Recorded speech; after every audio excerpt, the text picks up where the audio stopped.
Welcome back. I'm with Bruce Shelley of Ensemble Studios, and he's been kind enough to stop by and show us Age of Empires 3. Thank you very much.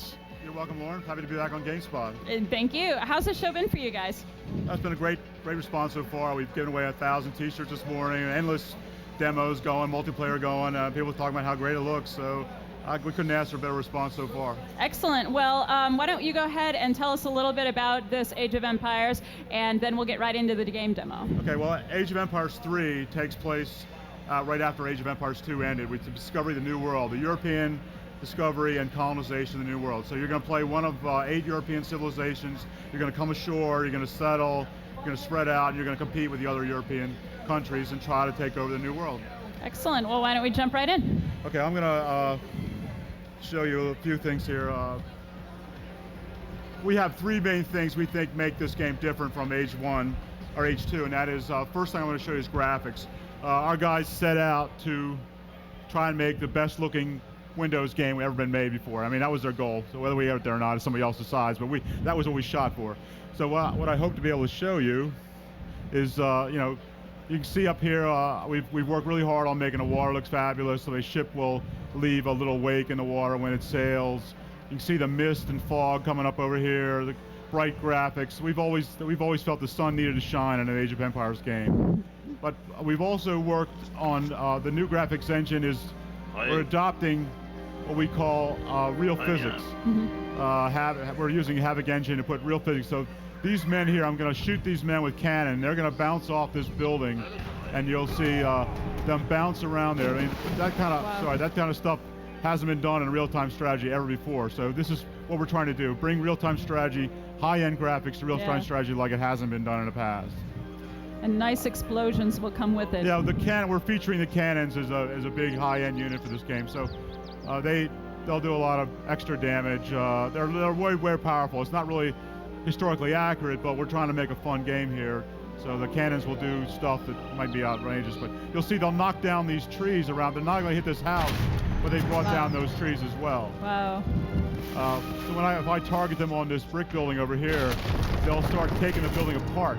It's not your average blow up from we've seen in other real-time strategies. The game will actually come apart. Pieces will fly off. That's the physics we're showing. Yeah, it doesn't just disappear from the screen suddenly. Right. I mean, it looks like if you get hit by those pieces, your people could get hurt badly. So we're trying to do some new things. So let me just move on. So the graphics is one of the new things about Age of Empires 3. What we're also trying to do is change combat. Formations will now matter in combat. How you maneuver your men in a battle, how you keep them in formations will matter. You see these men are in a volley formation here, and they're going to engage these men in musketry. So if I go over to a larger battle, if I left these men, this is a good formation to fighting other infantry, but this would not be a good formation to fight armor, let's say cannons with. My men would get slaughtered against cannons. Let me just go over here. In line, these men will lose to these cannons. They're in line formation. The cannons here are particularly, you see they're blowing these men back out of the way. So they're going to lose this fight because they're not going to do enough damage to the cannon from range versus the range, what's happening to them. So if I restart this demo real quick and go to a different formation, by being smarter about how I fight the battle, I can win. I would lose in that case, but if I'm smarter about it, then I stand to win. I'm going to take these men and put them in what we call a stagger formation. This allows them to spread out. Now they can get close to the cannons without being smashed. I mean, we're going to take losses, but not like the scale that they were. So when these men get close, I'm going to change their formation and have them charge the cannons. Now they've rammed up. Now they're going to charge the cannons. And if I watch the cannon now down here, this bottom green line, they're taking damage very fast. So I'm going to do the same here and have my men charge in. So the point of this is that we used to call our battles a swirling mass of crap. Now there's a method to what we're doing. There's a real plan. So we're trying to make combat look different in RTS, different than it's ever looked before. So people can really study the tactical system, and they'll have to learn their game. They'll have to learn how to. I think with the whole idea, what we think game design is about is creating interesting decisions, giving people interesting things to do. So what we're hoping is that battles now will become a little more interesting. Instead of just grabbing a whole mess of men, sending them into a location, and let them then go away to do something else. If you're there and you take care, use the right formations, then you'll do better in the battle. Right. I just want to show you this real quick. It's like more of the graphics. This is an aged game. We're gathering resources like we have in our past games. They're gathering gold over here. But what I really want to show you is the home city. This is the other big new feature in Age of Empires 3. I go back to my home city. In this case, I'm going back to Berlin. I'm in Age 2. When I do great things in the New World, the old country will send me stuff. So I've unlocked 5 shipments here. I can send some food, I can send some cavalry, and so eventually these items will be appearing on the map and I can use them to play with. Now that's part of what the home city does. I play these cards. Another thing I can do here is I go to a particular building, in this case the military academy, and like a real-time, like an RPG character, I can unlock new abilities, new cards. As I'm a level 0 city up here now, but as I win games and get better from game after game after game, I unlock new abilities so that when I go back to this screen here and my card play, I can have additional great cards to play. Oh, I see. And this home city carries forward from game after game after game. So there's this persistency about it. So you can shape your city, you can modify the way it looks, you can give it the things that you're important to you. Cavalry's important, you strengthen your cavalry. Ships are important, you strengthen your ships. So you sort of personify your city. So to sum up real quickly, the 3 things we think are most important about Age 3, it makes it different from Age 2, is the way it looks, the way combat is different, and this home city feature that allows you to personalize and have a persistent character. Excellent. We have a question I'll throw at you while you're setting up the next thing. This is from Jonathan in Harker Heights, Texas. He wants to know how the whole city leveling system is supposed to work. The city leveling is basically, as you gain experience points when you play, and that allows your city to level, your home city to level up. And as I showed on that one screen there, you can give new attributes to your city. So next time I play, I now have access to some new technologies. I have access to new types of military units. So from game after game, my city starts here as a 0, maybe goes to a 40 eventually. And then I have so many new things that I can play with in a game. So when I sit down at a certain kind of game and I see my enemy is this kind of units, I have this kind of stuff in my home city, I'll call for that this time. I hadn't used it before. Sorry, go ahead. I'm here, I'm showing you more stuff with our water, more graphics material here. I'm gonna try and set up a large battle. We want to make am I still going here? Okay, this is real-time strategy. Lots of units on screen. I can zoom out, or zoom in, bring these men into play. I can release the camera. I can scroll around, see how this battle looks. So this is real-time strategy. It's not anything, but we've always made this kind of game. We're going to keep making them. Yep. So that I can send all these men forward.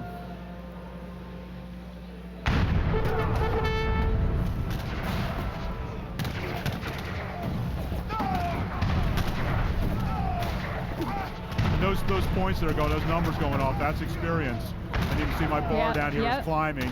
I'm working my way toward another shipment from the home city.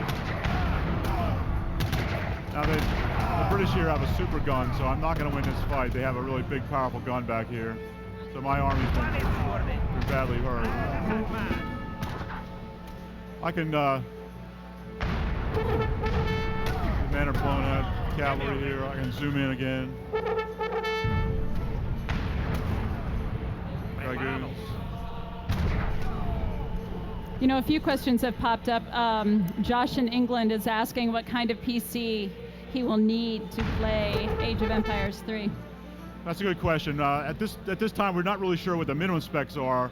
I mean, there's no end to the maximum specs. There's actually stuff we've made in this game that you can't see yet on a video card that exists. But we've been working with NVIDIA, and what we're trying to do is have the widest spectrum of machines available that you can play our game on. So there's really super high-end stuff that you're seeing on this demo, but we think that a machine that played Age of Mythology or close to Age of Mythology would be fine for this game as well. So we don't know exactly, with a couple of months to go, what the minimum specs are going to be, but it won't be ridiculous.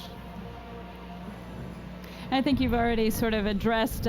James in Incline Village wants to know if the buildings and trees fall on units, it will kill them. Yes. It will affect them. Yeah, you get hit by debris. The tower falls on your head, your unit's dead.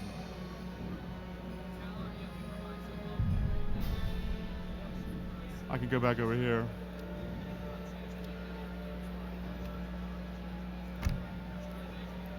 Amos in Cape Cod, Massachusetts wants to know, will there be a selection limit of units like in previous games? A selection limit to the units. Well, we have to have something. We can't let you just grab the whole map. Right. Yeah, there is a limit on what you can grab. I'm not sure what it is right now, but it could be in the area of I know you can get 20 units in a formation. So I think you can grab something like 30 or 40 units. I mean, I had almost 60 in one group up there a minute ago. So there's some limit on it, but again, it won't be ridiculous. I'm here showing some of our physics again. The ragdoll physics. The men are blasted. They're turned into ragdolls, get thrown off the cliff. You can see that some of their hats and their muskets are falling off as well. So these are things that the physics allows us to do. We've never been able to do in a real-time strategy game before. And this kind of ties into that. Christer Wiebert in Sweden wants to know, will the physics affect gameplay and tactics in a siege? On tactics of siege? Yeah. Well, I'm not sure how to answer that. Yeah, definitely, the physics is definitely important here because we knock these buildings down. I mean, if the building falls down on someone else, then it's going to hurt them. Right. I mean, I think the big thing about the physics is it makes it look so bad. It looks so good, but there are instances where the physics is going to have a effect on gameplay. Right. Well, when will the game be released? When will the game be released?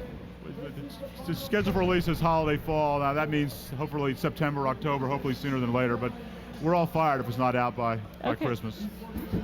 Well, good luck in that. Thank you so much for the demo. Well, thanks for the invitation. Terrific. Hey, and we're back live up here on the stage, E3 2005, the Gamespot booth. I'm joined by yet another representative from Nintendo. Why don't you go ahead and tell the folks at home who you are and what you brought for us to check out today. My name's Tom Eberspecher. I work at Nintendo of America. I'm a senior marketing support specialist there, which means I take screenshot footage, games, do manuals, things like that, get to be involved in the development process a little bit. We're talking about Battalion Wars today, coming out on the Nintendo GameCube on September 19th. Really excited about this game. Some people may know it as Advance Wars Under Fire. We decided on a name change. It didn't really fit in with the Advance Wars world. The more I play this game, the more I love it. I'm like its biggest proponent at work. Guys like, hey, what's up with Battalion Wars? I'm like, dude, you gotta play it. It's really awesome. So I'm a huge fan of the series already, and hopefully we're gonna see a lot more from the developer Kuju. So what do we have to show us today? Well, I'm going to show you some gameplay a little bit. It's got a really unique style. It's kind of a combination between RTS and third-person shooter. So what I'm going to do is take you through a little bit of the controls, show me blowing up some tanks, taking out some enemy troops, and just kind of get a general feel for how it plays. Sweet, let's check it out. All right. And of course, while you set this up, I'll remind all of our GameSpot Complete members watching, feel free to send in your questions using the form on the page. Get them over here to me on the set, and I'll be sure to send them Tom's way. All right. So what's this first environment we're going to see here? This first environment, the kind of lead-in story is that you're a part of the Western Frontier Army. You've been at war with the Tundran Army for a number of years, skirmishes on their borders and things like that. So right now, the Tundran Army has invaded your territory. They got some of your guys captured. What we're doing is we're making an incursion into their territory, and we're going to try to get some of our guys back and try to get some of our land back. Now, from what I've seen in this game, there's a ton of stuff you can do in it. What's really cool about it is, at its heart, it's a great third-person shooter. As I'm just kind of wandering around right now, you guys can jump, they can duck and roll, you can shoot. A really robust third-person shooter at its core. But what's really unique about it is the RTS elements to it. So right now what I can do is using my C-stick, I'm actually going to select a bunch of guys. So I'm going to select a whole bunch of grunts right now and call them to me. And if we look back, they're going to start coming towards me right now. So, and just grunts isn't going to be enough, so I'm going to want some bazooka troops. So I'm going to hit my X button and I'm going to call them over. Let's say I only want to call one. So what I'm going to do is actually deselect those guys, hit my C-stick again, and I'll just pick one guy and have him follow me. What's really cool is now in these units that I have here, I've got a recon vehicle and I've got a tank. So what I'll do is I'll select with my C stick the recon vehicle, hit my Z button, and I've got control of the recon vehicle right away. Nice. It's really cool because it gives you a lot of versatility when you're doing missions. Not only, so for example, if I go into an area and there's some other riflemen against me, I'm not going to want to send bazooka troops in. They're not very effective against riflemen. So depending on the scenario, you'll want to kind of tailor your squads a little bit. Now another thing I can do here is I can pull back into a top-down view. Gives you more of an RTS feel. And I'll go ahead and select some more guys. And then what we're going to do is I'm going to hold my R button, set a waypoint, and send them all out over there. As you can watch, they're moving on down.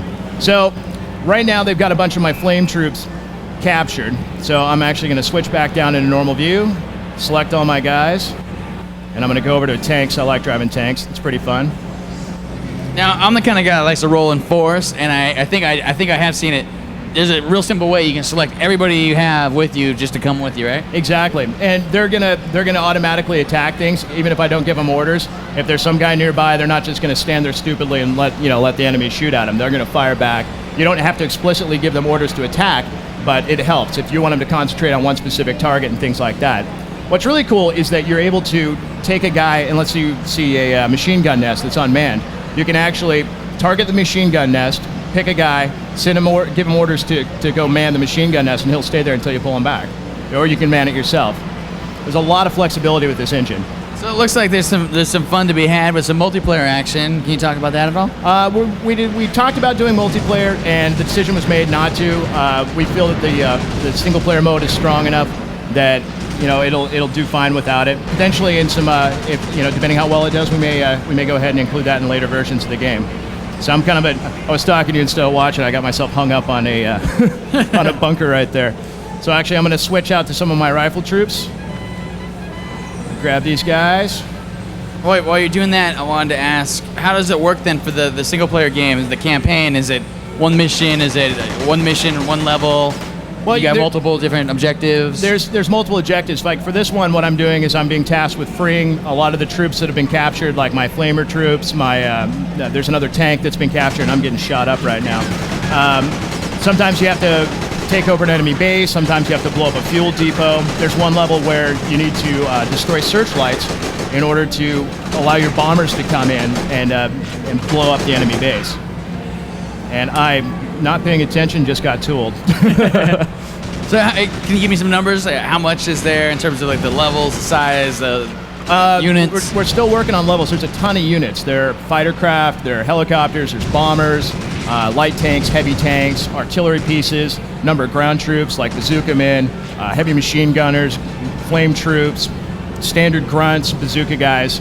It's an awful lot of fun. I'm still having a blast. I've been playing it leading up to E3, and this is the, in my personal opinion, kind of the sleeper hit of the show for us right now. Now I saw in the track mode, it looked like you guys had some cinemas in there that showed some narrative stuff. You guys got game some storyline stuff in there? Yeah, definitely. As the story progresses, there's kind of a plot behind the whole thing, and I don't want to give too much away, but players will find themselves kind of in a three-way battle a little bit later, and it gets nasty, to say the least.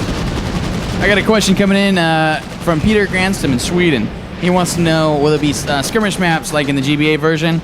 Will it be different characters? If yes, which? So, like, I guess what he's talking about is, can you set it up so if you just want to jump in and get a battle on, can you just do that? Or do you have to go into the single-player campaign? You're going to have to go through the single-player campaign, but you'll be able to replay levels. There's one particular level, it's my personal favorite. It's called X-Day, and you're actually storming a beach like in Normandy. And there's tons of stuff flying overhead. And that's a level I replay all the time just because it's so much fun. It's, there's a lot of action going on. It's great. Ben in England wants to know, how long will the game last, gameplay-wise? Gameplay, I've actually been playing it for quite a while, and I find it pretty difficult to get through some of the missions. If you're a really good gamer, you probably get at the least 20 hours. If you're kind of marginal like me sometimes, you want to check everything out, it may take you quite a bit longer than that. Mike in Reno wants to double check and make sure that you can switch between any of the troops at any point in time. Is that true? Yeah, that's true. So like right now, I'm running around with the bazooka guy, and I'm going to select my recon vehicle, and instantly I have command of him. How you doing on the controller, by the way? How am I doing? Uh-huh. Oh, what I'm doing is, I'll go ahead and show you. So I'll go I'll drive around, and let's say I want to pick a grunt out. I'll just hit the Z button, and it'll instantly take me to the first grunt available. Or I can move the C stick up and pick out an individual unit. Gotcha. Yeah. That'll work good. Tons of questions on multiplayer. Yeah. Is there co-op? No. We Unfortunately, no. Yeah, Dan Branhart in Lund, Sweden wants to know when will the game be released in Europe. We're huge in Sweden, by the way. Sweden. I love Sweden. There's a guy from Sweden named Gunther. Have you heard of Gunther? I haven't know.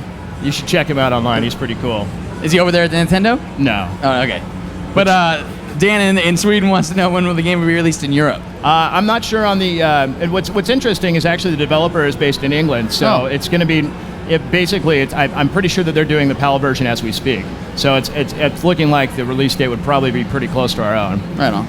Now, Derek Volato in Ontario, Canada wants to know how many missions are to be expected in the final version of the game. I'm going to take a stab at this. I mean, we're still finalizing that. I'm going to take at least 20. At least 20? At least 20. There's a bunch of bonus missions too, so that number will probably even go up from there. This is kind of an interesting question from Daniel in Sweden. Is it going to be any GBA GameCube connectivity? We're not planning on that, and that was part of the decision when we decided not to, stick the Advance Wars franchise on it. Without the CO powers and without, just the turn-based, it didn't really feel right. So no, there's not going to be the connectivity. JT from Calgary, Canada wants to know how much time you're focusing on the storyline. Is it going to be your basic we're at war, win, or will you get some solid character development? And there's definitely some solid character development. There's actually a bit of intrigue at the beginning of the game, and some of the cutscenes that you'll see will explain that. And initially what happens is, like I said, you're at war with the Tundran army. Later on, you're going to have to find yourself allying with the Tundran army, and so there's some, even though there's some animosity between the two countries, and those personalities are going to play out pretty strongly later on. There's a gentleman from, there's a guy named Mike in Ohio wants to know how similar is the game to Advance Wars? Will you be able to still build units? You're not going to be building units. It's not the RTS elements are more in how you control your characters as opposed to how you're building units. You're not going to have factories and things like that. Some levels you'll start off with a set number of guys. Other levels you'll be able to go and rescue other guys to increase your army size. But that part of the RTS is not in the game. So where are you at now on this demo? Well, right now what we're doing is, not paying attention. I've lost like 90% of my guys here. Uh-oh. So we're going to try a little frontal assault on a bridge over here, and I'd better actually get these guys to come with me. The game is absolutely gorgeous. One thing that the look of it's really unique. It's fun without being cartoony, but it's still, when you're in the middle of a huge firefight, it definitely, you can feel it. The speakers are rumbling. It's like, man, I'm getting tore up here. That tank looked a lot of fun. How many different vehicles do you have in the game? Oh, I'd have to count, but between the bombers, the helicopters, the fighter planes, the recon vehicles, heavy tanks, light tanks, flame troops, heavy machine gunners, mortarmen. So I'm going to say at least 10. You got a fan already. This guy, Mark L. from Boca Raton, Florida, just wants to praise the power meter next to the enemies. Need more games to do this. Awesome. Yeah, I really got to give my tip my hat to Kuju. They've done a great job on this game. They're extremely passionate about it, and their passion really shows through in the game. The quality is amazing, and I'm passionate about it as a result now because seeing how dedicated they are to making this work, and the product is, the game is just fantastic. And the demo that you're showing here is the one you have right on our stage. Can you tell me what else do you have in there? As far as, would you like to look at another level? Yeah, sure. That'd be great. All right, we're going to go ahead and hit reset then. All right. While you do that, I'm going to pull up another question here for you. Right. I think you were saying that there'd be like 20 levels, so there's that question covered. And there's so many people that are asking about Advance Wars too.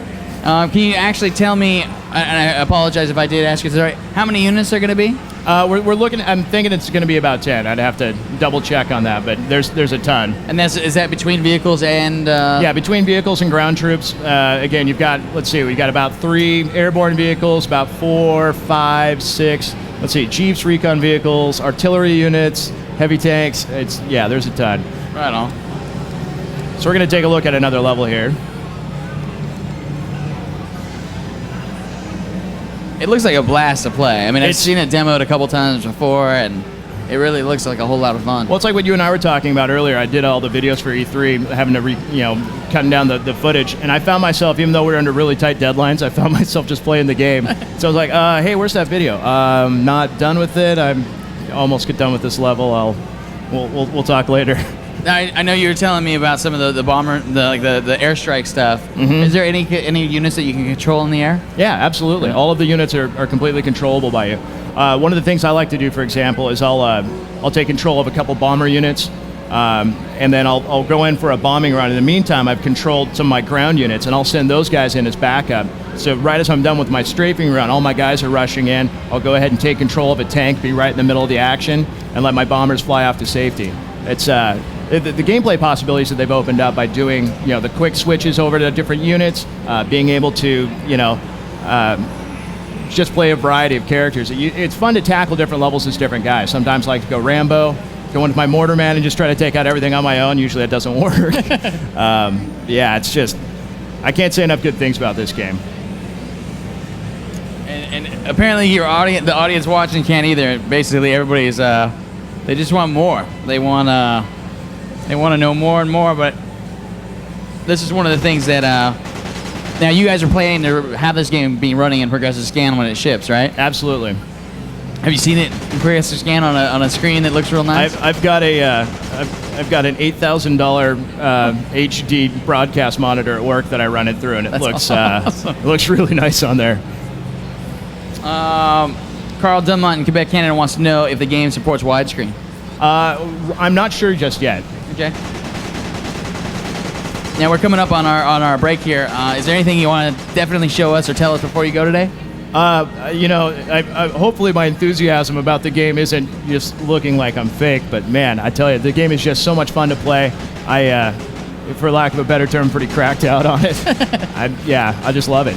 It's fun to try to do missions, different styles. I try to do an RTS style, and then try to do a third-person style. Like I was saying, try with different units. It's just a blast. Tons of replay value. Excellent. Remind us again where we're going to be able to see it, and it is a GameCube exclusive, correct? It is a GameCube exclusive. It'll be hitting the GameCube September 19th. And yeah, look for it in your local stores. Excellent. Thank you so much for coming by. Hey, Really thanks a lot. Appreciate it. And I am on stage right now with the Lionhead Studios' Peter Molyneux, the designer you all know well. He was here yesterday showing the movies. Yes. And also with Ronald Miller, who's lead designer on Black and White 2. So Hi. they're going to be talking about Black and White 2 and showing us the game. How are you guys doing? Good, actually, it's exciting. I mean, it's been a really exciting show, and I just want to show a little bit of Black and White. I mean, to be honest, it takes about 6 hours to demo this game. We're going to do it in 6 minutes, so it's pretty tough. So we're but getting the condensed version, but Yeah, I'm sure you'll yeah. give us the highlights. That's So right. excellent. We're ready well, to why see don't it. we run away and have a look Absolutely. at it? That'd be Right, great. in Black and White 2, you play a god again. You are, this time the world is at war, and it's your choice whether you're going to be the god of peace and build beautiful, amazing cities. And I'm going to show you how you build cities now, and we really are proud of how you do that. Totally unique cities, or whether you're going to be the god of war and build incredible armies. And you have never seen armies like this before, all with the power of you being a god with miracles and things called epic miracles, and of course your creature, and being able to train a creature to be a vicious attack machine or the cutest, cuddliest Tamagotchi-like pet ever. That's what Black and White's all about. So what we're going to show you is this is the introduction to one of the lands. It's land 4. You'll come into this land with just a very few people, and these two guys on the screen are your good and evil conscience. Now, here's the interesting thing is, in Black and White 2, you've got a God game and an RTS game, and you can switch between playing those two games. We've blended them together. Ron and myself have talked for many hours, Ron with his experience of RTS games, and me my experience of God games. And these two advisors are trying to get you to play the different game portions. The evil advisor, he wants war. He wants death, he wants destruction, he wants body counts in the tens of thousands. The good advisor, he wants civilization, he wants peace, he wants love. So depending on which one you listen to and how you play the game, is whether your world is going to be at war or is going to be at peace. But let's just have a quick look around this land. Now the first thing is, this simulation that we've built is truly amazing. We can go down and just look. If you can see in the ground, there's little ants scurrying around. There's a full ant simulation in here. We've had programmers working on that ant simulation. Equally, we can go and look across and look at the other side of the world, and we can go and have a look at a little farm, and you'll see that there are cows, there are people going out to the fields. You can watch cows being milked. We have a complete cow and farm simulation in here. You know, we've gone completely over the top. So imagine playing an RTS game in that sort of world. Imagine playing a God game in that sort of world where every single person is totally unique, where every simulation is coming together. So let's go and start playing the game a little bit. Okay. Let's load up this land a little bit later on when the city was a little bit bigger, and we'll start building that city. Now, Sounds excellent. here's the thing. I really hate menus. I mean, they're trying to get away from menus for a long time. And so you'll notice on the black and white 2 screen, there are no menus. Well, let me ask you quickly, Yeah. what do you hate about menus? Because they're just fiddly. I can't sit back and relax. Sorting through a list in my own mind of what building should I build next. It doesn't make me feel like I'm having an experience. Right, it's not organic. And it is all. If I want, the whole thing in black and white 2 is making you feel like a god. Making you feel powerful, making you feel benevolent. And it's hard to feel like a god if you're scrolling through a list of little icons. So, Right. You've got a hand, you've got the world, and that should be enough. So let's see how you build. Let's go down and say, right, we want to build a house. All you do, if you're a god, if you can see it, it's yours. You just pick that house, pull it, and that is your house. And that is how is the fundamental thing of this game, is use the hand to control the world. It means you can do some really incredible things. Now, And so, as in the first game, that sort of action also influences how the people see you. exactly. I mean, the more houses you give them, you can make the sort of cities you can make absolute slums. You can make the most horrible, depressing slum, have people living in there. They will be overcrowded, or you can make the most beautiful city. You can make industrial cities. It depends. It's how you want to play the game. It depends how much you care. Now, what we're going to do is just cheat very quickly and put down a whole load of people, because I want to show you what a city feels like when you've got lots and lots of people. Okay. Because those people are resources themselves. They're the things that you're going to use in an army. Sorry, Ron. So I was going to say, one of the things in RTS games I've always wanted to have is the people as a resource. I think a lot of games, what they do is they give you resources like gold or something like that, and you just spend them, and they instantly these people pop out of nowhere. Right. Well, in this game, every single person in the world is actually got their own lives and their own names, and if you see here, we actually take everybody off the contact list from your email, and they're all, so you can have like your friends and family and stuff in the game, and then you can send them off to war, which is a pretty emotional experience. Now that's important if you had a bad day at work, because if you find your boss, you can. Here's what you can do: you can torture him, you can imprison him, you can flame him, you can get your creature to eat him. That is good therapy. Absolutely. Anyway, let's talk about the creature a little bit while we're waiting for our city to grow. Here's a creature. This is Ron's cow. Hey. He's a little bit overweight. Sorry, Ron. I said they're reflective. I'll make him into your cow. We'll just cheat and slim him down a bit. There. Now, there's 2 ways you can play with your creatures. Those creatures can be, as I said, the cutest pets that you've ever had. Free will. They'll make you laugh. They'll help you play the game, but it's more about, having a cute pet. Right. But how can you use him in an RTS game? You can also make him a robot, and you will break his spirit if you do. So Ron's just going to use him to entertain the villagers. If those villagers are happy, then you can just see he's doing a special move here to really cheer the villagers up. The happier the villagers are, the more productive they are, the more food that you get. So that's an important mechanic for the creature. And that's a training leash again, correct? You'll train. He's on the he leash. will learn those. We've got a system that you can unlock these special moves to the creature, and you can partly train him, and partly this is what he'll do naturally because he's a lovely pet. Okay. But also you can make the ultimate attack machine, a killing machine that his sole purpose is to go out and destroy. He's not going to play with toys. One of the things you can do with the creature is give him toys like a teddy bear. if you give an attacking machine a teddy bear, it'll just rip his head off. Right. And that is the point. The creatures really can be, you know, these emotional things, and it can be what you want to make it. Anyway, let's do one thing here, one cool thing. You're a god, you can reach up into the sky, change the time of day. You know, you're pulling the sun across the sky. And Make that people is- work longer. People right? work longer, Yeah. yes. And thank goodness we don't have that power in real life, because I'd be using it all the time. Poor Ronald. So now we've got our city, we built it up a little bit, we've been moving those buildings down, there's all sorts of things in those cities. Let's talk about armies. Now, Ron, do you want to take us through how you build an Sure. army in... Sure, so Weapon this is our happy little city and everyone's doing really good, but let's say I want to go to war. Let's say I've changed my mind and I want to start playing the RTS game. I simply grab off a flag off the armory and then I place it down wherever I want, and this recruits, I can recruit a couple people to everybody in my entire city into the army, but let's just go ahead and just do like about a half of them. And you'll see now all the men from the town running to the call of war, so they'll all run to the outpost right here and be created. Now this is something I've always wanted since the days of Warcraft and stuff, making the actual people join the army. And they go out, first of all, they start off as rookies, and they have very little skills, and after they fight more and more and more, they get more experience, so they become better soldiers, they hold the line better, they get better weapons, better strategies. And you can actually, even when they're done with war, you can bring them back and then disband them back into the town. But this whole town is actually responding to the fact that I'm calling these guys to war. And the enemy on the other side of the map, he's also changing his tactics now because I'm starting to recruit an army. So that's it. You can, you know, you have an army of your friends. The leveling up is really, really important. We've got 3 major unit types. There's swordsmen, and they can level up in 10 experience level. Archers, they can level up in 10 experience levels. As they do, they have different weapons. They go fire arrows, these completely different attack styles, and lastly, weapons of war like catapults.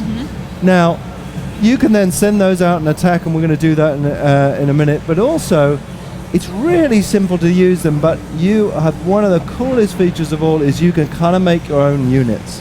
By linking these things together, you can make your own units. So we've really gone over the top on the RTS game. Wow. And then lastly, the last innovation is everything in black and white, everything in this world is in what we call a physics engine. That means that when things get smashed, they really get smashed. It means that when a catapult fires a boulder, it will correctly smash a wall down, and that really makes a huge difference. You just see Ron actually throwing rocks around at the moment, and you can see that they actually are causing real damage to the buildings.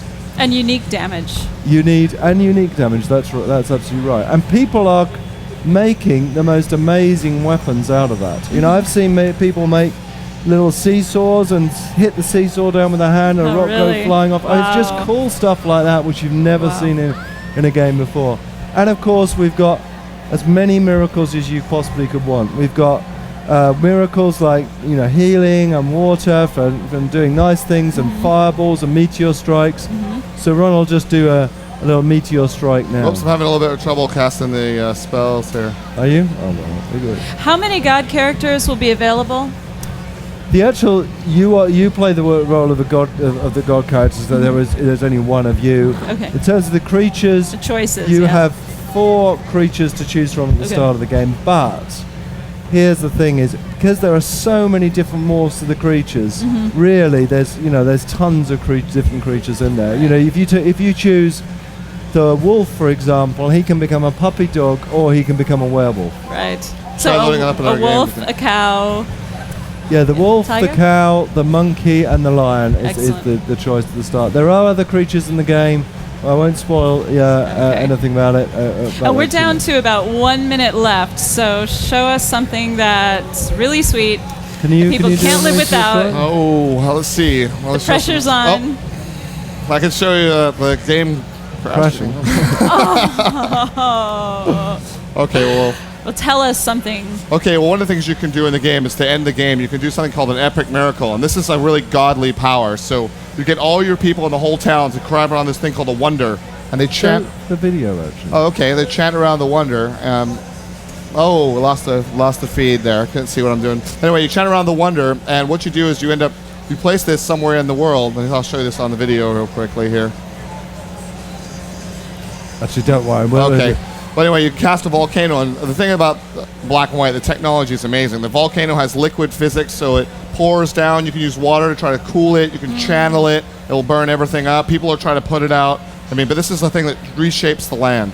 You know, this is interesting because could you explain to people who might not know the difference between liquid physics, particle physics? What does a person at home that's sort of scratching their head trying to figure out what that means? Okay, what that means you is like describe? the lava actually pours down the landscape and follows the contours of the terrain. And it has heat coming off of it. So even if it goes near a house, the house will burst into flames. Okay. That's what that means. What it actually means in gameplay terms is that, you know, because when we're building this real world, we're finding that people can do things we hadn't even imagined. And, you know, like people are making little dams for the lava, so it stops the lava, and then they're cooling the lava down and heating it. And we didn't design that. It's because it's real, you know, it's Right. because it's like real heat, It has real flow force. and So, yeah, properties exactly. of the actual There's a lot lava of rather emergent than gameplay from that kind of thing. Right. Okay, great. Well, is there anything the game comes out when? Fall, it'll come out, it's coming out early fall. We're just going into alpha now, and you know, it's really, really exciting to play. Yeah. Well, excellent. Is there any final thing you want to say to everyone who followed Black and White and is excited about this game coming I out? mean, the only thing I would say is you know, remember the original team was about 20 people, and now it's 80 people, and we have gone over the top on every single game feature. And you know, I think without a shred of a doubt, this game is going to be totally amazing. You know, Excellent. we're going to try and get journalists to play the game and get their reaction as soon as possible, and the people's reactions have been incredible. Excellent. Well, we have a lot of footage for you guys. Thank you, Ryan. I am sitting here. Now, earlier we had Nick Shannon on, and he demoed Burnout Legends on the PSP, and I told him that there was one other game that I called dibs on, and that game, Matt Webster is here now, executive producer of which game? Burnout Revenge. Burnout Revenge! Yeah. For those of you who don't remember, Burnout 3, GameSpot's Xbox Game of the Year, Driving Game of the Year, made me go out and buy an Xbox. Cool. We are all waiting to see this game, Matt. Let's get it started without further For ado. sure. So, you know, it's a tough act to follow on Burnout 3. I mean, some of the press we got, some of the responses we got from everybody was just amazing. It's an amazing game. No, it was. And it's great to see that sort of reception, but particularly that we get over here in North America where, you know, Europeans have sort of lived with Burnout 1 and 2, and it's really great to get that sort of exposure over here as well. I think the American audience, you might say, enjoys a crash a little too much. Yeah. You could say. I'm not going to comment. No Well, commentary here. I think that's why they're connecting with Burnout, you know. Well, shall we fire up the game? Yeah, for sure. So, you know, one thing that so we obviously introduced in Burnout 3 was the aggressive racing and Right. the whole battle aspect of, you know, using your car as a weapon as you're trying to finish the race. And we're really, this time in Burnout Revenge, we're trying to push that much, much further. Right. So the name itself is, you know, sort of indicative of the aggressive level of the game. And so that's something that I think we're going to look at now. So we're going to take a look at a race in Detroit. Cool. So the locations in the game, you know, we're referencing real world locations. Right. They're not real world locations. They're influenced by real world locations. All right. You know, city planners don't make good track designers, and you know the whole feel of Burnout is it's just about the smooth racing lines. But we're going to show you some more stuff here. So Let's go. I'm gonna fire into a Detroit race. So one thing that was really key about when we finished Burnout 3 and looking at what we're going to do with Burnout, the next Burnout, one thing was certain, and that was to take a look at the tracks and the courses in particular, and Right. trying to get them, because the ones in Burnout 3 didn't really support aggressive racing, right? Right. They were great racing circuits. There was probably only one, I think, you know, familiar with downtown. When you come in underneath the L, you Oh, kind yeah. of feared it, you And, know. yeah, and when people were fighting down there, it was hot action. So Killer Driller, I believe, yeah. is the phrase that comes to the mind. signature takedown down Right. there. Yeah. So I think what you're going to see here is we're going to take a look at the Detroit circuit. So of course we still maintain the sort of core great driving feel of the circuits, but what you're going to see is many more alternate routes, drop-offs, points for air. I mean, one of the things in particular that we've looked at this time around is wanting to go up high so I can come down on top and score a vertical takedown on one of my That's right, rivals. vertical takedown. Yeah. I hear that, and I think of some phenomenal possibilities. Yeah, absolutely. So there's a ton more air, there's a ton more shortcuts, and actually this is something that's new. We looked at We looked at the crash breaker in crash mode and thought, hey, why haven't we got that in? Why isn't that in racing? It's the, that's the ultimate act of revenge, right? Exactly. I get taken out, and hey, you're coming down with me. So does that happen every time you crash? Every or? time you crash, Oh, and you watch, you may not get the opportunity to take down a rival. Right. It's just plain fun to detonate the car, right? It's just a whole extra level to aftertouch. Absolutely, yeah. I mean, so you can see, say some of the courses are a little bit wider, so you can position the car on one side to get a score on aftertouch takedown, and then hit the detonator to score to trigger the crash breaker. So right now, that's an example of a new element in the game right there. You just bumped. That's right. Someone else driving, just That's plain right. traffic. So this is brand new in Burnout Revenge, is using the traffic cars as weapons. So anyone who's I'm going the wrong way. Anyone who is going the same way as me is fair game, and I can use them, except if they're a bus. I was about to say, so you say, yeah, there are definite rules here. Yeah, it's nice and clear. You can't bump into someone if they're going the opposite ways. No, if they're going oncoming crossway. traffic is bad, cross traffic is bad, Yeah. big traffic is bad. Everything else is fair game. That's awesome. And if you get upset, if you hit someone that's oncoming, you can just blow them up. Just like that. For sure.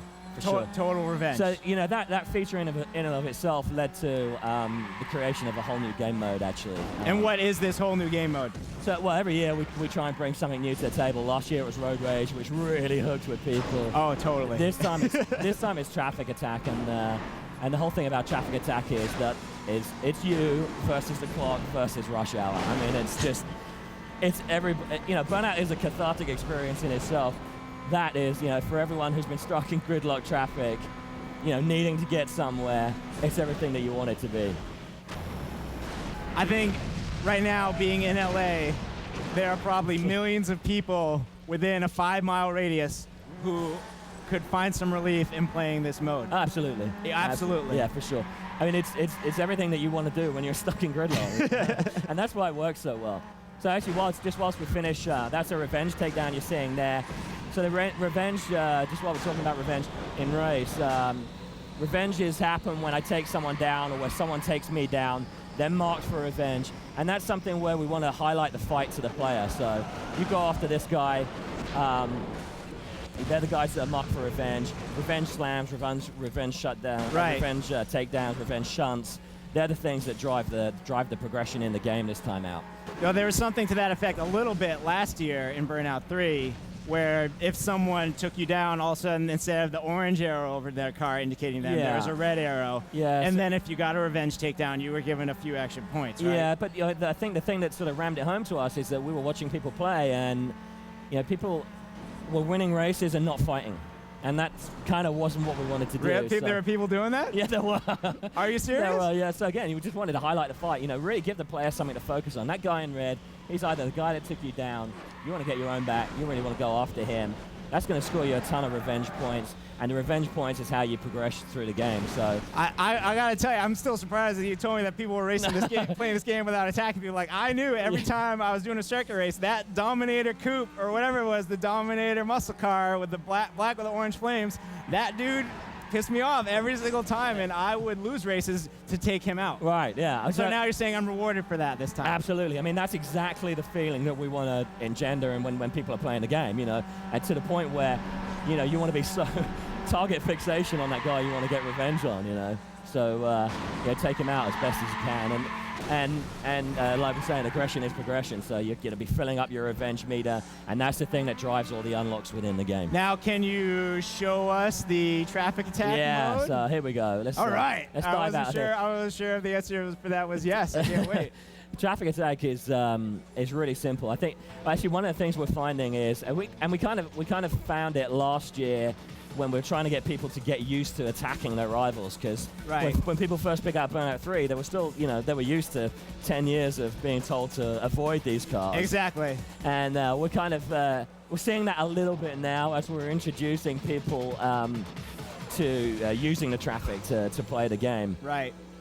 So it's in summary, this game mode is just take out your frustrations on rush hour. So, but It's you against the clock, against the traffic. And how long is that clock putting it? What's the time we're looking at? Currently, it's starting at about 90 seconds. But the most important thing is once you start getting down into a 20-second period, you can start knocking it back up. So if you're good enough. I'm guessing you do that by hitting more traffic. Exactly. Oh, so, what a shame. So hitting traffic gives you dollar crash values, and it also gives you time once you're in that 20-second period. And the reason we did that, we try to give the player about 70 seconds for free, get used to the game, and then bring on the tension. And there's nothing like a ticking clock for getting some tension. Exactly. So let's see it.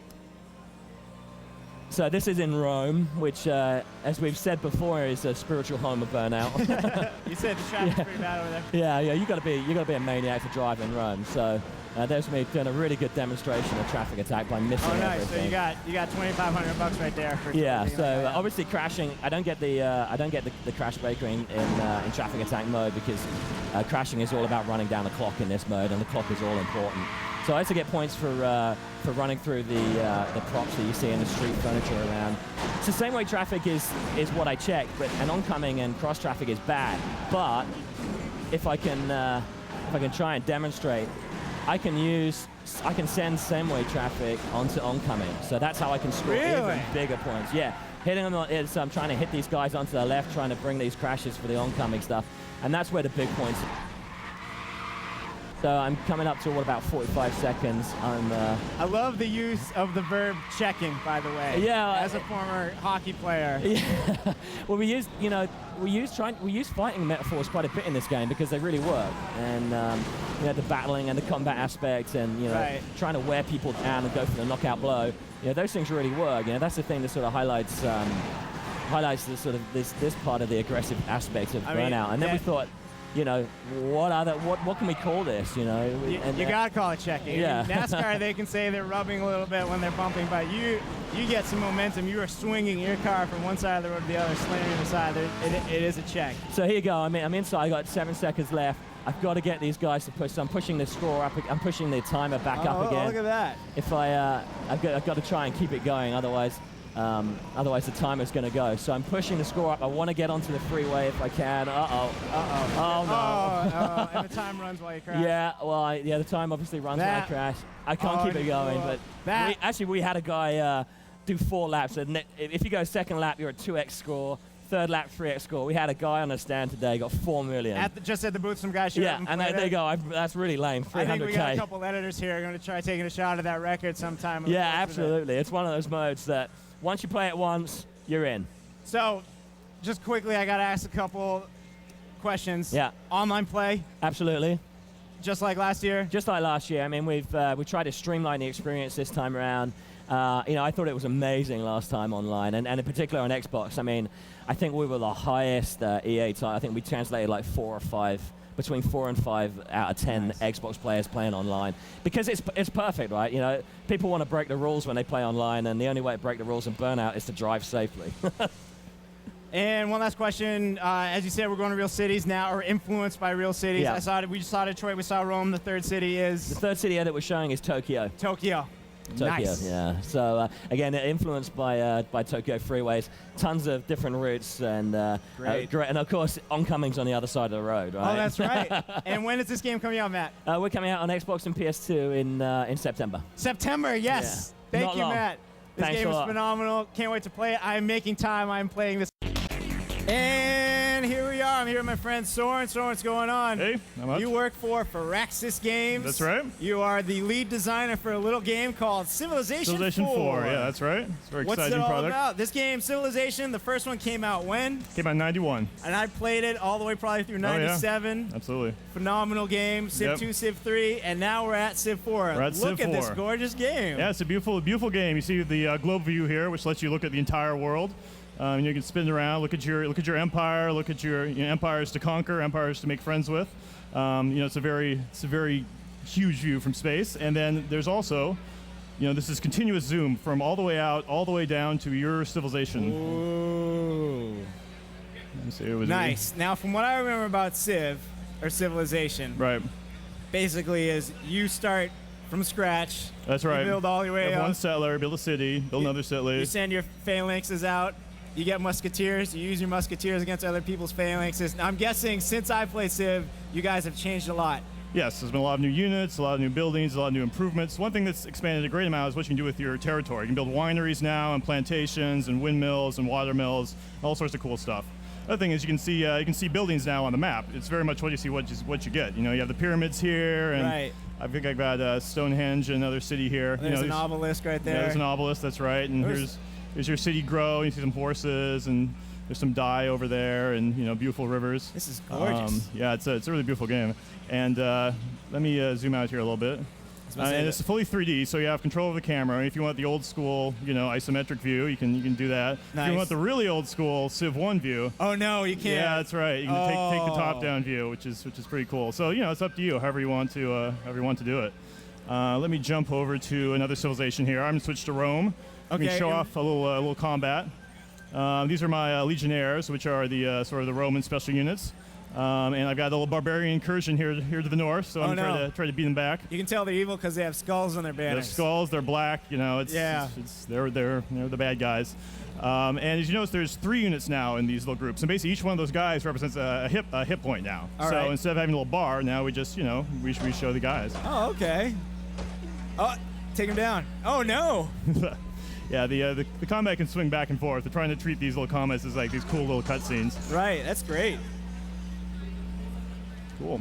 So if I take the units have special abilities now. They aren't just one number or another number. Like spearmen, for example, have a bonus against horses, so that's why I took this guy down. Right. And the archers, range. right? Archers are good at defending cities, that type of thing.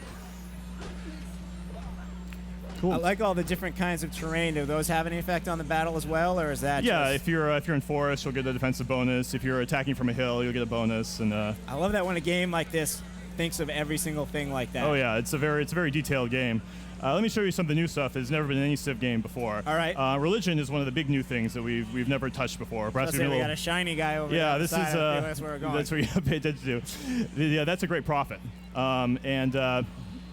What he does is you can use him to excuse me a second. There we go. You can use him to. There's great people in the game. There's great artists, great scientists, so like Michelangelo and Einstein, Newton. They'll show up. Nice. This is Mahavira. He's a great prophet, so I can use him to get a free technology, start a golden age, build a special Taoist shrine.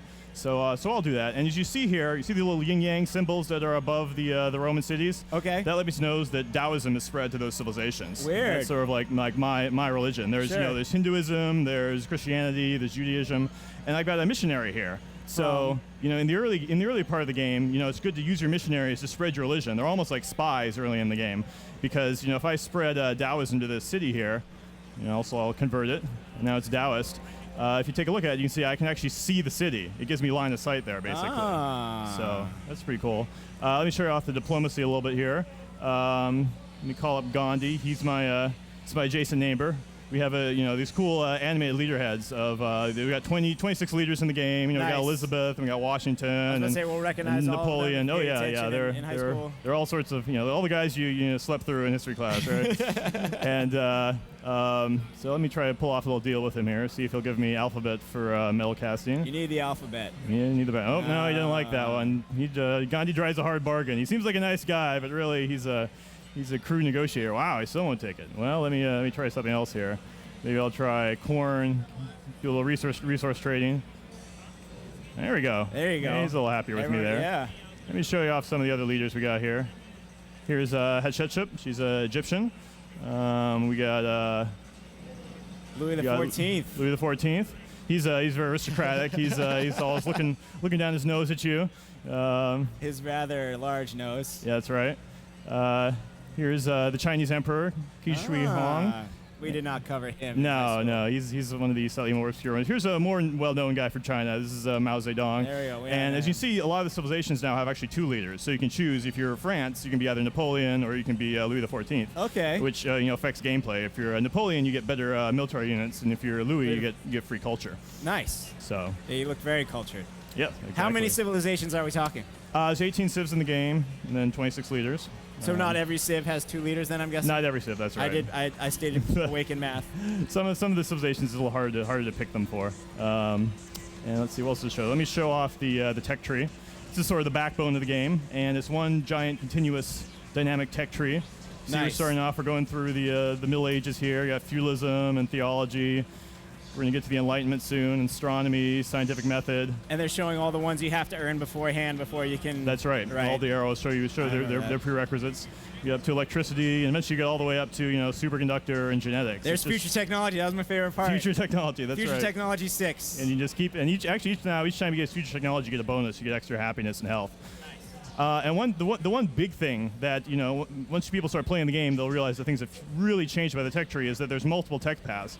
You see gunpowder here? You can get to it either from guilds or education.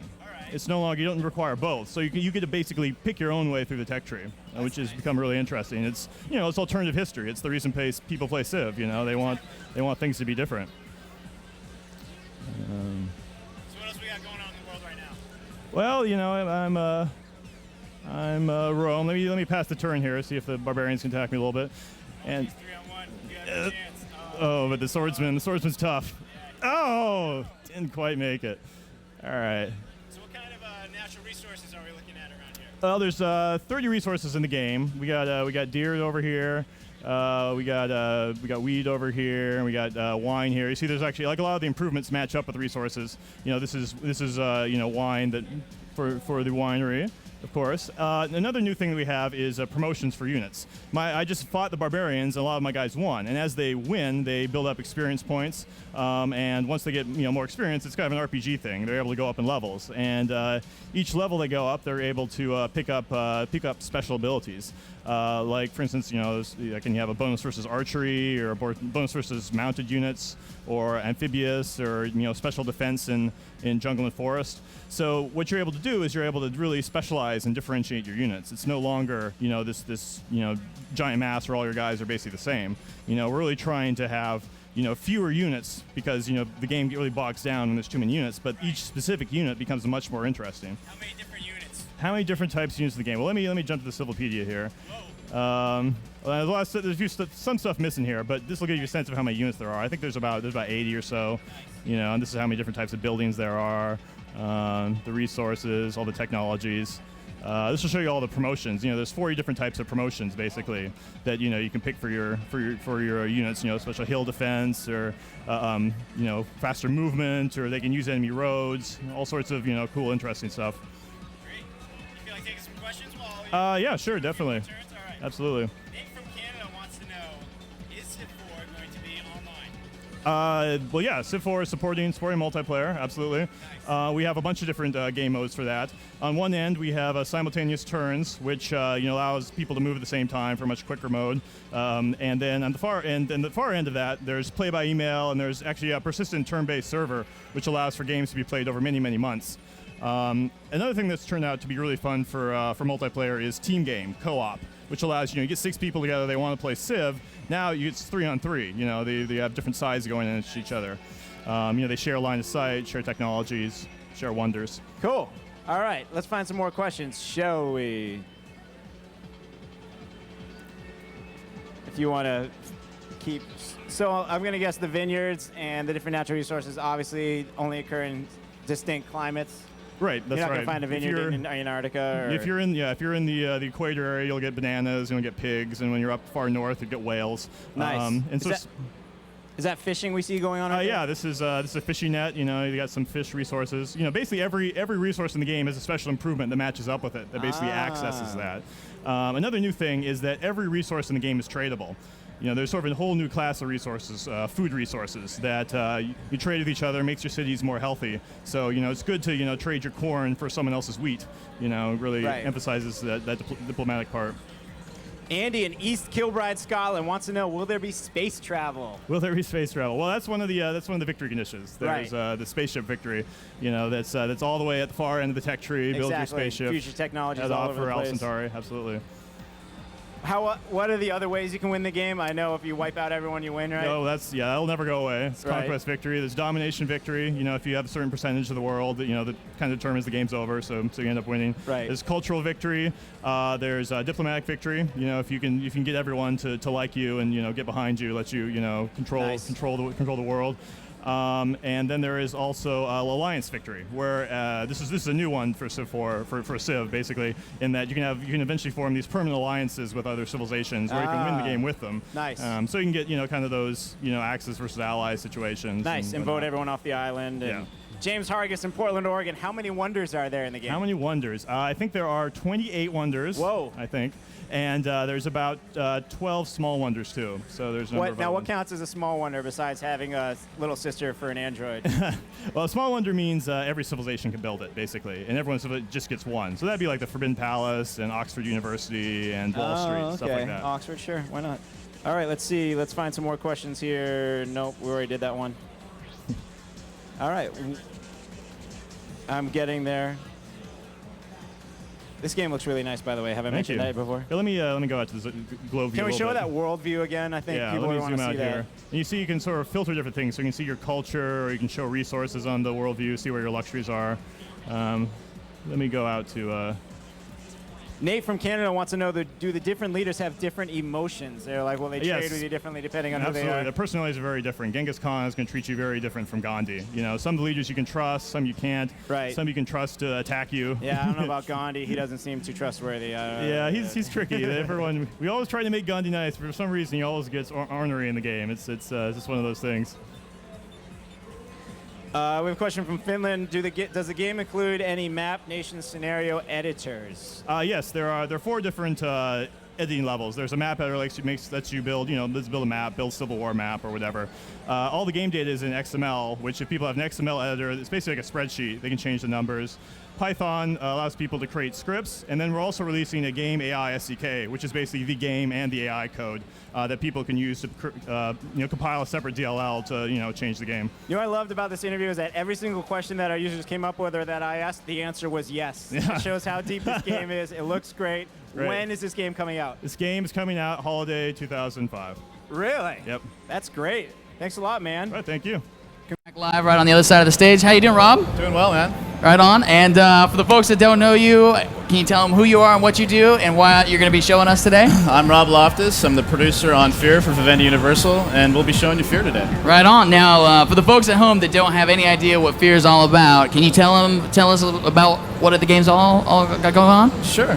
Fear blends the cinematic action sequences of a movie like, say, The Matrix, and blends it with the paranormal aspect of a movie like The Ring. And we bring those two together, and that's what you get with Fear. Right on. Now, what are we going to be checking out today? Well, you're going to be checking out our E3 demo, what we're showing on the show floor over in our booth. It's a bunch of real gripping action scenes, and again with that paranormal aspect as well. Right on. Now, what are we taking a look at right here?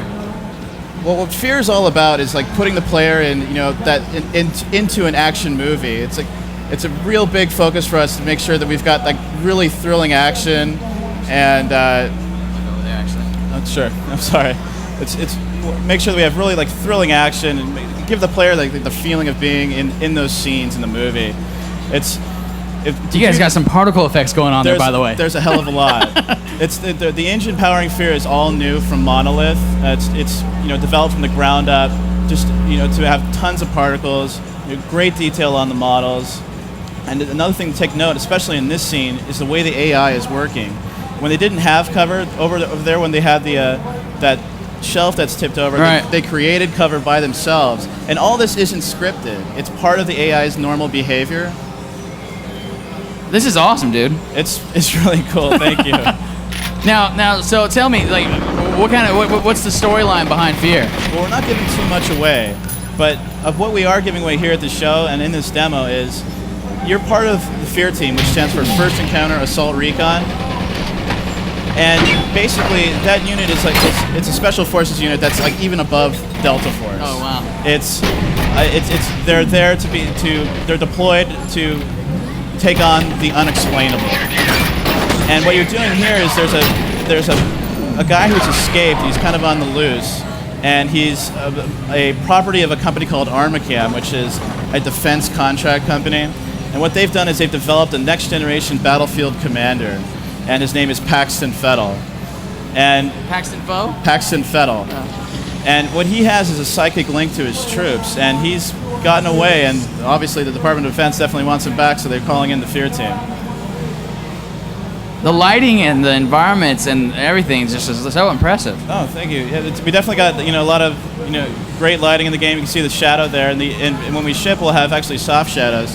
Really? That'll look really good. What Chris is picking up over here is he actually just picked up a proximity mine, and he's going to go down here to this room full of guards that we got down here, room full of soldiers that are currently looking for you. He's going to throw that proximity mine in there, and now check out the slow motion effect. Now keep your eye on that mine as it goes up.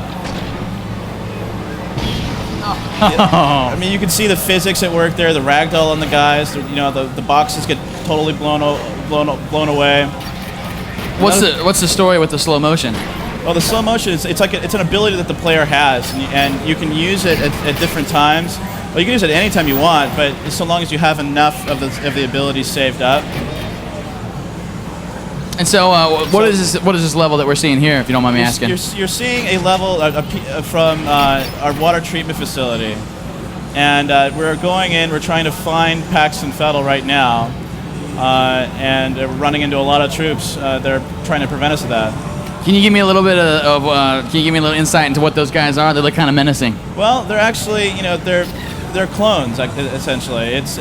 Fettel has a control of an army of clones. Clones. And what is that crazy weapon he's got? That's the plasma rifle. All right. We had great deaths on that one. One of the things with Fear, we wanted to have these great cinematic scenes. We got these action moments. You see the Hind helicopter in. We're zoomed in on it. You can see the guys fast roping down. Oh, Chris just picked one off. I kicked both of them off.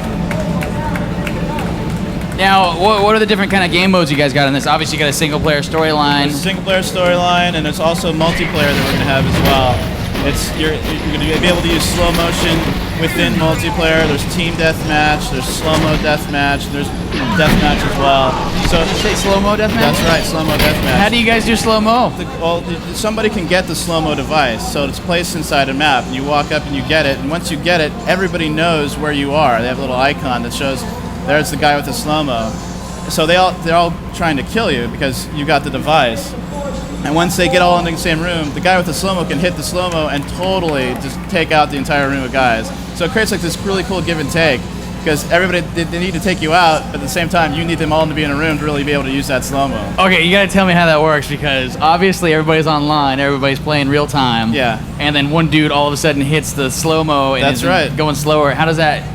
Well, everybody gets slowed down. Oh, everybody goes slow. Just like you're seeing here in the single player game. And so it's kind of like, since he knows when he's going to do it, he's got the advantage. That's right. I gotcha. One thing that we really wanted to show off here that you may have just missed was actually some of the supernatural moments in Fear. You can see there we use the character Alma to she kind of shows up at different times, and we really want to get underneath the player's skin with her. It's about psychological scares. What you're going to see coming up here next is something else that I really want to point out with Fear. So I'm getting a nightmare sequence. Nightmare. You can see the lights, the door closed on Chris. We saw there's Alma showing up again. And here we're transported to seemingly a whole new place. We got that cool bleach effect on the screen. The ceiling's just covered with blood. Definitely very cool. This is really impressive. Do you mind if I throw some questions at you from our audience? Go right ahead. Excellent. A man by the name of Rick Vunderdink from the Netherlands is asking, what are the recommended system specs for Fear? Is an ATI X800 Pro enough for max detail? Well, you know what? We've got a partnership with ATI, and that'll definitely work out. I mean, what we're targeting is players that were playing Half-Life 2 last year are going to be able to play Fear this year. So we're taking advantage of DirectX 9 and some of their features, but we're also going to have support for DirectX 8 renderer. Really? So you're going to be able to, you're not going to have a super high-end system to run Fear. What is going on there? Well, actually, as part of the nightmare sequence, we came out and we saw Fettel. He was interrogating somebody, but we were still in that nightmare state, and then we snapped out of it and we saw that character there, and we realized that we're too late. And Fettel has gone off, and then he gives us a little bit of where to find Fettel and what we have to do.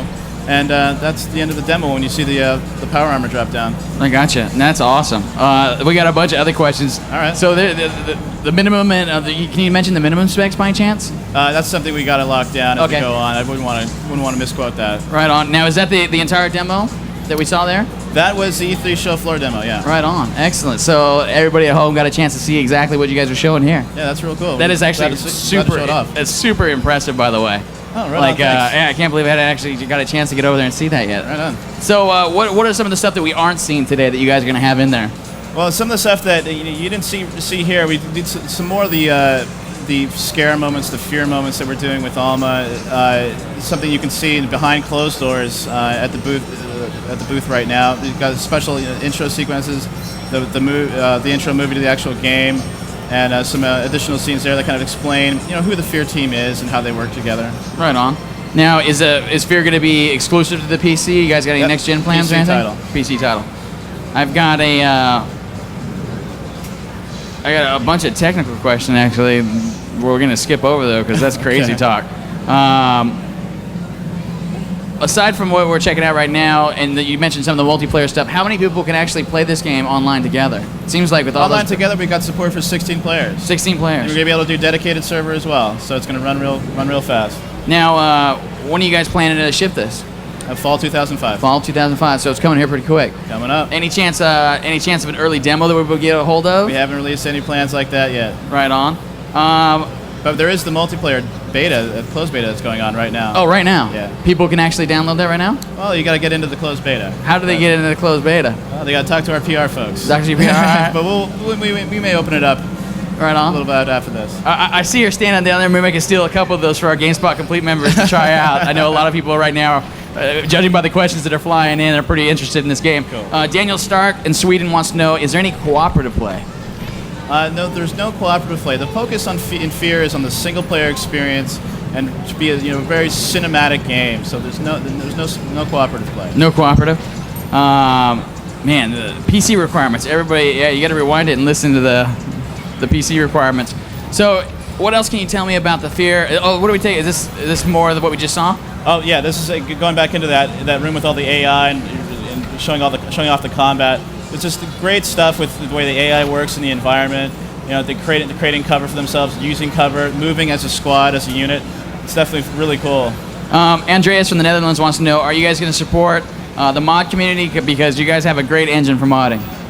Absolutely. It's the mod community is something that we definitely look to supporting. We haven't really announced any plans for that yet, but we definitely want to keep those guys in mind. Right on. John Swapberg from Stockholm, Sweden wants to know, how many hours of gameplay does Fear have? It's a difficult question to answer. Yeah. I mean, typically the hours of gameplay, it's all on your play style. I mean, we've had people, playing Fear that have played it for, over 25, 30 hours. Really? But it's at the same time there's people who have played it for less than that. It really, if you're the kind of player that is going to be, investigating things, it's going to definitely take longer. But one thing I definitely want to make clear is that we're certainly going to be competitive with game length and some of the other, FPSs out on the market. Right on. Chris Anderson wants to know from Indiana, how many weapons are in Fear, and are there any special abilities other than the slow motion? Well, we haven't released the actual number of weapons yet, but there's definitely some cool weapons you're seeing here. That's like the plasma rifle, we got the assault rifle, the shotgun. Your deathmatch favorites are definitely going to be in there. Right We're on. also going to have, like the cool weapons like the plasma rifle and the nail gun especially. That's got a really cool ability. Is you can actually fire the projectile and it'll nail that enemy to the wall. So you can put the nail through their head and stick them to the wall. It's definitely very cool. That's awesome. Jake from Fort Knox wants to know more about supernatural moments. If you can let us in on that. It's because we want to keep it.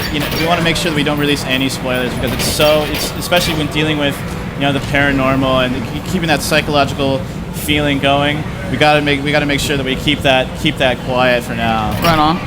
Erlyn from Norway wants to know how big are the maps and how many players can there be on each map.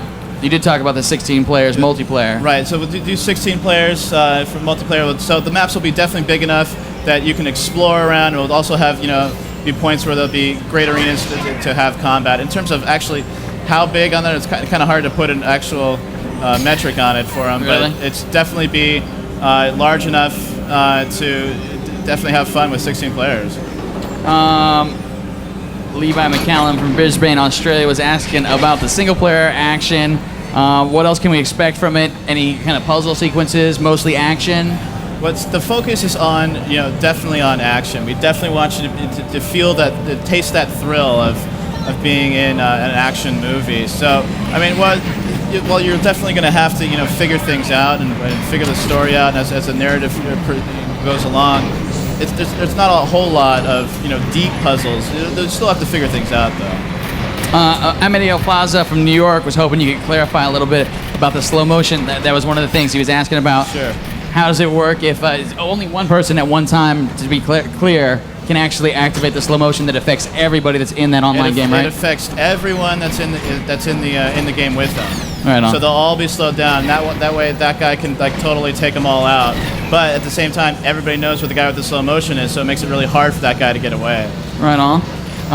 Any other tidbits you'd like to talk about in terms of the multiplayer? A lot of questions are coming up about the modes and what else can we do in there. Well, we've been pretty tight-lipped about it, so I think that's about all we can release at this time. Sorry. It's okay. And all the questions are still about specs because everybody is super impressed by the way this game looks, as well as if this is going to come out for any next-gen stuff, and we already talked about that. So yeah, it's PC that's pretty much. Yeah, totally. There's lots of questions for you, though. They keep on coming in. But let me ask you this. When we see this in fall, are we going to, how representative of the way the game looks? How much more do you guys got to go? Where are you at in the state of development? Where we're at is we're polishing it up right now. Really? So it's everything. Monolith is doing a great job. I mean, you see the pacing in this demo. I mean, that's we're just at the point we're just polishing everything up and making sure everything is good and consistent with the quality that Monolith is making sure that's consistent with the quality that they're known for in the FPS market. So right on. Ramses from Mississauga, Ontario wants to know if the game is going to be this dark, or is it going to be basically lighter in some areas like the multiplayer, or is it pretty much a mood kind of setting thing? It's a mood setting here in this particular environment. It's kind of dark, especially in the hallways here. So it's not all of this dark. There's different environments where it's certainly brighter. The particle system. The lighting is something. We're definitely doing it for dramatic effect. Right on. Excellent. I think we're almost about done, and I think we are, in fact. So thank you once again, Rob Loftus, for coming by. No problem, I really man. appreciate it. The game looks so terrific. I can't to get my hands on it. Great, thanks. GameSpot's live coverage of E3 2005 continues, and I'm here joined by Jeff. Jeff, how's it going? And you brought with you a game called Geist. Geist for the Nintendo GameCube. Is the rest of the interview going to go like that? No, just it's not. fill in It was, the just, blank? it was a nice little beat. I feel Okay, like I all right. stick to it. I see a giant banner for Geist right over there. This is a game I think we saw. Did we see it for the first time last E3? I 2 or 3 years ago? believe so. Maybe this might be its 33, but it's undergone several creative changes, and we're really happy with the end results. So why don't you tell us where the game is right now? What's it all about? well, we're about to come out this summer. It's really a very unique game. Nintendo never just does a genre for genre's sake. We never just say, we need a racing game, let's do a racing game. And this is really a combination adventure game that happens to take place in a first-person view. So it's not a traditional first-person shooter, although when you look at it, it might have that appearance. Really, it's about the adventure aspects. And what is the adventure in Geist? Well, one of the great things about this particular title is you aren't limited to one character through the whole thing. You actually... Let me go into a little bit of the plot. Okay. So looks like we're seeing some of it right now. Well, you're seeing a little bit of the cutscene. This is right after you've been captured. You've infiltrated this facility, this evil corporation, and you've been captured. And they do paranormal experiments. One of the experiments that they do is they actually rip the spirit out of your body, and they're trying to create this army of ghost soldiers. Okay. And so you have been captured at this point, and they're going to see if they can turn you in one of their minion of ghost soldiers, and they're putting you through their training program. So that's where we're starting right now. And I'm guessing they don't hold on to you for very long. In fact, when I get a chance to play here, we'll actually show that you're going to get a little extra help at this facility, and you'll be able to escape their containment, and then you're just going to cause havoc throughout the whole facility. That is one evil-looking dude, by the way. What's his name? I bet he has a great evil dude name. His name is Volks. He is the owner of the Volks Corporation. Nice. So yes, there is. He's got a long and shady history that you unveil as you play through the game. No relation to the Volt you'll find in WarioWare, I'm guessing. No, just completely new Volts. So here you're in their training facility. It's very, nice and peaceful and colorful. And, the game's teaching you, well, as a spirit, I don't have a body, so I'm constantly kind of just dissipating my spectral energy. So I'm going to want to drain the life force off of vegetation in order to refill my life. Also, if I'm in possession of things, I won't be losing life. Now, here's a great example of what the possession mechanic's all about. It's showing me this little fuzzy rabbit, and everything living kind of gives off this aura. And if it's a white aura, that means that they're not really scared, they're not in an agitated state, so you can't possess them. But if it's yellow, they're slightly scared, and then if they're red, then you can possess them. So we'll go ahead and possess the rabbit, and then whatever object, creature, person that you possess, you experience the game from their point of view, and you have their abilities. And there's your little bunny nose. Yep, you're looking from a little bunny, and as a bunny, I can hop. All right. So some things that you possess, maybe let's say a guy with a big gun, you can you'll have that firepower. Let's say you need the knowledge to get into a restricted access area, so you want to possess the guy that's got that knowledge, right, or has that authority. So here we see that the training simulator is freaking out a little bit. Yeah, a little wireframe there. And we're getting a little bit of foreshadowing on what would have happened had you stayed within the training complex. They would have eventually brainwashed you good and made you an evil soldier doing Volk's bidding. But now, thank goodness you have a little bit of help here. Now I'm guessing since we saw black and white there, depending on who you possess, you get a different visual spectrum. Exactly. If you possess, because it's not just people, it's not just and it's not just objects, it's also animals. So, if you possess a particular animal that's got a particular type of, visual spectrum, it's going to be represented graphically. So is that your help we just saw? That is your help. This is this mysterious little girl that's haunting the facility. And right now she kind of acts as your guide and kind of helps you figure out what you need to do in the facility.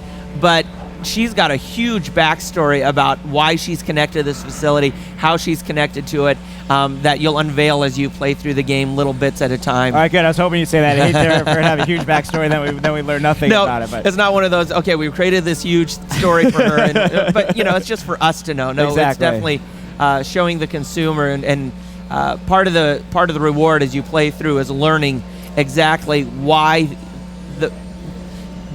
this corporation is conducting these experiments at this particular location. So here you're getting the first chance to see what you look like without your body. Oh. And freaking out a little bit. You're a little uncomfortable with it. Understandable. I mean, you were just a bunny. That wasn't so bad. Yes.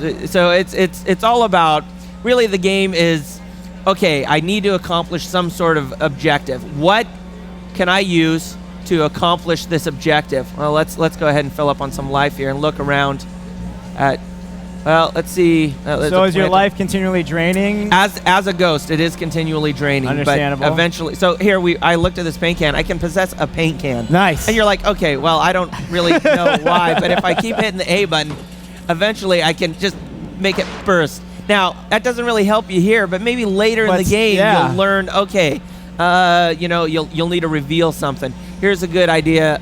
That's an old shooting gallery that they got stored away here. And you can possess these different objects. And actually, every time you possess a new object, you get to learn a new little mechanic. And it does its own little new action. So it's really about, okay, exploring the environment around you. What can I use this object for? How can I use it to advance my purpose? Right. And then, can I use it to scare somebody? So here I'm in this little mop bucket. Now you get to roll Can you around. imagine if there's a janitor standing around? They'd get all creeped out. Yeah, creep out. Maybe he's got some keys or something that you need to get into a restricted area. Now, when you possess an object, is there a limited amount of time? Are you stuck there? Are you allowed to jump in and out? Well, you can dispossess at any point. just jump out of it. But some of them, like for example, this explosive container that I'm in. Right. If I cause it to explode, well, it no longer is there, so therefore I don't need to use it. Also, as a ghost, you're seeing everything in slow motion because you're moving much faster than the world around you. So there's gonna be some timing things where you're gonna need to dispossess to possess something that's moving too fast to interact with in a normal environment. So here, I can go up into that hole I just created and find this slip point to go ahead and slip into the next room. So what's a slip point? Is that just your cracks in the walls, cracks under doors and windows? It's not like a wormhole or something? No, it's not like a wormhole into another dimension or anything like that, but it allows us to access maybe rooms that I wasn't originally intended to possess or enter. This game looks great. I love it. So trippy. This game looks great. Yeah, it is. It's a very unique and different title for Nintendo. Really, it's Nintendo's all about what do we need to do to support the story that we're telling or support the gameplay mechanics that we have. And for the gameplay mechanics of possession and dispossession, you need a little more sophisticated storyline than you would see in maybe your standard Nintendo so that title. guy was that guy just asleep over there? He was asleep, and I made the phone ring. Nice. So he came over to check it out, and I'm actually making all sorts of scary noises out of it now. Nice. And then the girl was in the waste paper basket, and she completes the possession. So you noticed his aura had changed, and she's going to kind of give you, okay, this is how you do it, but I'm not quite big enough to possess a full-sized adult, so maybe you can use his abilities. So you can't possess someone when they're asleep. That doesn't count. No, not unless they're maybe having a nightmare and they're terrified in their sleep, and then you can go ahead and use them. But yeah, normally it's a matter of, okay, here's this person. I need the knowledge or item that he has. I need to find out what he's scared of. And sometimes when you possess a character, you'll actually get insight into their knowledge. So you'll have flashbacks of maybe something that they know that you need. All personnel are to so report here, to their section commanders for immediate possession screening. they actually know at this point that you're something bad is happening. So they want to start scanning all the personnel to see if there's they are possessed by evil. Oh, they already creatures. they have such countermeasures in place. There's countermeasures in place. I wouldn't have thought if I was an evil scientist, I wouldn't have thought of that. So all right, I need to find a TV to look at here. Okay, here we go. So, you can look over there too, by the way. All right, there we go. No matter what works. It's hard to talk and play at the same time and look at distant televisions, but I can get the hang of it. You're doing a great job. Not a problem. So, are you ready to take some questions from the audience? I can take whatever questions you want to dish Daniel at me. Stark from Sweden wants to know, what is the craziest thing the spirit can possess?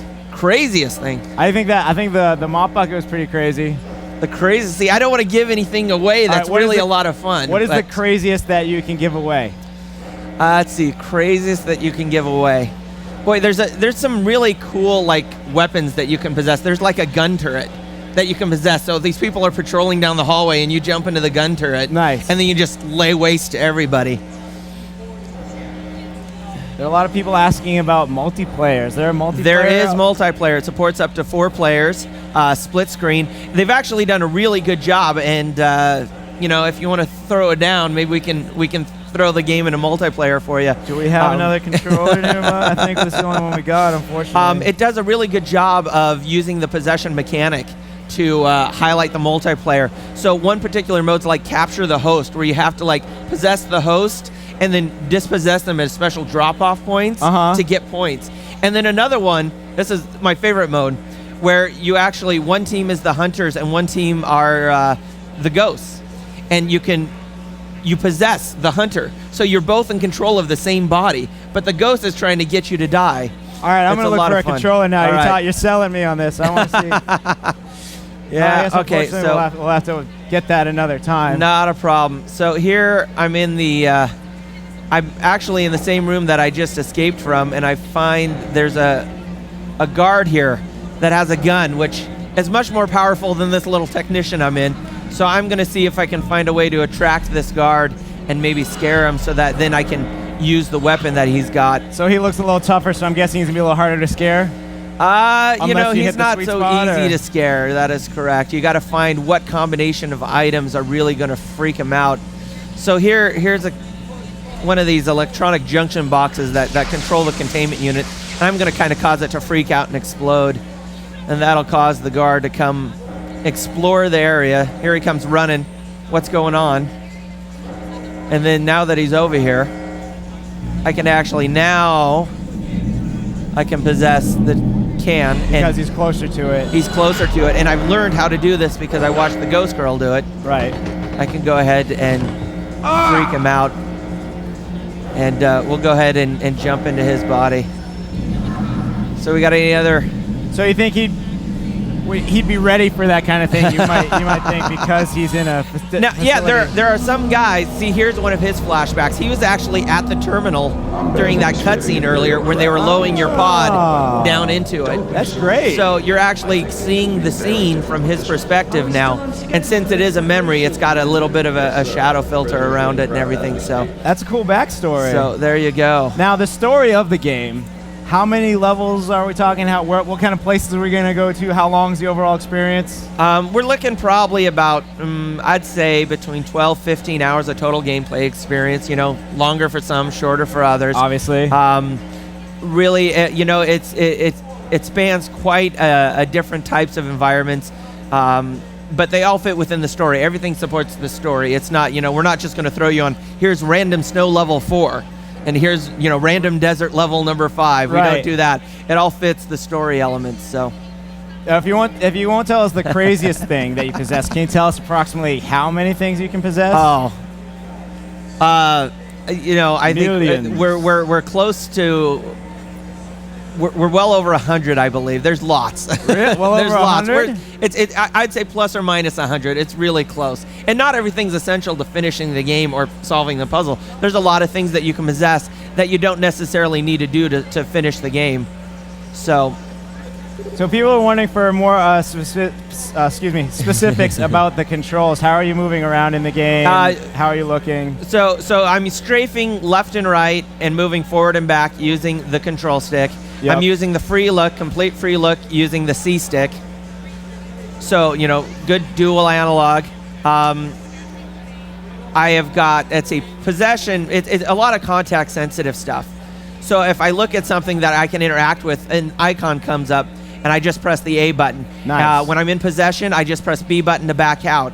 And then weapons, let me talk to this guy first because I don't want him to run away when I pull out the weapon. He's going to go ahead and give me a code that I can, he thinks I'm just a soldier. I'm trying to get through this room, so he's going to help me out and unlock the access code for the computers. So I can raise my weapon. L button is, you know, different for each weapon. It's either a zoom or, you know, maybe a secondary function. And then I've got the primary fire on R, and if there's a secondary fire for the weapon, that's on Z. All right. Jim from New Hampshire, that one was for you. Let's find some more, shall we? No problem. Are you going to get to shoot some stuff soon? Or? Soon. I'm about to get into a pretty good fight. So here we go into their actually computer terminal, and we're learning about all the personnel that they're doing experiments with. And this is a buddy of yours. If we had played the first level, his name's Bryce, and he was actually infiltrated the facility beforehand, and you went in to rescue him. And when everything went wrong, he got captured. So now you're going to want to try to rescue him. Also, the first level of the game, you're not a spirit? The first level of the game, you're actually infiltrating as a normal soldier. And, you know, so you get a little bit of feel of how it feels to shoot and fight your way through. And just as you think everything's going well and you're about to get out, something goes wrong, you get captured, and that's where we pick up the game from where we started here. Curse you, Volt!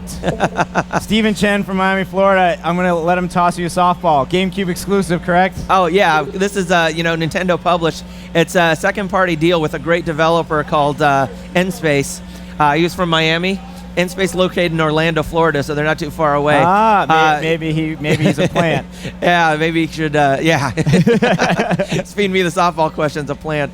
David from Denton, Texas. Does the game support widescreen or progressive scan? It does. In fact, I think it's actually in widescreen now, so everything looks a little stretched. That's right, I didn't set it right because I'm playing on a 4x3 TV. But yes, it is progressive scan and it is widescreen. I got to go get my access code. Everyone needs the access code. I was on one of the computer terminals in here. I'm just busy talking to you and not playing the game to the best of my ability. You've been doing great. This game, you're showing I need to off get to really the well. action sequence, and then you can watch me try to die. All right, well, you get there quickly. You said there's a lot of slow motion in the single player. Does that translate over to the multiplayer? No, in the multiplayer, all the speeds are the same, although there are some pretty cool weaponry that you can kind of use that move at a fast pace. Let me. How far are we from shooting? From shooting. I believe it's in the next room. All right. This will be the the closing portion of the Geist demo. Not a problem. Where Let me. The possessed soldier shoots him up. So here, get through the dog kennel. Oh, the ghost girl's telling me a little bit about the animals can sometimes see you. So if there's a guard walking around that's got a canine companion, yeah, they might alert you to the fact that alert the enemy to the fact that you are in possession. So yeah, at this point there's a room full of soldiers, and they have a dog. Yeah, see the dog's checking, and they've got this special screen that makes it hurts if you're a ghost and try to go through.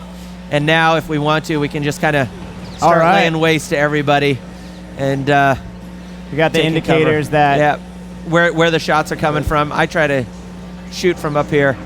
So I'm guessing you're supposed to actually walk down there first and get detected. And the alarm goes off, yeah. but I've been there before. I don't want that to happen. Cool. So, well, Jeff, thanks for the demo. No man. problem. Thank you for the time. This game looks great. And once again, when is Geist coming out? Should be out this summer. Out this summer. Can't wait to see it. All right. Thank you very much. Enjoy what remains of E3. Here with the Godfather up next. I got my man from EA. What's up, buddy? Hey, how you doing? I'm Pretty Joel good. Wade. Hey, How Joel you Wade. doing? Let the folks know that don't know you at home what you do. You're the Right. So I'm Joel Wade. I'm a producer for The Godfather. I'm hoping to show you some stuff from the game and get you excited about what's going to come out this fall. So the one that we got plugged in right now, if we can actually take a look at the attract mode that you got running right there, is for the Xbox, correct? That's right. We're going to show the Xbox today. Right on. So without further ado, I know this is one of the biggest games of the show. I've been dying to see it and play it. Please, by all means, if you could show us what the Godfather's all about. Well, let me take you through.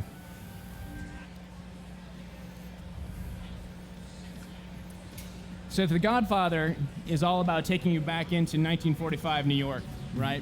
Unlike a traditional sort of movie game where you have a series of linear missions, this is more of an open living world. You'll see them starting out in New York. One of the first things I'm going to do is I'm going to go talk to Clemenza, who is one of the important characters in the game and one of my mentors. Hey kid, I got a job for you, but it could get a little messy. Interested? He's actually offering me a hit that I can do, one of the many missions I can do in the game, so I'm going to accept his hit. Who's the target? Bobby Marcolini, Caneo Cap. I think the folks can hear it at home better than we can hear it here on the floor. Now one of my guys has a dead niece. Make sure he gets the message. Capiche?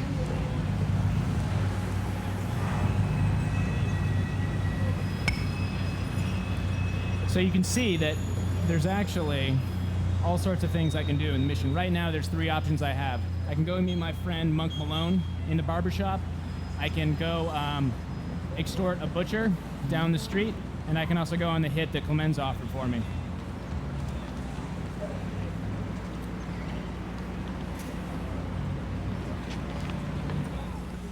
Hey, mister. So this is an example Monk Malone, you know him? I'm supposed to meet him here. of where your story, playing yourself in the game, intersects with the fiction of the movie. Right on. So this is the important scene where the Don is killed. I got you. We were fortunate enough to get Marlon Brando's last performance for the game, so that's also wonderful.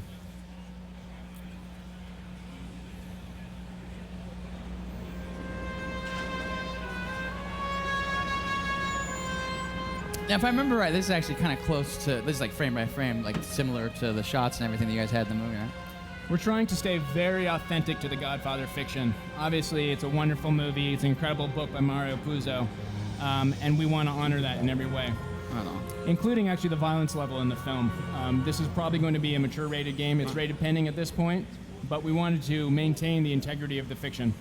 Right on. Hey, sis. So would that make it the first one in a long time for EA that's just straight mature? This is some new territory for EA. But with gamers getting older and older these days, we want to make sure that, you know, with the average gamer being 30 years old, that we're actually catering to all gamers. Gotcha. Merry Christmas. This is where it goes down.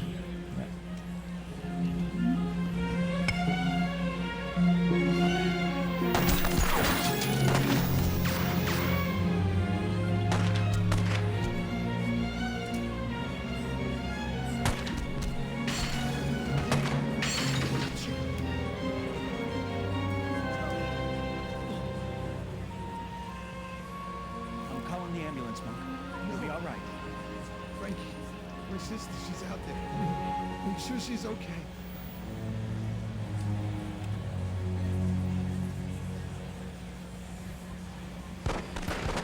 So the first thing I need to do is take out this guy. We actually have an analog-driven combat system where I can actually throw people around all using the analog sticks. I can use quick attacks. I can pull back and do charge attacks.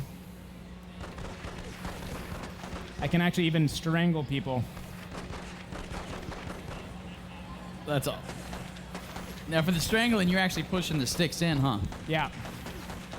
So it feels kind of like you're holding the sticks in and you're Exactly. holding them kind of We really wanted to push the visceral aspect. When you grab the controller, you grab someone. When you pull the stick back, you pull your arm back. Now there's some guys out in the street I've got to take care of. Again, with our targeting, we also wanted to use an analog feel.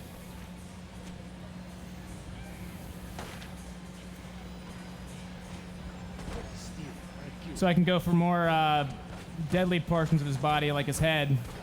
So if I'm looking at that correctly, it's kind of auto tracking, and you can kind of center it with the analog stick. And a lot of times you don't want to take someone out because they have information for you. I'm actually going to take him. I'm going to shoot him in the knee and take him out execution style. Nice. Now there's a hostage over here. So here I'm actually going to wait. My reticle shrinks to show that my accuracy improves over time. I'm going to move the reticle over to his shoulder so I don't hit the hostage. Right on. I'm going to see if this guy has any information for me. Isn't it like hard to... Maybe he'll talk now. Turk. That's all I know. I think she's working it. What's it? So the thing over the head, that indicates that's a symbol of like the puppet strings, right? That's right. That's who is important that I can talk to. I gotcha. The Mafia was all about manipulating people and actually pulling the strings behind the scenes. And so we wanted to get that into the game. Obviously, it's the logo for The Godfather, and we wanted to use that in an important way. That's cool. He's hurt bad. Oh, God. What happened? It was a hit. I think the Don is dead. So in the final game, this mission actually continues on, but we're actually going to cut out. I'm going to show you a little more of what you can do in the game. Clemenza had early given me a hit that I can do for the family.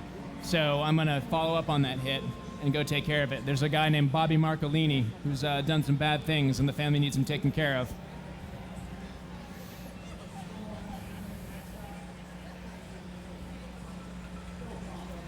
Now, the demo that you guys are showing, oh, I gotcha. So the demo you guys are showing here at E3, this is the demo? That's right. And so, like, how many different pieces are there to it? There's 3 different things that you can show. And of course, there's full driving in the game, but we're actually not showing it at E3 this year. I gotcha. So right now, I'm going to show you a little bit of the hit.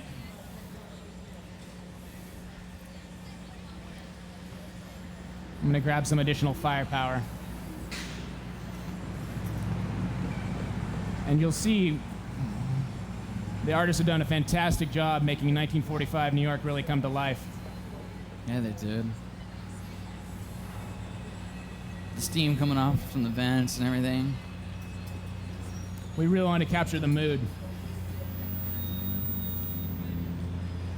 So you'll see there's also mobsters of different families. These guys aren't too happy to see me because I'm actually in their territory. So I'm actually going to move on. Oh, why the hell? I might as well mix it up a little bit. Nice.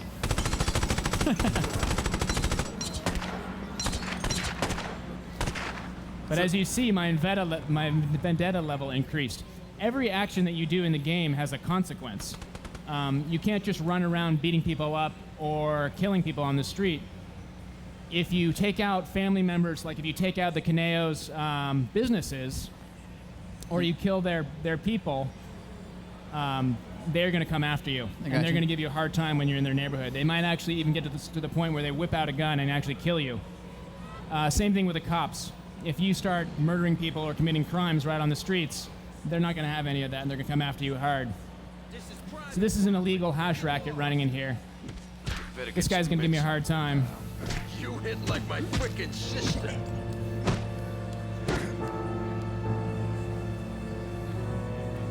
You hit like my frickin' sister. So you see my vendetta level increased again. They're just going to come gunning for you here pretty quick, huh? So the next time you bump into any of those guys, that's when they just say, hey. Yeah. Now I'm in trouble. This is my hit target, Bobby Marcolini. He's running up to the roof. Oh. Looks like you caught one.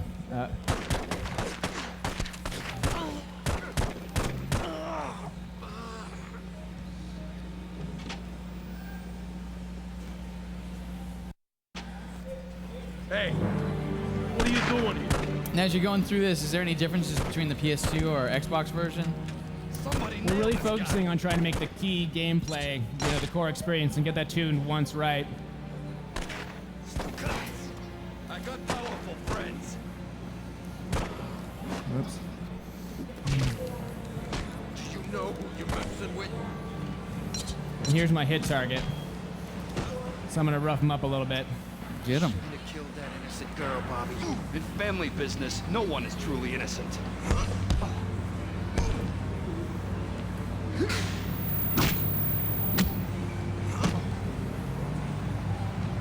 But the Corleones want this guy dead.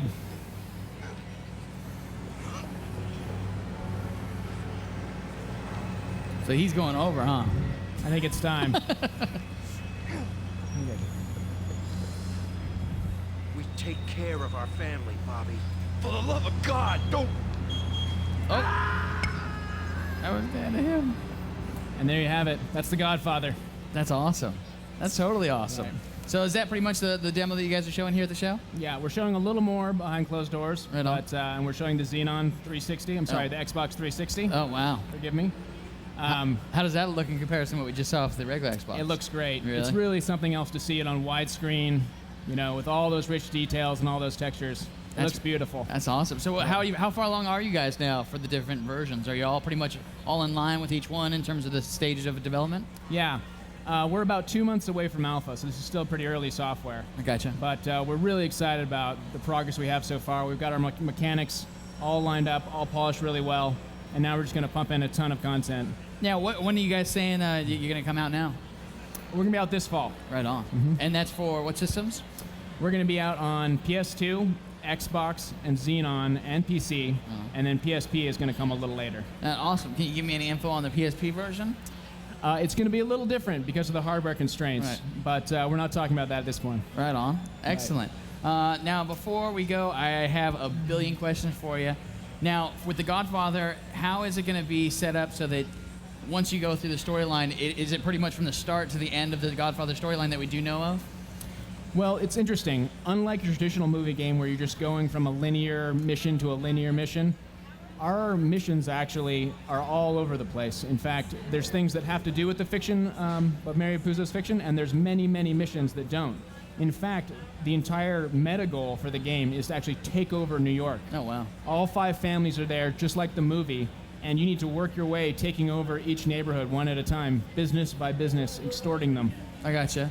Now, the mechanics that we saw there is pretty representative of the gameplay, correct? That's right. Now, you said there was the driving that we didn't see, and there's also, now you guys call it Black Hand, is that right? That's right. Black Hand is a term that refers to an illegal secret society in Sicily. It was actually sort of a nickname for the mafia.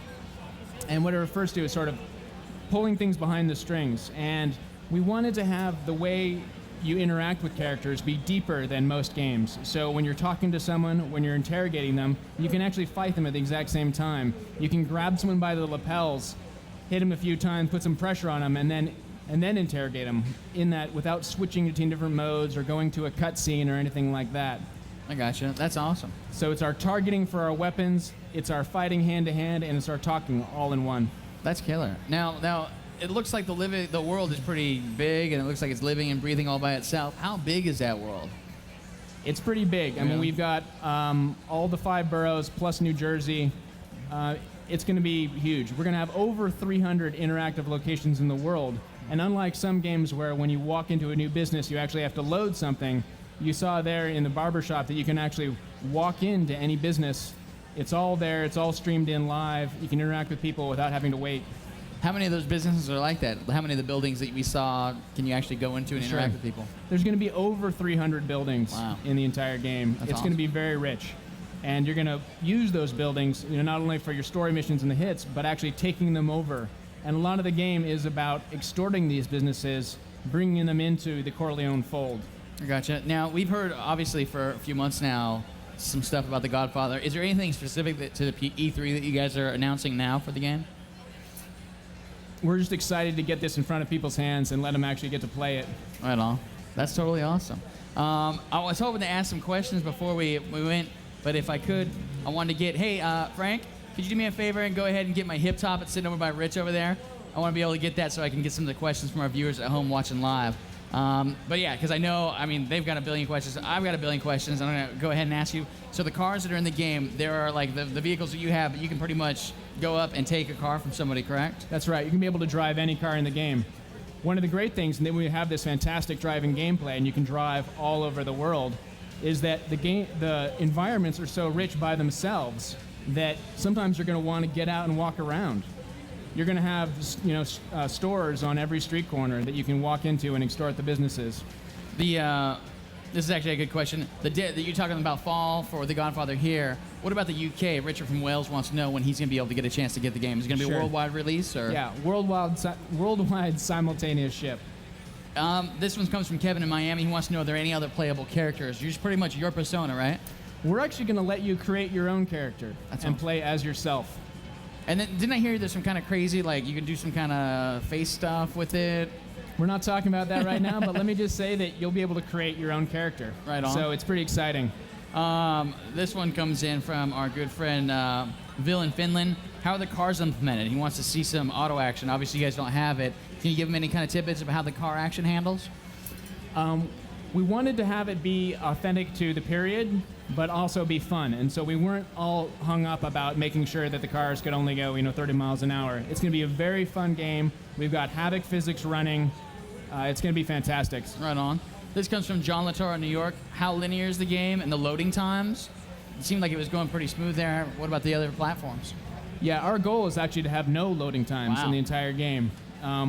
We'll see if we can pull that off completely at the very end. But as you can see, as I was explaining before, you can walk directly into a business, right? And doesn't load. And there's no load right there. Boom. This comes from Julian in the UK. He actually wants to know how linear it is as well.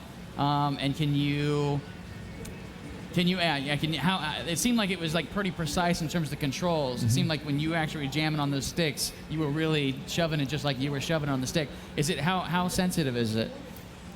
We think it's tuned really well. We're really excited about the way it's feels. What we wanted to do is get people away from button mashing and having a real visceral experience when they're holding the controller. When you grab the triggers, you grab your target. When you pull the stick back, you pull your arm back. And sometimes you don't even have to hit the guy. You can actually just pull your arm back, and that's enough pressure. Really? The goal is how much can you pressure someone without taking them over the edge? If you had to, I don't know if you want to do this, but no, the last question, I swear I'll let you go. There's a couple questions came in. Is it possible, how much could you actually say how much of the storyline is from the stuff that we do know, whether the book or the film, and how much of it is stuff that we don't know? Sure. I don't want to quantify it with a number, but certainly a large portion of the story is original content. Right on. And we actually teamed up with Mark Weingartner, the guy who just wrote the sequel to The Godfather, to help us with some of those fiction elements. And as a Corleone soldier working your way up through the story, you'll find that your path intertwines with the story fiction they're used to from the book and the movie. But it's not completely one-to-one. So you'll see things that happened that were going off screen. One way of looking at it is that when the Don gave an order, you're the guy who went and did it. I gotcha. That's awesome. Yeah. Right on. Thank you so much for coming by, Joel. Thanks for having me. I appreciate it. Really appreciate you coming. And we're back. And I'm joined now by Dongwon Lee. And you tell me your friends call you D, right? Yep. Excellent. So the folks at home, why don't you tell them a little bit about what you do and what you brought for them to check out today? Okay, what I have today is a game called Kingdom of Fire Heroes. It's actually the next version of it, Kingdom of Fire The Crusaders, which was released in the US market last year through Microsoft. Okay, well, what I do on the title is I'm producer, so simply that means I'm just squeezing, the developers to get things right in the right time. Excellent. Now, we're taking a look at this. Actually, one of the cinemas that is for the game, like the demo that you brought us today. Oh. What are we checking out right here? What is that? Okay, well, the Kingdom of Fire Heroes, what it is about is you put you right inside of right in the center of an epic scale medieval war. So you're gonna have a total control over one of the main characters, but at the same time, you have to control numerous number of other units at the same time. So it's a mix of action plus RTS. Fans of the previous Kingdom of Fire stuff, are they going to get a hold of this? And even though it's a different feel, are they going to be pretty happy, you think? Yeah, definitely. We made a lot of enhancements in action play. It's much more fast-paced. And if in ratio-wise, if Kingdom of Fire Crusaders was about 60 RTS and 40 action, Kingdom of Fire Hero easily converted to 60 action and 40 RTS. Sweet. So it's more about the action this time. Sweet, let's take a look. Okay. Okay, well, the first character I'm going to play is Ellen. Well, she used to be, actually one of the sub-heroes appearing in the Crusaders, but she's coming back really huge in the Heroes.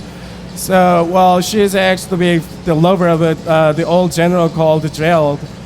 He was one of the main characters in the Crusaders. And in this stage, you're actually going to get to see how they first met and fell in love and fight together till death do them apart. How far along are you guys with the game? Okay, we are about, I just love to bring in the percentage. We are about 80% done. Right now, we are just doing on the localization, just polishing all the balances and stages. So, yeah, we're pretty much done. And right now inside the game, we have a lot of event cutscenes that really helps you understand the storylines. We're going to have that from one mission to another. And that really will help you get where you're exactly positioning in the battle mission and what you're going to have to accomplish as you go. When are you guys planning the ship? It's fall this year, early September. And so this we're taking a look at is real time using the game engine, right? Definitely. And is this a cinema that we'll see in the game when it's final, or is this something you guys created just for E3? This is something we just made for the E3. We have a completely newly designed the stages for the real game. And so now you're actually playing your control? Yes, the character in the middle is the character I'm controlling right now. As you can see, it has a lot of Dynasty Warriors look to it. If you just focus on an action part.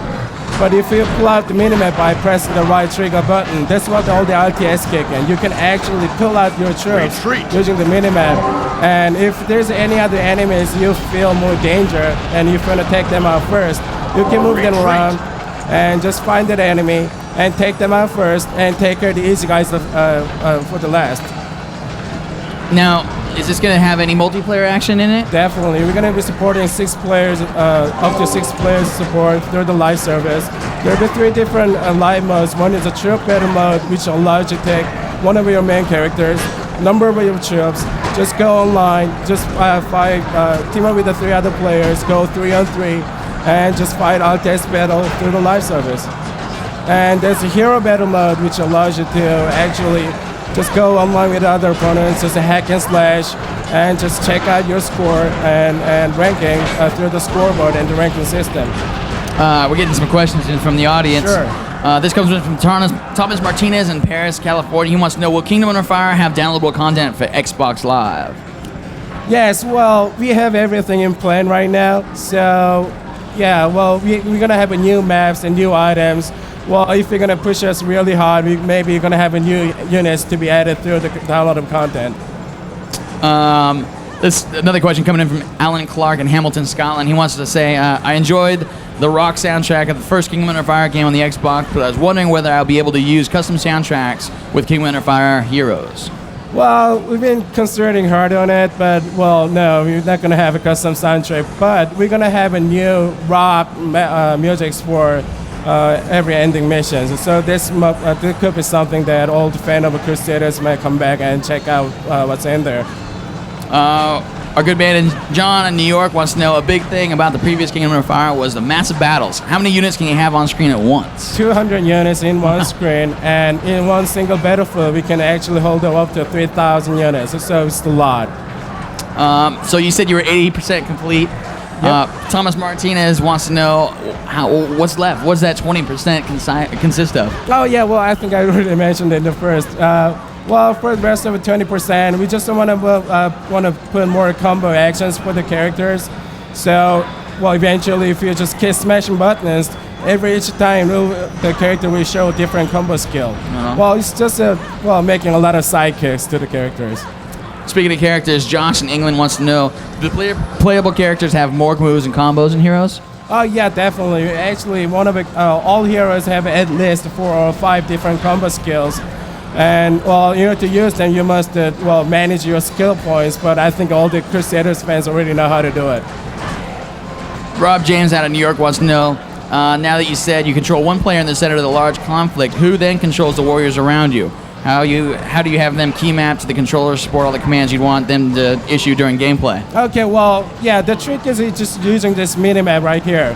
By just firmly holding the trigger button, you can actually keep commands on each troop, and you can move one troop to another by just switching back and forth by pressing the left and right trigger, and just pull up the minimap and just moving around this cursor and just aim on the target, press A, and that's gonna go there and start fighting for you. Now, how many different environments do you have, and is there any more that we can show today? Yeah, sure. Just gonna skip to the next stage. We have tons of different environments. We have actually 8 different weather systems. They actually can get to fight in a snowing condition, raining condition. Actually, it brings the effect to your gameplay too. So if it rains, well, your soldiers are gonna move slower. And if it's snowing condition, the lanes are gonna be a little bit slippery. So you gotta actually be extra cautious when you try to move around the troop. And yeah, we have tons of other variation in the map that you can actually utilize as your strategy into the game. Right on. Now, so how long you guys been working on this? For Kingdom of Heroes, just 1.5 years. Actually, the time really overlapped with the Kingdom of Fire, the Crusaders, the first version of Kingdom of Fire. Mm-hmm. So even before we got Kingdom of Fire Crusaders released, we actually started early and start planning everything in and out from the beginning. Right on. As you load up this next section here, that's how that look like a character selection screen right there, huh? Yeah, we have 7 new characters. Well, they all had a sub-heroes role in the Crusaders, but yes, they are coming back as heroes. Mark Townsend in Indiana wants to know, actually he wants to say that the game looks amazing. Are you working to get a steady frame rate? How close do you guys think you'll get it to being 30 frames per second as it's sporting 200 units in one screen. Excellent. That's pretty impressive for all those units on the screen. Oh yeah. So this area that we're in now, what's happening here? Okay, well this is the way that the real action plus RTS components are all together. As you can see on the left-hand side, there are actually 4 different gauges that indicate the other troops are assigned to your main character. So just press the left trigger. You can move one troop from one troop to another, and just pulling out this minimap, you can give it commands to each troop, and just move the cursor around, and just aim the target. The red is your enemy, and blue is you. And with the archers, I'm just gonna make them fire in range. And with the rider, I'm just gonna make them run back and forth the enemies, so they can actually cause damage as they hit and run on the enemies. And with the main character, you just go hack and slash. So it's really the mix of action RTS to really stay on the edge. What about the dragons? The dragons are awesome. Dragons, yeah, there are actually 2 area units that you can use as a support units. So by just pressing the directional pad, you can bring up the special abilities. And one of the special playable character happens to be summoning the dragons. So just press A, and they're just gonna come to you and give a cover fire from the sky. I gotta say that I hope Dave is back there recording this in HD because it looks amazing. It really does. Thanks. And this comes in from Christian Griffin in Maryland. Are there any new magic powers planned for this installment? Well, yeah, you just saw it on the screen. There are actually 60 different magics you can cast, and you can train them. Well, when you stop by castle, clearing after mission, you can train them with meteor, blizzard, just anything you see in a fantasy novel, they will be in the game. Kevin Harris in Chattanooga, Tennessee wants to know, will the hero's strengths and abilities be upgradable through the game? Yes, definitely. Oops. I think we're still good. Let's see here.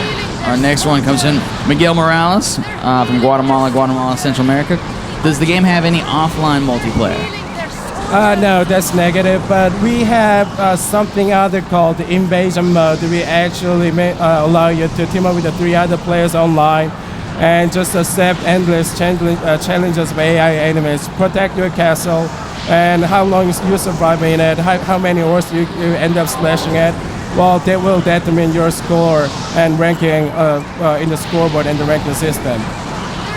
Derek Villado in Ontario, Canada. He wants to know, are there any additional RPG elements from the past game? We definitely have more items and more skills and more magics that you can actually train to the other troops and your main character. It's a good question from Nick in Los Angeles, but I don't know why you're asking questions. If you're in Los Angeles, you should be down here at the show. But how many sides can battle over Xbox Live? You talked about 6 earlier. He wants to know, can multiple people be on the same side? So he's thinking could you get all 6 on your side and battle against AI? 3 will be the maximum. Maximum? But will you be able to battle the AI, or do you always have to battle a human opponent? No. Actually, in troop battle and a hero battle mode, you just have to fight other live player on the live. Oh, I gotcha. But in invasion mode, you just can team up with other players, and in that mode, you can just fight against AI enemies. Luke in Norwich, UK wants to know, will Reiner return? Well, I'm just gonna hold answer for the questions. He will return, but just can't guarantee where he's gonna appear. Excellent. I think we're almost about time. Before you go, is there any other levels that you can show us before you go? Sure. I just want to show you one giant ogre. Well, it's my favorite fella. I actually spend a lot of time to give a lot of attitudes to him. So, I'm a big fan of giant ogres. I think most people watch that. Yeah, totally. How could you not be? So, how you got to be super excited that after a year and a half, you guys are working towards September. Still a little ways out. No. How happy are you going to be when you're finally done? Well, we'll be drinking a lot of martinis. It's a lot of work. People don't realize how much goes into making a game that has 200 units on screen with all that stuff moving around and everything. There's a lot of stuff. Yeah, definitely. It's all about the teamwork. We had a lot of artists actually working day and time to make sure that they have right balance in polygon counts and how that it really impact the frame rate of the game. So yeah, we measure everything in and out, and we are really glad we actually ended up with this result. Sweet. Okay. Now, you weren't joking around. That's a giant ogre over there, huh? All right there. And they are really giant-sized bad fellas like the swam mammoths, and there are a lot of aero units. And this guy there are a lot's going on that you have to deal with it. That does look really cool. What is that thing?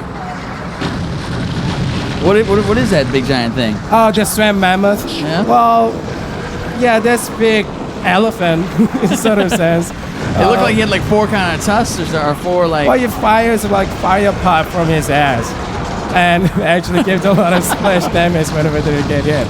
Okay, well, this is a giant ogre in action. And that's the one that you're controlling right there? He just smashes everybody in the ground. While you're smashing stuff into the ground, I'm going to hit you with another question here. Okay. Actually, this fits in perfect to what you're showing. Sure. John out of New York wants to know, how many different unit types will there be in Kingdom Under Fire? Okay, well, in original Kingdom Under Fire Crusaders, we actually supported 35 different units. But in Kingdom Under Fire Heroes, we'll be adding 5 more. And, well, they're not just typical units. They'll be really challengeable, very strong AI enemies that we're going to keep your hands busy. This is a good one from Miguel Morales in Guatemala. First, he wants to say that he loved the first Kingdom Under Fire, and he wants to say, will you be able to use any of the enemy armies? No.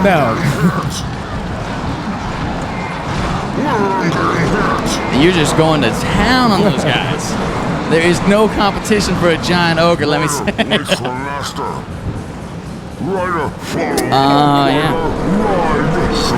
Yeah. A lot of questions. People are saying, there's one from Mark Townsend in Indiana. He says that if you can do this all on the Xbox, they can't wait to see what you do on the Xbox 360. Any thoughts about that yet? Yeah, well, I can actually confirm that we are working something with the Microsoft. Well, it's also about next generation console, and yeah, we are doing something for the Xbox 360. Yes. Excellent. Well, thank you very much. You heard it here, folks. Oliver Mosier, Lawrence, Kansas wants to say, can certain campaigns only be unlocked by completing the first campaigns, or do they all start out unlocked? They are all different storylines. Actually, King Under Fire Heroes, well, it says 5 years before whatever happened to the King Under Fire Crusaders. So it really actually depicts and chronicles the story of all subheroes and the Crusaders, how they really got together in this war, and what really linked them together to fight till the death to them apart. So yeah, it'll be like you're just playing 7 different games in 7 different perspectives. Excellent. Well, I think that is about all the time that we have now. Thank you so much for joining me, D. Thank you for We're live up on stage. Joining me right now is Bill Trennan. How you doing, Bill? Good. How are you? Doing pretty good. And we have the one and only Mr. Anuma. How you doing? Hi. How you doing? For the folks at home, can you tell us a little about both what you do? じゃあアヌマさんの役割について説明をお願いできますか？このトワイライトプリンセスのプロデューサーをちょっと前まで去年の E3 からですねずっとやってたんですけれども、ちょっと前にですねまたディレクターをやることになりまして、今プロデューサー兼ディレクターということになってます。Well, I've been a producer on the Zelda series since prior to E3 last year, and I've been working as producer on the Legend of Zelda Twilight Princess Sisen, but most recently I've been put back into the director role in the game, so I am now back working hands-on on the project. Right on. Now, for the folks watching at home, we can see that you have a little Game Boy Micro hanging around you with the Minish Cap running on that. But without further ado, the other game that you brought with you today is the Zelda, the new Zelda. So, what are we looking at today? Is this the E3 demo? 今回のゼルダで何を見てますか今？今はですね、リンクが生まれ育ったとある村という村の中でリンクが今回はカーボーイのリンクなんですけれども、今ヤギを相手にですねヤギをこう投げてるんですけど、普段ヤギをいつも可愛がってんであんまり投げたりしないんですが、ゲームではこういうことができるようになってます。So what we see here is Link in the village that he was born and raised in. It's a place called Toru Village, and Link is a rancher in this game, a cowboy, if you will. And what we see here is Link basically wrangling the goats that he takes care of. Most of the time, he's very nice to his goats and he pets them and everything, but as part of the gameplay, what we've done is we've made it so you can actually grab the goats by the horn, throw them down, and then get them angry and try to wrangle them. Right on. Now, there's 2 portions I saw when you guys loaded the demo. There's 1 level and a 2nd level, is that correct? バージョンは、2つのエリアがあって、1つのエリアともう1つのエリアがあるみたいですね。はい。Yes, that's correct. Now, can you explain what happens here, what we're seeing? じゃあ、こちらのレベルではどのようなことが起こりますでしょうか。今は何？これはシリーズでおなじみの今回はですねエポナという名前ではなくて自分で名前を付けられるようになりますけど、リンクのパートナーの馬ですね。So what we see here is a horse, which has been a continuing theme of the Zelda series for some time now. Although this time we've been calling the horse Epona, you'll actually be able to name the horse anything you want. So really, it'll be whatever name you give the horse. リンクはカーボーイでこのヤギをですねヤギの小屋に今返している仕事をしているところです。And so Link is kind of a cowboy here, and what he's doing is he's herding the goats and trying to get them back into the barn because that's his job in the village. How long does Link play a cowboy before he actually gets into the adventuring? じゃあ実際の冒険に入るまではリンクはどのくらいカウボーイの仕事をやってますか？ゲーム上では。ゲーム上ですか？ゲーム上でカウボーイの仕事をしているのはごくわずかな時間です。その時間の間にリンクがカーボーイであるという印象をですねたっぷり味わってもらって、そこから、村の中に入っていってですねその中で、村人たちとの会話の中でリンクがどんな人なのかっていうのをプレイヤーたちに分かってもらうというそういう遊びです。So in the game itself, Link will only be working as a cowboy for a very short while. That's kind of to set up his relationship with the animals in town and his role as a cowboy and his role as working with horses and the animals. From there, he'll go into the town, kind of meet some of the villagers. He'll get to experience his life in town briefly, and then after that, he'll go out onto his adventure. I have a few questions, actually. This one ties directly into what we're talking about. Frank Russo from New York wants to know, will there be mini games such like that in this new Zelda, such as fishing, archery, contests, etc.？ 今回のゼルダにはミニゲームありますか？釣りとか、弓の。そうですね。もちろんゼルダシリーズにあるそういうミニゲームは今回もたくさん入っていて、実は釣りもですねもう遊べる形になってるんですが、今回ちょっとチョイスしたシーンからはちょっと外れてしまったので皆さんにお見せすることできないんですけれども、ボートが出てきますけれども、ボートを使って前のようにですね池の外から釣るんではなくて自分でポイントを探して釣るようなことができるようになりますので、また面白い釣りができると思います。で他にもいっぱい他のいろんな種類のミニゲームがたくさんありますので楽しんでもらいたいと思います。 There will be a lot of mini games, and fishing is one of those.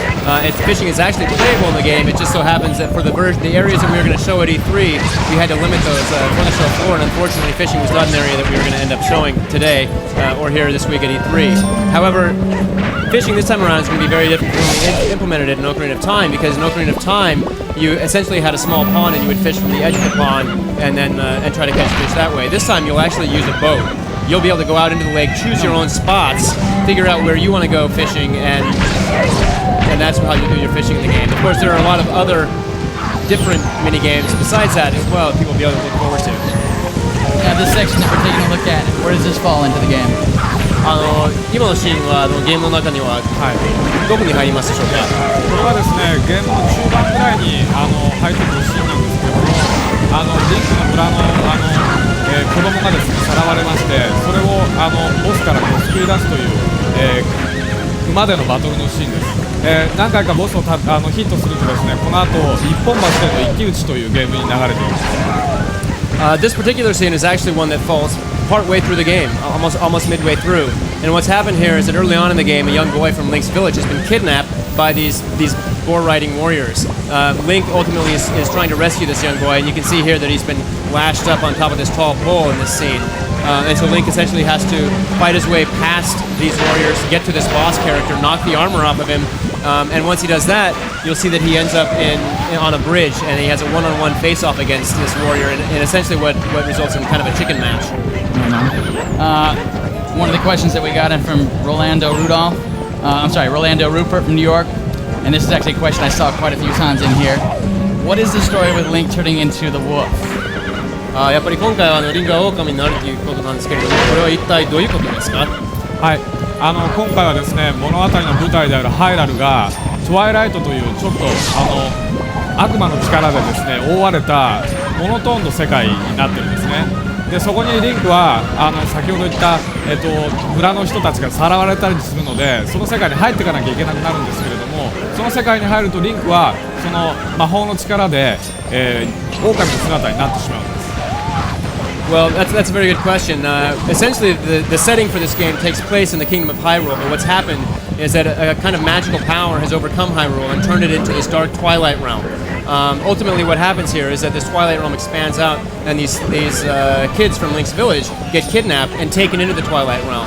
Link, in an attempt to save these kids from this village, goes into the Twilight realm, and that's when he finds that he transforms into the wolf. Another good question for Frank. What themes and varieties will be the dungeons come in, such as fire theme, ancient ruins, etc.? 今回のダンジョンはいろいろテーマはあると思いますけれども、どのようなダンジョンは期待できますでしょうか？火のダンジョンとか古代のはいはい、今回プレイラブルで見ていただいたああいう、キャラクターが出てくるような今回お見せしたのは猿が出てきますけれども、ああいうキャラクターとの出会いがあるようなダンジョンの他にですね、前回のウィンドウェーカーでは水は透明じゃなかったんですけど今回透明なんですよ。ですからまた水の神殿というものを作ってたりしてます。Well, one good example is the dungeon that we're showing here at E3, in which it's kind of a forest setting. Link encounters monkeys in the dungeon, rescues the monkeys, and cooperates with them to get through the dungeon. Of course, we'll have other themes besides that as well. This time in the game, the water in the game is very clear and beautiful. In the Wind Waker, the water was kind of an opaque color. This time we've got clear water, and so because of that, we're going to be doing, again, another water-themed dungeon like we've seen before in the past. Dan Taruta from Rudolph, New Jersey wants to know how many hours, if possible, will the single player or the campaign in Zelda go for? And if not, you can't answer in hours, how comparatively it'll be in size to the other previous Zeldas. 一人のゲームの遊び時間はどのぐらいありますでしょうか。今はそういう答えができなければ、過去のゲームと比べてどのぐらいの長さになりますでしょうか。そうですね。大体ですね、皆さんに意見を聞くとですね、時のオカリナぐらいの遊びの時間がですね、一番ちょうどいいみたいな意見が多いので。で今回はですね、このリアルな表現はこの前に皆さんにすごく評価していただいた時のオカリナを超えるゲームにしたいっていうことが私の中に強くテーマとしてありまして、だから時のオカリナを超えるような、そういうゲーム時間遊べるものにしたいと思っています。Well, obviously we've heard a lot from Zelda fans about what type of game they expect, and I really think that the one game that everybody holds up as kind of the ideal Zelda game has been Ocarina of Time. With that in mind, it's really our intent to really try to create this game that almost exceeds Ocarina of Time in terms of its epicness and its scale. So I think people can look forward to, hopefully we'll be able to achieve that, and they can look forward to a game of that scale. Fantastic. One final question before we give our little surprise away. Daniel Phillips from New York wants to know who's the central villain in the game and who is the Twilight Princess? 今回の悪役は誰でしょうか。そして巨大のトワイライトプリンセスも誰でしょうか。背中に乗ってるキャラクターですか。巨大のトワイライトプリンセスと今回のメインの悪役、そうですね、悪役に関しては、皆さんのご想像をまだもう少し膨らませていただきたいなと思いますけど、今回もやっぱりトライフォースという3つの力、が関係してきます。ですからゼルダとリンクからっていうそういう関係がまた生まれてくると思いますので、期待しててください。それからトワイライトプリンセスの意味ですけれども、これはもちろんトレーラーの中にあるゼルダ姫を指しますが、それだけではありません。Well, of course, I don't really want to spoil too much for people who want to play the game. Obviously, they want to have some things to look forward to, but The Legend of Zelda typically surrounds the Triforce, and each piece of the Triforce has a character that it relates to. Courage goes to Link, Wisdom goes to Zelda, and there's one more piece, and that's Power, and that goes to a third character. So people can maybe use that as their guide and guess as to what might be happening in the game. In terms of the second part of the question, その後はTwilight Princess ですね。はい。In terms of the second part of the question, who is the Twilight Princess? Well, in one sense, it does kind of hint at Princess Zelda in the game and her role in the game.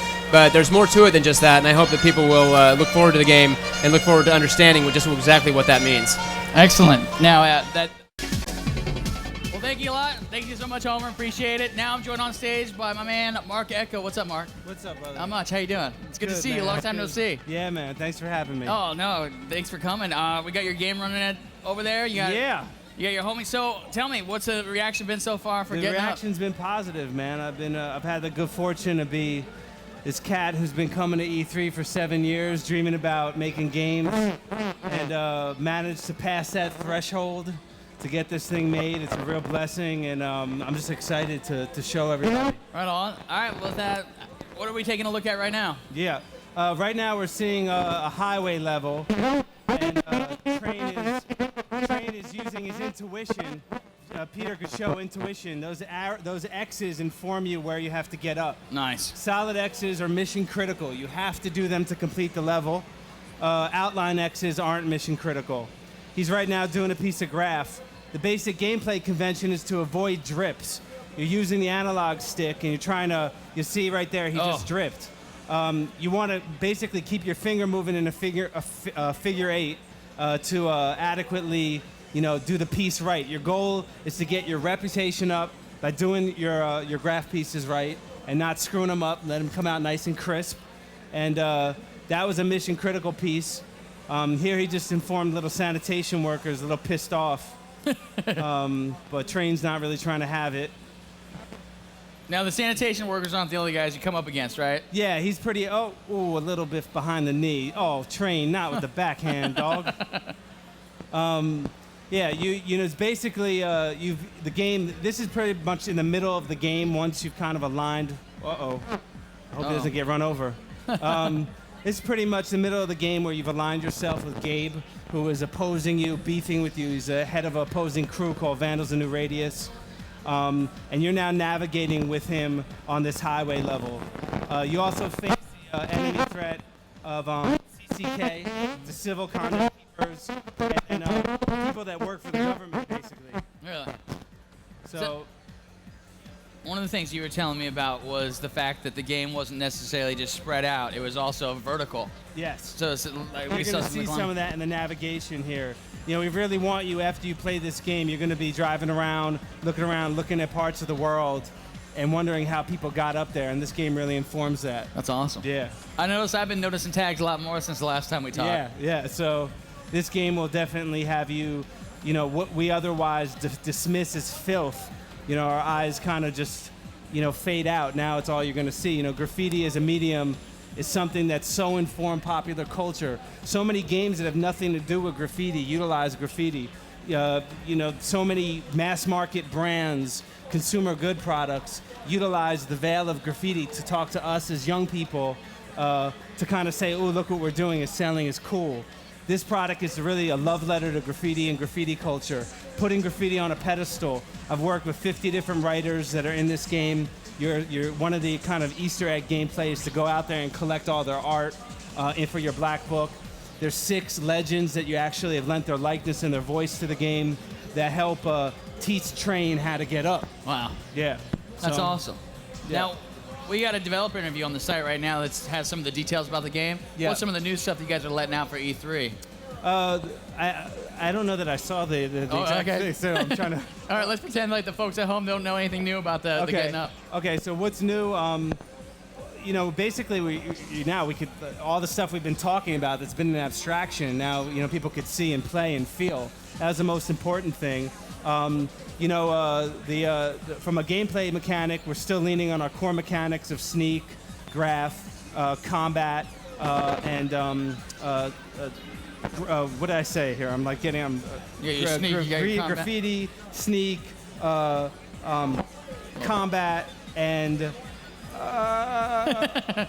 navigation, platforming. There you go. I'm sorry.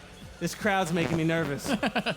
So what about the, now one of the things when we were talking last time you were telling me about was the whole like stamina system. You were talking about when you're climbing and doing stuff like that, you got to think about, oh wow. Watch out. So go ahead, I'm sorry, your question. I think last time you were telling me that you had to kind of watch out because you couldn't necessarily just be running and climbing too much, like constantly because the cops. Right. You'll see a setup scenario here where you'll see the tension between doing your piece and then getting caught by the CCK. That's about to unfold in a moment. Right now, what we did for the E3 build, because it's such a unique mechanic, we've really used Gabe to kind of act as a cheat to allow people to inform people how to navigate in our world, how to learn the dialect of navigating in New Radius. Gotcha. So it's kind of a lot of what you're seeing here is really to set up to teach the player to kind of act as an easy guide of how our game works. You know, Train is a unique hero. You know, he's not your typical hero. You know, we see him cry. You know, he's not physically, you know, overpowering. He's kind of the archetype anti-hero that a lot of us could relate to. And I really wanted to kind of throw curveballs as what people think is urban. This is really about youth culture and street culture and a kind of global graffiti culture. So I think we've successfully done that. Now, here's a scenario where he's got to do this piece and he's under fire. CCK come in. And this is kind of a narrative thread. Train's art evolves. It goes from me, just putting his name up to putting up messages.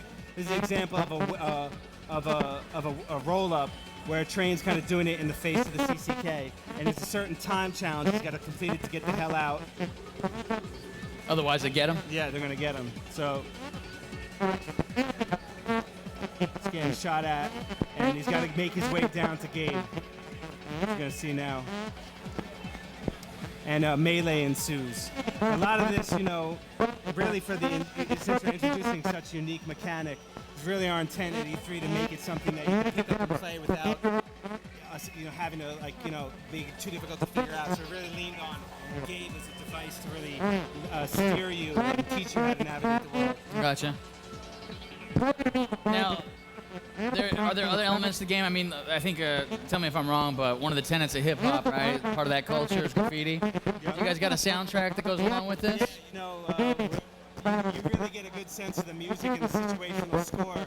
You come by and you can actually put the headphones on over at the Atari booth to get a sense of what we're doing. We haven't really announced a lot, just in all the noise of E3. Right. We don't want our announcement to go kind of like faded I gotcha. to the white noise of PS3 and Xbox 360.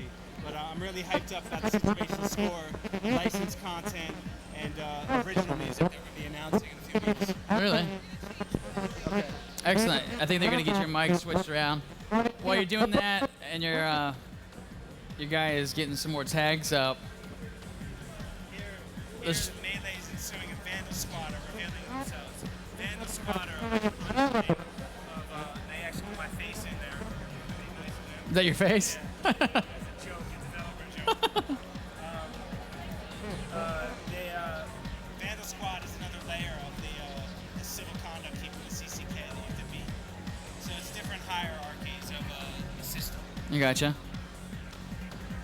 This level basically, after we get through this melee, we could double team them with Gabe. We just got to avoid the bullets, and we'll get the hell out of there. Now, we saw that cutscene when that car rolled up. How does that narrative play out? That's a moment where you're tasked to go bomb the highways, and there's a lot of this kind of like M-rated Frogger that's in the game. Right now we're rolling with Gabe in this level, tasking these highways, trying to just get up. I got some questions in from the folks if you don't mind answering them. Yeah, man. Let's see what we got here.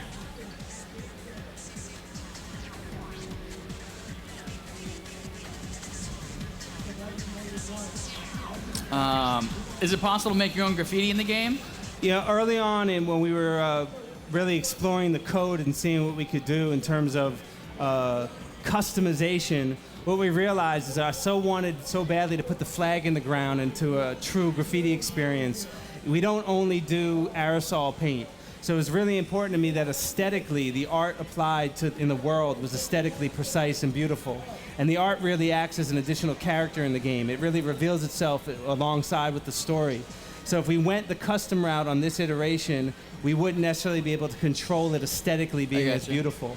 And it's more important for me and for this product and establishing the brand to establish it through the narrative of Coltrane Crowley, and have the art really reflect those moments when you're a toy to all borough king, to all city king, and eventually seeing the art go from me to a new expression, and really exploring really avant-garde like graphic street art, stenciling, wheat pasting, roll-ups, mediums that surround us every day in every urban center all over the world that you'll now take notice to after playing this thing. That's awesome, dude. Yeah, yeah. Julian of the UK wants to know how large is the city and how much can the player interact with the environment? There are 11 chapters, of which there are about 3 loads per chapter. The game is set up in a way where, the mission critical gameplay establishes what you must complete. So those are the gameplay beats that you must complete. The non-mission critical and the freeform graffiti, which is your ability to pretty much get up wherever you want, and maybe Peter could show you a little bit of that, gives you the ability to just navigate around and explore and noodle around and see how rich and big the city is.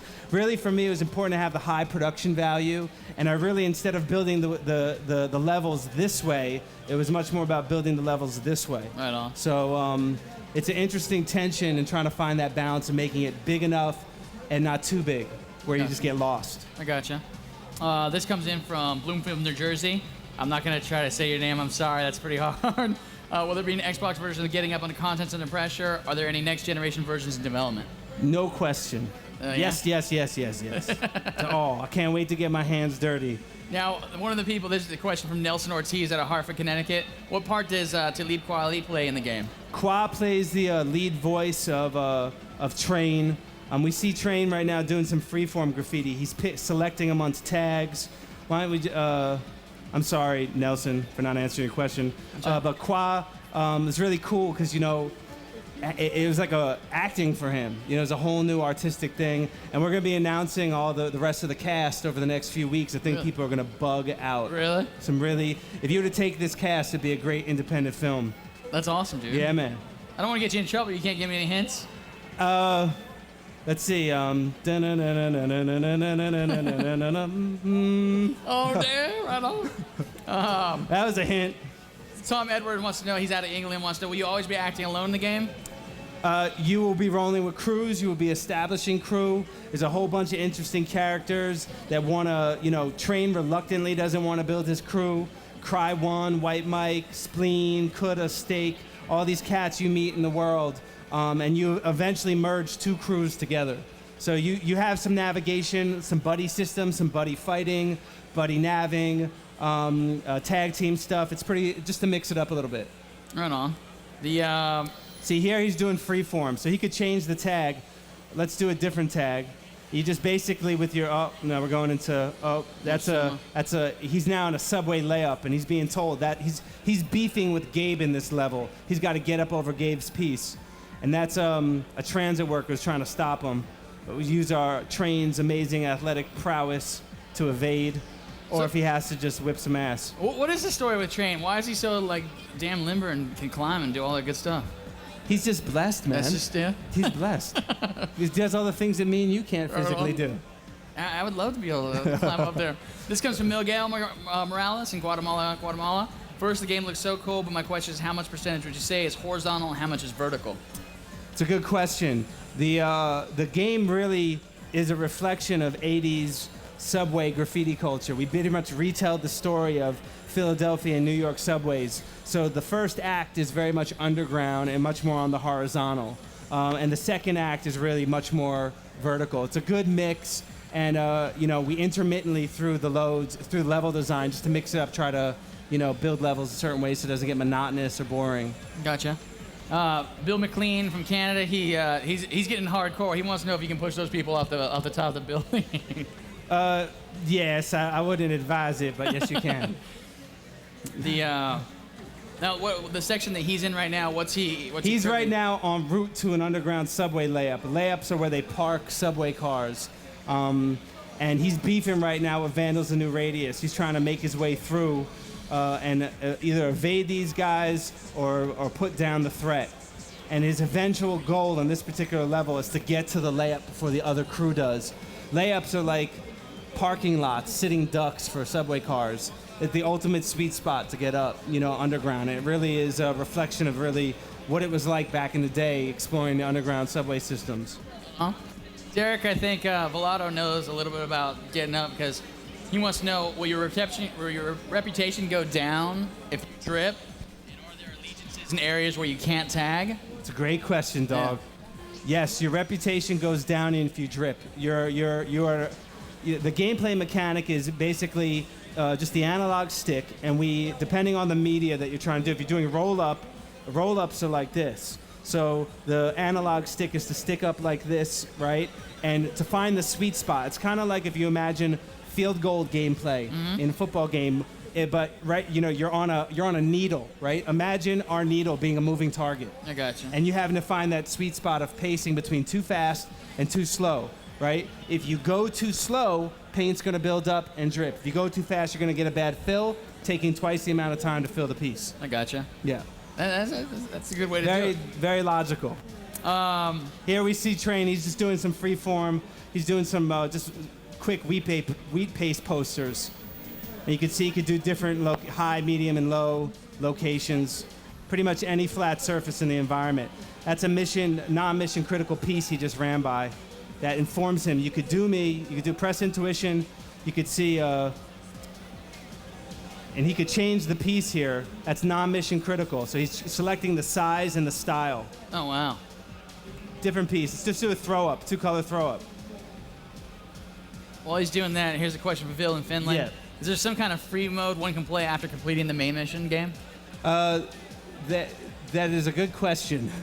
It is our intent to have some offline gameplay that gives you some free, just open roaming stuff. In fact, I'm a believer in terms of, you put out your good money to buy a game. You shouldn't have to wait to get online to figure out how to unlock stuff. Right. I believe I'm a hardcore gamer, but I also am someone who has a career. I got a family. I don't have a ton of time necessarily, so I need good pick up and play. And a lot of action adventure platform games, they punish you in levels, and there's just that moment where you can't break a boss or a certain navigational challenge.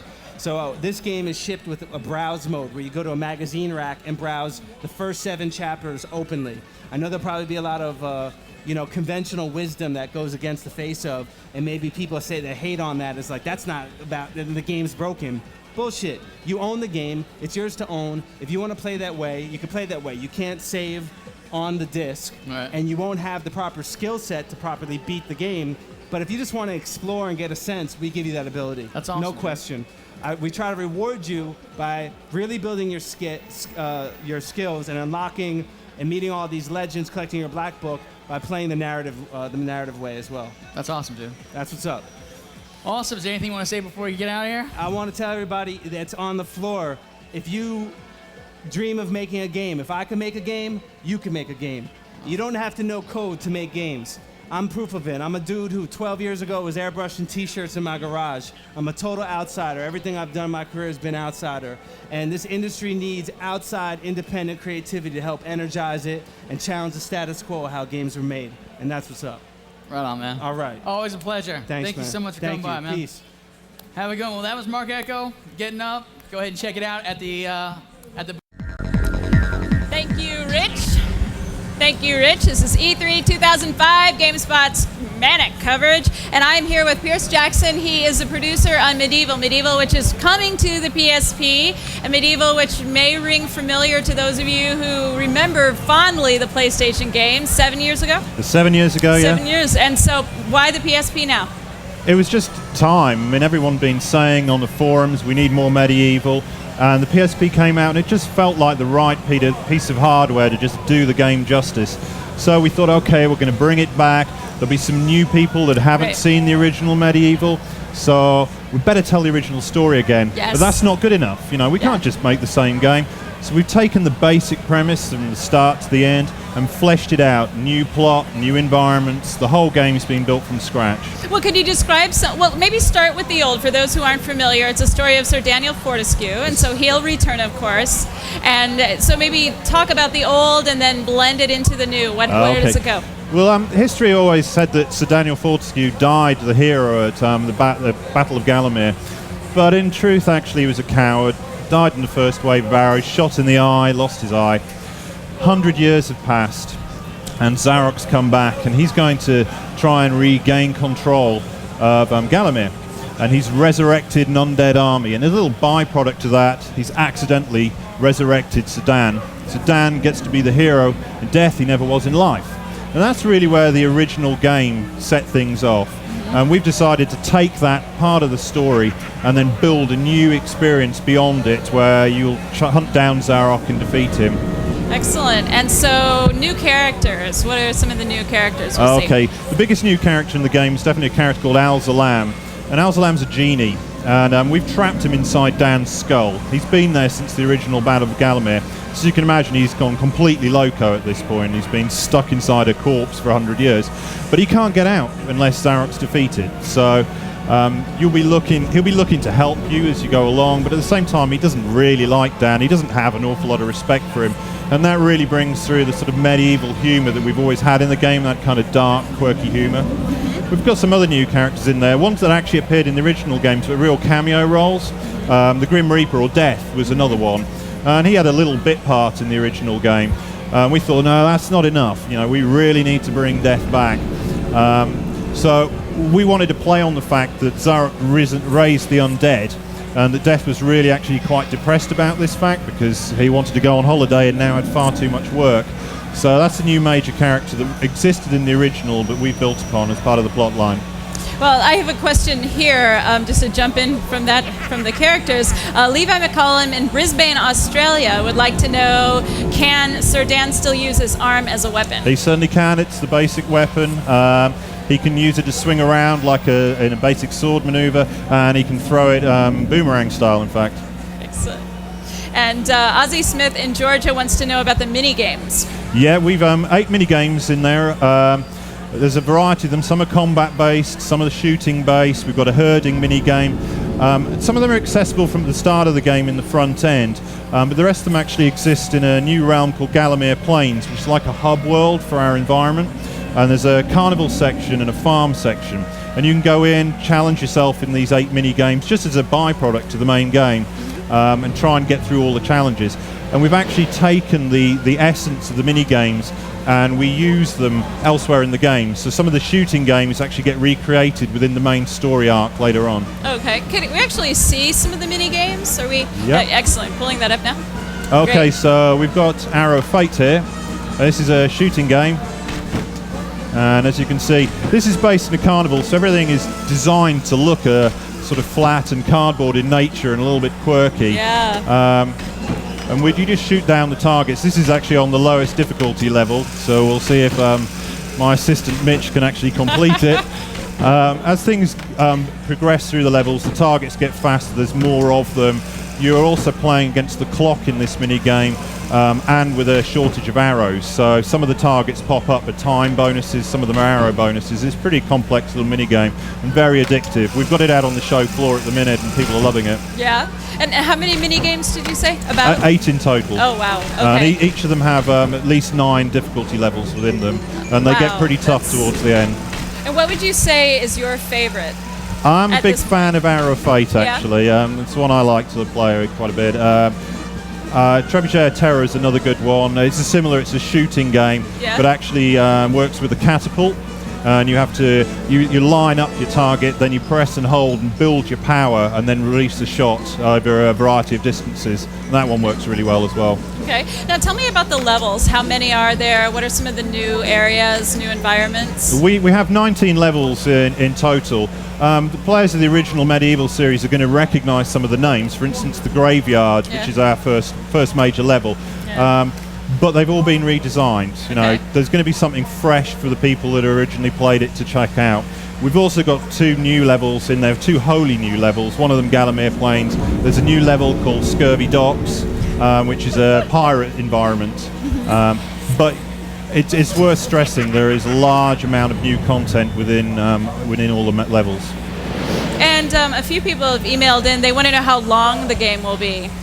Depends on how good you are at it, really. That's a very good one. The average, of course. I How long will think take there's the at least 10 hours worth of gameplay in that, and that's not including the mini games or any of the multiplayer features. Yeah, talk about the multiplayer a little. Okay, we have multiplayer features on the mini games, on 7 of the mini games, and they're set up in an ad hoc, head-to-head battle mode. So you're either challenging for points or you'll be challenging to stay alive in a combat environment as long as possible. But the really cool new feature is actually our race mode.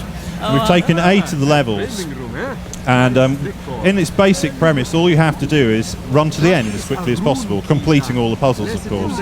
But we've established a few checkpoints along the way, and if you fail to actually reach the checkpoints, you get a huge time penalty at the end. So there's a good little strategy in there of do you go off the beaten path to actually get these checkpoints, or do you just keep chasing on? Okay, and that kind of leads into a question. Simon Henfrey from England wants to know, is the game open-ended? Are there multiple ways to complete the missions in each level? There are multiple paths through the missions. It is in essence a story-driven game, so you will be progressing through a plot-based system. However, one of the new plot elements that we have that's actually been put in specifically for the PSP to keep the mission structure rolling over in a more milestone-based approach is a device called the Anubis Stone, and you can actually completely miss picking up the Anubis Stone to a certain point in the game, and if you haven't got it, you have to go back and get it. Yeah. So there is a replay element in there that allows you to play the game in a number of ways. Okay. Stephen Chen in Florida, Miami, Florida, wants to know, will there be any other playable characters besides Sir Dan? No, it's just Dan, I'm afraid. And we need to say, I mean, isn't he enough? I mean, really. He's got plenty. He's got 100 new combat moves now, spread over 20 weapons. So What are the weapons like? Ooh, we've got a whole pile of ranged weapons: bows, crossbows, swords, clubs, maces. We've got the chicken drumsticks back. They were in the original that you can throw and turn your enemy into a roast chicken. We've got a really cool new sword called Woden's Brand, which is an unlockable weapon. You can do that by completing the mini games and then actually purchasing it in the shop. My personal favourite is actually the flaming longbow, which we've really souped up, and you can send out big fireball shockwaves with it and actually set fire to some of the enemies. Particularly, there's some enemies that are very susceptible to fire, and you can take them out very quickly with it. Like which ones? Particularly, there's an environment called Scarecrow Fields. Again, a homage to the original game, but we've built upon it a lot. But there is scarecrows and hay monsters in there, and as you'd expect, they're fairly flammable. So you hit them with a flaming longbow, they tend to fall over quite quickly. Excellent. John Latorre from New York would like to know: are the mini games applied in multiplayer or just in the single? They're in both. 7 of the 8 are in multiplayer. So yes, you can challenge head to head in ad hoc mode on the multiplayer games. Okay. Now, what about the graphics? You just talk about the graphics. Yeah, we went back to the basics on the graphics. I mean, I think it's no big secret that the original Medieval was inspired by Tim Burton's Nightmare Before Christmas, and the guys did a really fantastic job on the PS1. But with the PSP coming along, the graphics potential is so much better, and the art team did an amazing job of kind of recreating that art look and feel. So we have a very moody environment. The actual structure of the environment is very crooked. There's no straight lines, and texture-wise, we were trying to aim for sort of clay feel, so it was actually all modelled. It gives it a slight toy element to it. Very stop motion. Nice. And what about the sound? Sound-wise, we got Bob and Barn back, our original musicians, and we took them and said, look, we need the original score, but we need more of it. And the original score was also done on synthesizers. Well, we thought we'd treat them, so we took them out to Prague, and they actually used the Prague Philharmonic Orchestra. We've got a 90-piece choir in there. It sounds amazing. What's your help? Really good. It takes full use of the headphone system and PSP's sound capabilities. And from the Netherlands again, what happens if you run out of health? You're already dead. If you run out of health... That's a trick question. Oh, it's a trick question. I guess you die again. You die again. And how would you say the difficulty level is? It's difficult. It's always difficult to judge, but actually watching the people playing at E3, they're getting the hang of it really quickly. We put a lot of time and effort into not making it too hardcore a game, but at the same time giving enough challenge. Right. And we do have a good ramp throughout the game, so it starts off, it involves you, and then it builds up and gets more and more difficult. And does this still kind of maintain the medieval sense of humor? Oh yeah, the humour's there. Yeah. The script writers we got back on board, and they knew how the original Medieval worked. We just wanted them to add more of it. So the humour is key to Medieval. The people that play it have always commented they love the humour, so we've given them a lot more of it. Good. It's still as dark and dry as it always was. What's an example of the humor? Oh, that's a good one. Not to put you on the spot or anything. Trying to think of one that I can actually broadcast. There's one that springs to mind, but I'm not going to quote that one. I can't think, to be honest. You put me on the spot there. I'm sorry. But so the humor is not only in the voice and in the lines, but I mean the mannerism. I mean the kind of style of Sir Dan has always been. He's kind of the underdog. Yeah. The dead guy underdog. If we can load up one of our Hall of Heroes levels, the second one down, I can actually show you one of the characters. Okay. I'll let someone who's more humorous actually deal with it. Okay. So a feature that was in the original game, which we have definitely kept, is the chalice. And you collect the chalice in the level and fill it up with souls as you go along. If you manage to get it 100% full, you go off to the Hall of Heroes. And in the Hall of Heroes, you meet the true heroes of Galamir. And they're all a bit disrespectful to Dan because they don't believe he should belong there, but they're prepared to help him out. So if we got that up? How much time do we have? Do we have time to do one more? Yep, we got a little time. Okay, so what you can see here, we've got our new Hall of Heroes and Dan charging into it. We're going to go to the back left of the Hall of Heroes and trigger this cutscene. No, Mitch, back up.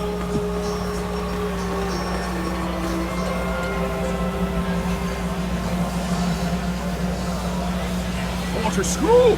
What's this I hear? That Don't seem to have any audio. Zarok still alive? But this shows off the sort of strength of the characters that we brought back into the game. I mean, in the original, these characters existed. We've now fleshed them right out. Okay, great. Well, thank you so much. Thank you. When will we see it released? September? In September. And yeah, that's it. So we're going to... Well, that's, of course, a little bit of a tough act to follow, but I think my man Sean right here can do it. How you doing, man? I'm doing well. Right on. For the folks at home, why don't you tell them who you are and what you do? My name's Sean Hemrick. I'm the producer for Mortal Kombat Shaolin Monks at Midway in Chicago. Right on. And you've actually brought us the Shaolin Monks, and you are playing it currently, correct? Right now I'm playing it on that little screen. Now they got in the big screen. That's much better. Now, for the folks at home that don't know anything about Mortal Kombat Shaolin Monks, can we actually talk a little bit about what it is and how it fits into the Mortal Kombat universe? Totally. Mortal Kombat Shaolin Monks is based in the MK universe around the time of MK2. So we start the game with this huge blowout battle royal, 13 MK characters doing the final battle of MK1. Oh, wow. So you see that big battle, Liu Kang wins, and then we go into the MK2 storyline, and Liu Kang and or Kung Lao go off into Outworld. I gotcha. And so, like, how many of the different characters are we going to see in this, and how does it work in terms of who do you play as? You got Liu Kang, you got Kung Lao. How does that all work? Well, you play as Liu Kang or Kung Lao, or we actually have a co-op mode where we can play as both, working together through the whole game. Oh, right on. Yeah, we're really excited about that. Can I do that online, or you can't do it online? Okay. We would have had to trim some of the other features back to make it function online, and we didn't want to do that. We wanted to make the best possible experience we could. Right on. Now, how does that work out when you're going through the game? Do you guys bump up the number of enemies, or the co-op player space? Or? For co-op, we do a little more. It's not just number of enemies, waves of enemies. We want to be a little smarter than that. So we have different AI, and then with co-op, we also have some different puzzles. There's extra areas of the game that can only be accessed with co-op play. There's a secret co-op boss that's not part of the main storyline, which you only get to fight if you're playing in co-op mode. Fantastic. So what about the, let's go ahead and talk about the gameplay mechanics. How does that work? Is it does it feel like Mortal Kombat fighting games, or? It feels great. We started this with a prototype. We spent 6 months prototyping just the fighting engine. Wow. To make sure we got it the way we wanted it, because it's Mortal Kombat. It had to feel good. It couldn't just be a button masher. So the game has 3 attack styles that you can go through, and quick attacks, I can launch them into the air at any time. Everything's fluid. We call it our multi-directional fighting system. I can fight in any direction, anytime, and it's not just the character glitching around. They're actually completely different animations. If I'm running, the animations change. So if I just punch with this, but if I'm running, it does a completely different attack. Gotcha. The whole system flows seamlessly from one attack to the next, including going seamlessly from that into the platform abilities like wall run, wall jump, double jump. All that flows seamlessly into our fighting engine. Now I see it looks like there's a little brief cinema show on that door open there. How do you guys handle the narrative? How do you guys do the storyline stuff? With the storyline stuff, we have about 45 minutes of cutscenes that tell the story. Really? Then within that, we have probably, it's an obscene number, but there's over an hour of probably quick hints and tips. Like if you're not getting something, we have little hints that get you through and tell you how to work the puzzle. Like here we have a quick tip on how to use the blocking mechanism. This is great for boss battles because if I'm fighting a boss and then he's got extra minions around, one of the things we've added to this game, branching out from traditional MK one-on-one, I can focus on him, but then I don't lose the ability to fight in multiple directions. I can do a backwards attack, and it's a completely different animation, and then still stay focused on my boss. Right on. Now, what about the boss battles you mentioned? Yeah, am I going to go up against Goro? Am I going to go up against Shao Kahn? We had a blast doing all the boss battles. One of the ones that you play here in the demo right on the E3-4 is Baraka. And we've done a lot of things with the boss battles to like really blow them out. So like Baraka starts a traditional, okay, here's a one-on-one fight. Well, then we go, okay, you beat that part.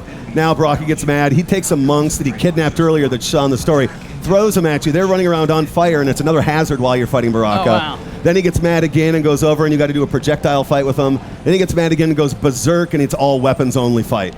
We do that with all the boss fights. They have different things. Like Reptile, you have to fight this enormous snake, the largest snake we've ever seen in a video game, before you can even get to the Reptile fight. Neat. What about the different modes you got in there? Of course, you got the single-player storyline stuff. What else you got? We have the single-player storyline. We have the co-op mode. We also have a versus mode. Originally from a bug, you were able to hit your buddy in co-op mode, and in fixing that, we're like, God, this is actually kind of fun. So we built a co-op mode that has 16 different maps that aren't, again, just backgrounds like the MK2 was, but they're actually like interactable. Like some of them have other enemies in there while you're fighting. There are tons of death traps and health traps around going on while you're in the co-op or in the versus mode. And then there's pickups around there. You can pick up weapons. You can pick up extra health. You can pick up the ability to do all your super moves. Because we kept, of course, all the super moves in MK2 in there. I'm doing is, the fireballs, the fly kick. Kung Lao's got his teleport and his spin and his dive kicks. It's all in there. Right on. There's a good question in from John in Ireland. I actually know the answer to this one, or at least I believe I know the answer to this one, but I'll let you take it.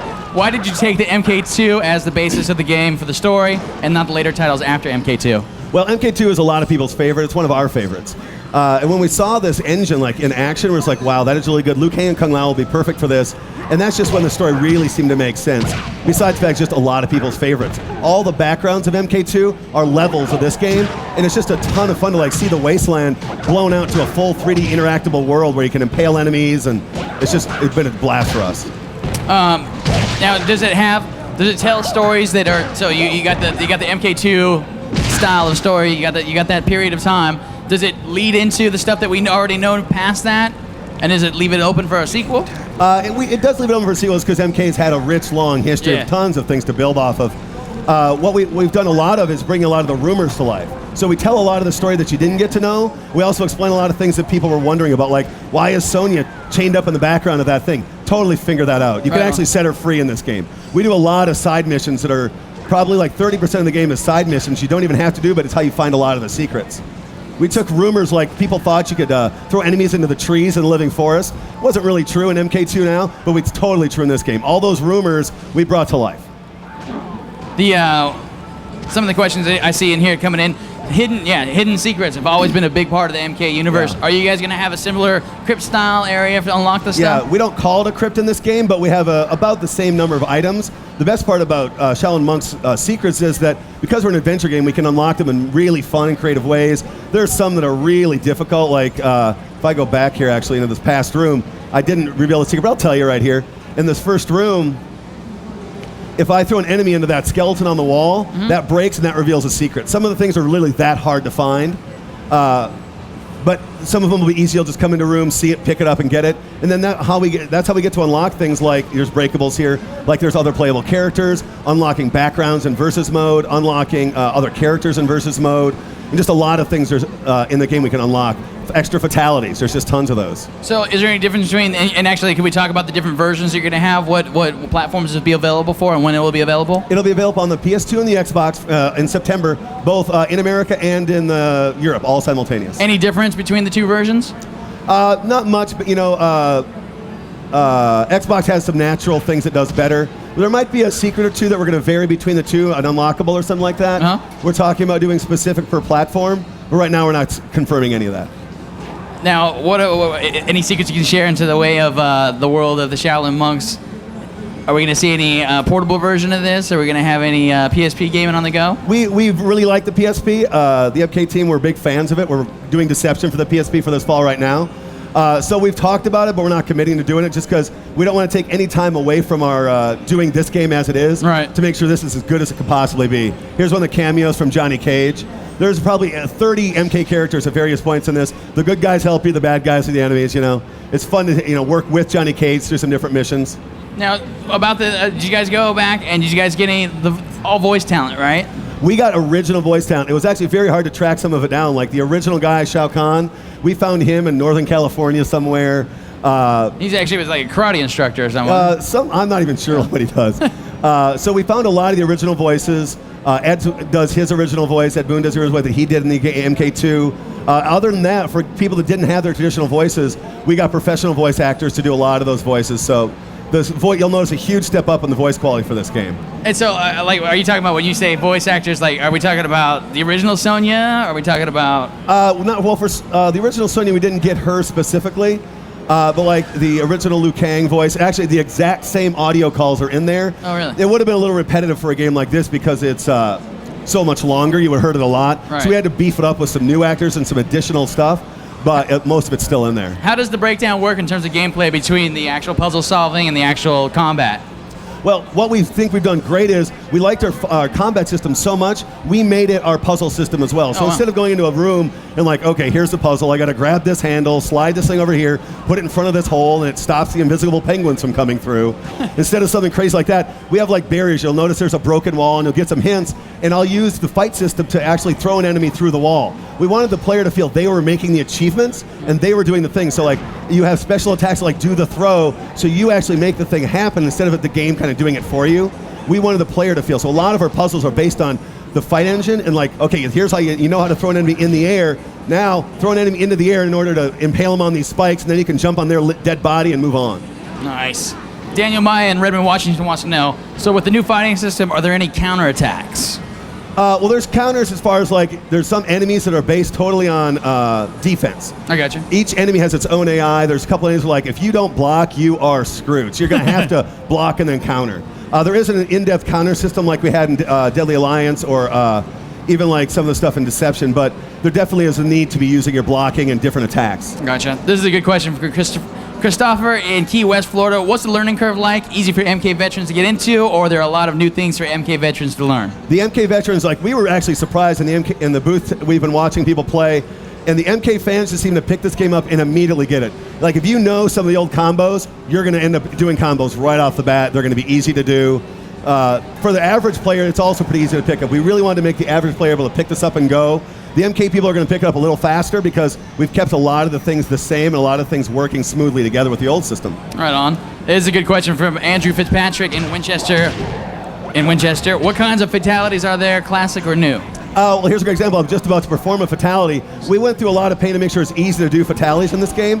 There it is. I can see on the TV, so I know what I'm doing. So we actually teach the player how to do fatalities because I think a lot of people weren't able to do them in the old Mortal Kombats. So you see a lot of the fatalities. Here's one that's actually an homage to an old Mortal Kombat fatality. And we did a lot of them, have got the old fatalities in and then brought them to 3D and modernized them, and then there's a ton of new ones as well. Fantastic. I got to wrap it up. Is there anything you want to say before we go? Just enjoy the show. Tell your friends. We'll have a good time. Fantastic. Thank you so much. Thanks for having me. Thanks, Homer. Always a pleasure. I am on set right now with Ben Mattis, who's a producer of Prince of Persia 3. Thank you for coming. Thanks for having me. How's the show been for you guys? Oh, I've had a really, really good time. I have to admit, this is actually my first time at E3, so it's been a little bit overwhelming, but it's been a wonderful experience. The Ubisoft booth is absolutely amazing. All the games are getting a really good reception. In particular, I like to thank Prince of Persia 3, so I'm really happy. And how are people responding to it? Really well, actually. I mean, I was talking to you a little bit earlier about this, but it's been a really encouraging response. I mean, we know that Prince of Persia 3 is a trilogy. There's things here that people have seen. I mean, we always set out to create a trilogy from the very beginning, and we're wrapping that trilogy up. That said, though, there are certain gameplay mechanics that people, they see and they recognize, and yet they're really keen into the innovation that we're bringing to the title. The feedback that we've been receiving has been very positive about how they like what we're doing. They like how we're taking the best of Sands of Time, the best of Warrior Within, and creating this new opus that really kind of wraps the Sands of Time trilogy up. So the feedback has been very, very encouraging indeed. Great. Well, tell us a little bit about the game. Tell us about the story, what happens in Prince of Persia 3. Sure. And then you have a demo, too, Yeah, right? yeah, I'll play Excellent. through the demo. Great. Okay, so Prince of Persia 3, we've got a bunch of ambitions for it. Like I said, we really want to wrap up the trilogy with this one. We want to go out with a bang. Our primary motivation is to really redefine the pace of the action-adventure genre. I mean, Prince of Persia sort of set the bar. Sands of Time sort of set the bar. We've got to raise it again. We do this by making sure that the player throughout the game is under a constant sense of pressure. From start to finish, while he's running through the city of Babylon, he's always got that sense of pressure. We have a couple of key emotions that we use to communicate that. I'll talk a little bit about. The first one is the feeling of being hunted. The city is overrun, occupied by an enemy army, and throughout the game they're pursuing the prince, they're chasing him through the city. He's one against many, and that feeling of constantly being pursued will certainly keep the player on their toes. The second is this emotion of being haunted. There's an evil presence dogging the prince's steps every step of the way, and I'll get a little bit more into that in just a minute. Yep. And then the third major thing that we use to kind of tie this all together is taking the game outside into this new urban environment. The game takes place in the city of Babylon, up on the rooftops, down in the alleys and in the streets. The player's no longer confined to sort of long, narrow hallways and underground caverns. We're really kind of taking it outside and then opening up the doors to that. To succeed in Prince of Persia 3, we really want the player to have to do three things. They're going to have to think fast. They're going to identify the situation, see a window of opportunity, take advantage of it. Obviously, they're going to have to act fast, and then they're going to have to kill fast, and you'll see that as well when I do the demo. Great. Well, why don't we jump right in? All right. And while you're setting that up, there's a question here from Andreas, who's been emailing all morning from the Netherlands. I don't think he's sleeping or doing much. He's always here. Thanks for emailing. Will you put in an online feature for the Xbox in actual online play? So will there be an online component? Sure. We're certainly considering the opportunities of Xbox Live and what it brings to the table. Some of the things we're thinking about are ways that we can add on to the gameplay with value add, perhaps some new maps, some new downloadables and whatnot. At its core, Prince of Persia is a single-player game. We're telling a story, and that's certainly where we're focusing. We don't have plans to change that with sort of cooperative online play. We're going to focus on the single-player experience and make sure that that's really well received. Great. All right.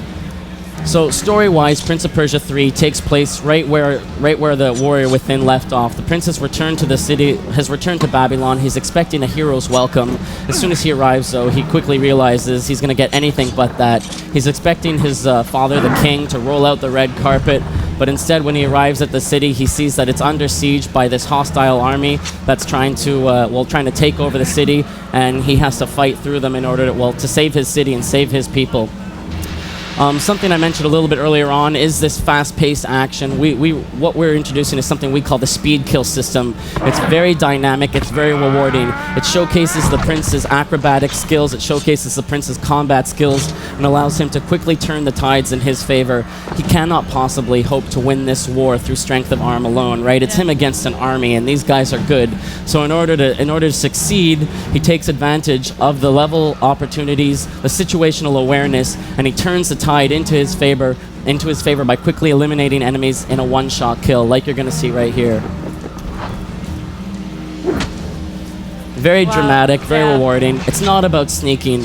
It's about fast and furious action that rewards the player with a quick, furious kill.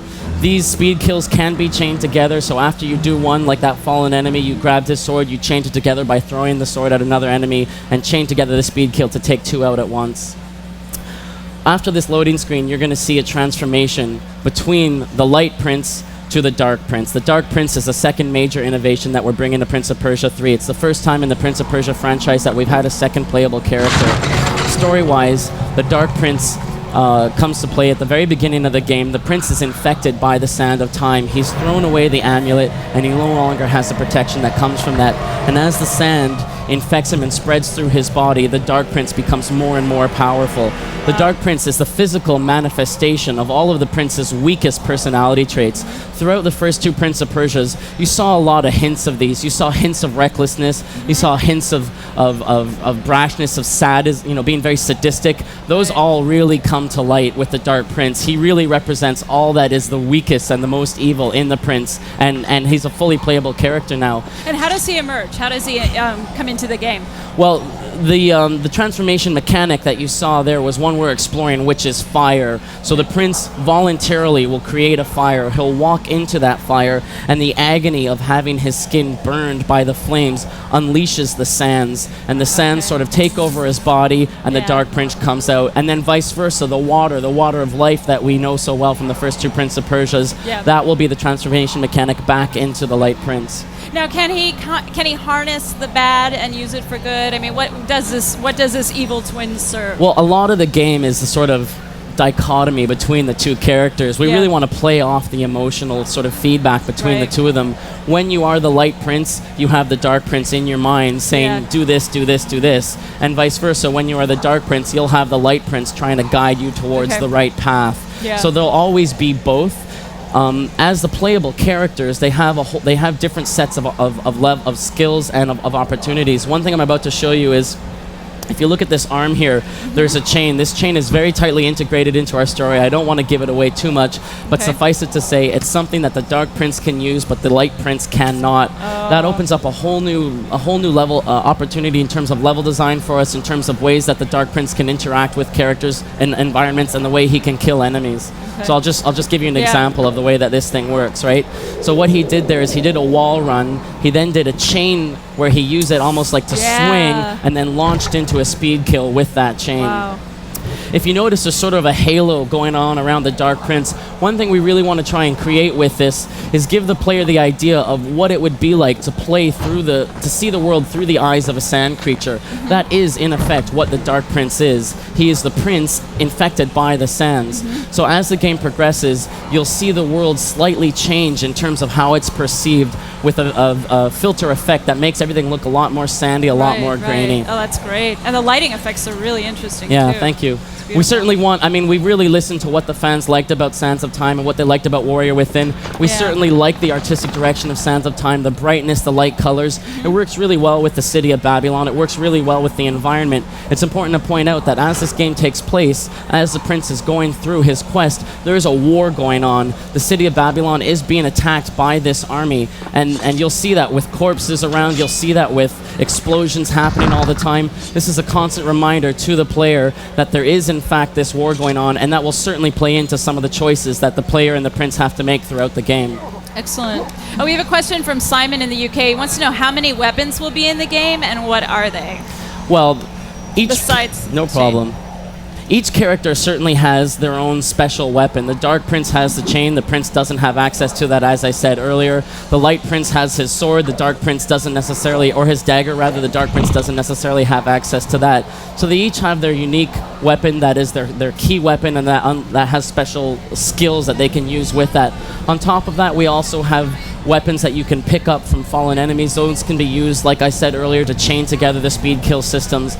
We don't want to give away too much information about all of the kinds of weapons in the game. For now, I'd like to just kind of leave it to the chain and the dagger, which are the unique weapons of the two characters. Okay. What I'm about to just show you here is a big payoff, I think, for the for the player and for the Prince of Persia franchise. The city of Babylon, the rooftops. Like I said earlier, we're taking the player out of the dungeons, out of the palaces, and we're bringing them into a big open city. And up on the rooftops of Babylon, it's really where the prince's acrobatic skills allow him to reign supreme.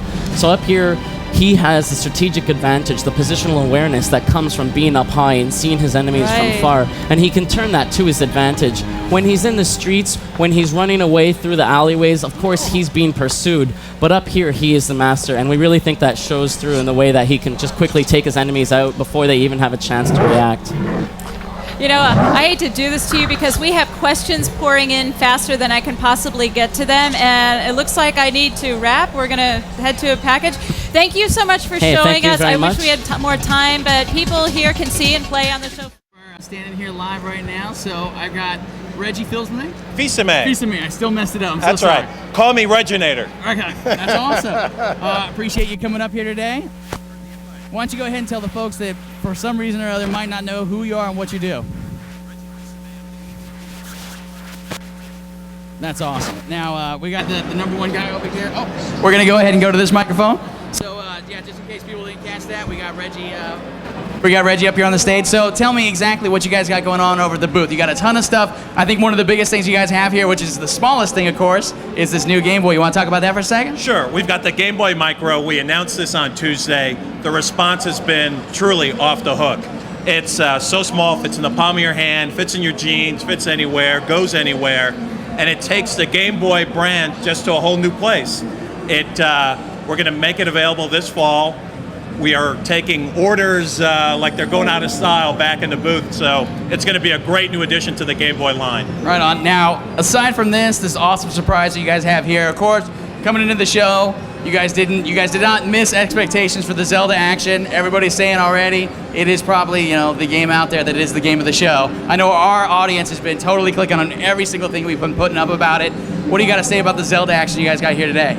It's the game of the show. It will be the game of the year. We've got a line wrapped around our booth that's 3 hours long. Wow. We're demoing only 3 different pieces of the game. It's going to be 60 hours. It's immersive. It's everything you want in a great Zelda game. The puzzles, the action. You got to think. You got to fight. It's going to be great. All right, now that 3-hour line is going to get cut short for the folks watching today at 5 o'clock on this stage because you guys are going to be bringing it over. Anuma himself is going to come and demo the game for us right here on the stage. So once again, thank you guys for bringing that over. It's going to be sweet. I mean, your fans, your folks watching are going to just love it. It's fantastic. All right, I think Roger wants to get a couple shots of you with this Game Boy Micro over there. Absolutely. And you have the Minish Cap on there right now, correct? I have the Minish Cap on here right now. I've been playing it. It's been what I've been using on flights and keeping me going. And I'll tell you, what the thing about this is the resolution is so crisp, it's so clear, it really is fantastic. That's what I was looking at. I was looking at the game, and yeah, that screen just totally pops off of it. Makes it look like it looks actually like it's even something different than the usual Game Boy that you've been playing. So I know. it's really nice. It really is sweet. Now, tell me a little bit about what else you guys got going on over at the booth this year. You know, why don't we start with GameCube? Sure. We've got a tremendous lineup that we're showing for GameCube. We've got Geist that's fully playable. The first time you could get into the possession elements of that game here at our booth. We've got Mario in 4 different games. Mario Baseball has been just phenomenal. The reaction to that game has been really strong. We've got Dancing Mario doing Dance Dance Revolution Mario Mix. We've got a soccer game called Super Mario Strikers. And then last but not least, you know, Mario's doing another party. We've got Mario Party 7. It's going to be 8-player, new uses for the microphone. So that's all fantastic. We've got a ton of licensee games. Batman Begins looks phenomenal on the Cube. And that's just one of the platforms. We've got a whole bar set up for DS. We've got a total of 25 games playable on the floor. We've got licensees with other games playable at their booth. Just a huge, huge lineup. What's really ringing the bell is Mario Kart DS Wireless, which is phenomenal. Animal Crossing we're showing, and then Metroid Prime Hunters. We've unlocked 3 of the new bounty hunters. There's going to be a total of 7 bounty hunters, and that's just a small smattering of what we've got. We've got probably the deepest, richest lineup that we've ever had at Nintendo. That's awesome. Now, one of the things you're doing over that bar is you guys are actually using the Wi-Fi capabilities of the DS to get demos in people's hands right here on the show floor, aren't you? Exactly. We've got a DS download area where you could walk in, get little downloads of Nintendo DS. You could get downloads of a map of our booth. We're also showing voice over internet protocol with Nintendo DS. We've got talking Marios and Luigis. Wow. And really, we're just showing off a small taste of the capabilities of the DS. Excellent. Now, we talked about the Cube, we talked about the DS. You guys, we've seen the Micro. There's something else that you guys got, right? We've got a little something else that we've been talking about. Obviously, Nintendo Revolution. We've already announced that it's going to be wireless out of the box. We've already announced that the controller is going to be wireless. What we shared on Tuesday is that we will have, through download, 20 years of the best of Nintendo's console products. So we're calling it a virtual console. You'll be able to play NES games, Super NES games, N64 games, all through Revolution.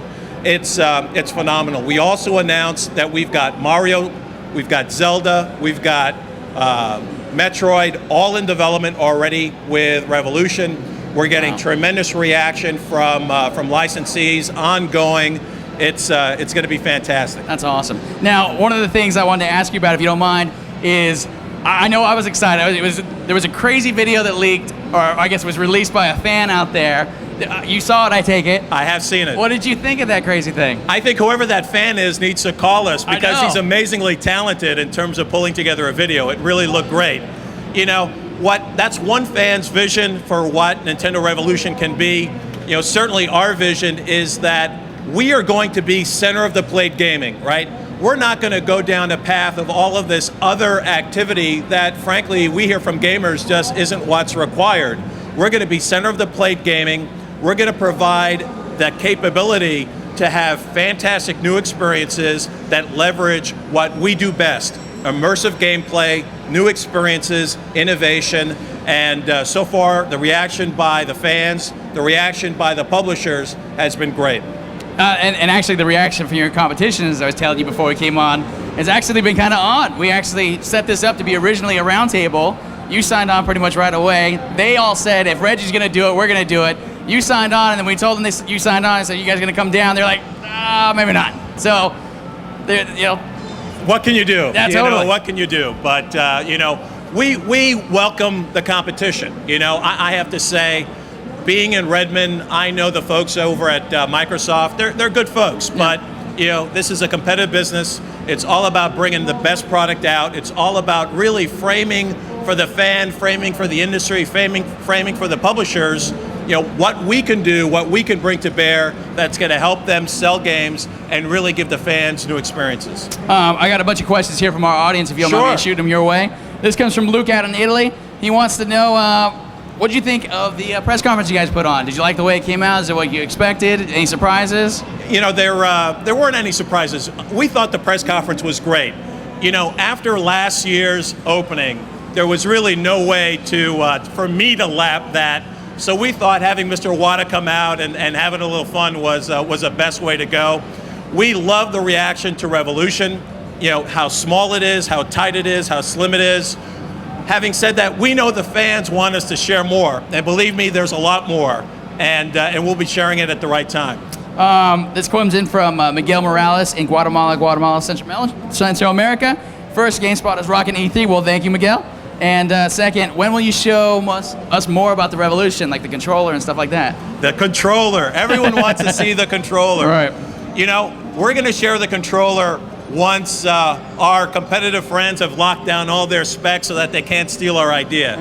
You know, it is no joke. Whenever we have come forward with innovation, our competition has been very quick to jump on the idea. So we want them to get all their news out, and then we're going to show people what we're doing with the controller.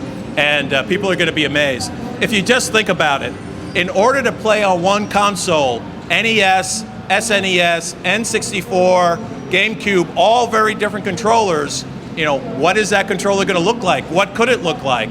It's going to be really something special. That's awesome. I can't wait to find out. There's a ton of questions here about the new Game Boy. A lot of them are revolving around the price and availability. You got any insight for us there? The availability is going to be this fall. We have not announced pricing. We'll announce pricing shortly. But I got to tell you, the reaction by the fans has been phenomenal. Yeah. The fact that it is so small, the fact that it's so sleek, the reaction really gives us a lot of confidence, and it's coming this year. Right on. One of the questions I keep on seeing reappearing in here is, what about the GameCube? Now that you guys got the Revolution on the horizon, is first-party support going to still be there for the GameCube?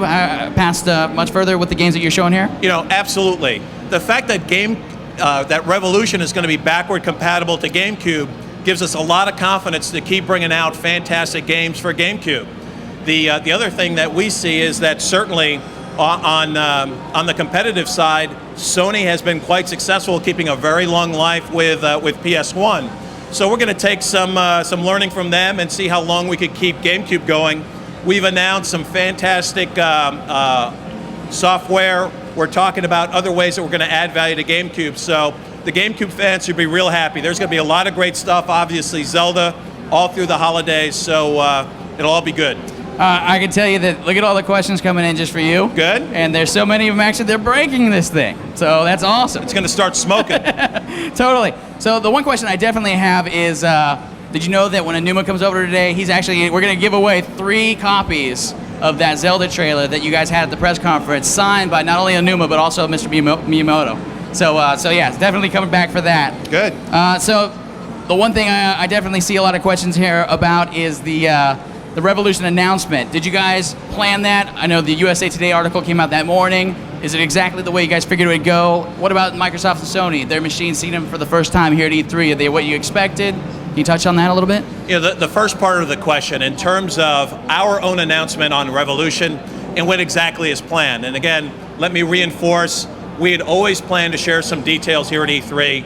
There's a certain level that we want to share. We want the dust to settle with our competition, and then there'll certainly be more.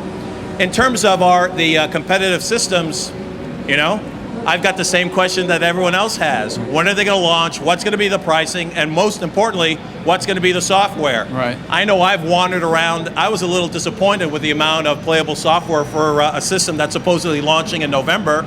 But, you know, what can you do? Right. That's definitely true. Now, you guys are not saying date. You guys aren't saying anything about that. For the stuff that we do know, do you have any time frame when the next announcements we'll hear about those specifics? You know, we certainly have a timetable.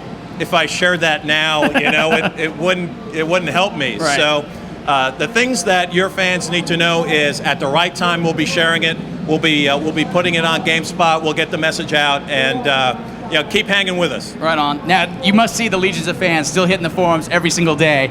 You got all those people behind you. A lot of people are cheering for you guys. We can't wait to see it. I know all these people standing here are super psyched to see what Nintendo's got coming out. We're all pulling for you, so we can't wait to see more. Well, that's great. Well, you know, to all of our fans, enjoy DS. We've got great titles. Enjoy Game Boy Advance. enjoy GameCube, enjoy Zelda. We've got a lot of great stuff coming, and it'll be all good. Right on. Is there anything, last words you want to impart on the folks before we take off? You know, we should get some questions from the fans here. You know, Oh, definitely. We should have some fun. Let's see if we can get a second microphone out there, and I think that'll be good. So anybody that's got any questions, you guys want to step up toward the front of the stage, I'll actually take them myself. You know, I'm so disappointed to hear that my good friends over there at Sony and Microsoft didn't want to come. You know, I'm taking it personally. I know. You should, though. You know, it was kind of like, I think they're afraid. I think you do very well when you come out here and you speak about this stuff. So I think they know that. So I think we got some folks coming over this way. Cool. Excellent. So let me go here. What's your name, sir? My name's Josh. I'm from London. So it's good to be at E3. The main problem I have with the competition is that I see the genres are kind of becoming stale, particularly like the action games and stuff like that. I can't see something that's sort of necessarily new that's injected into those kind of genres. With the revolution, are we going to see new genres, or is it merely a new way to play these kind of games that are out already? You know, I do think you're going to see new genres, but I think what you'll see is what I would call a mix of genres.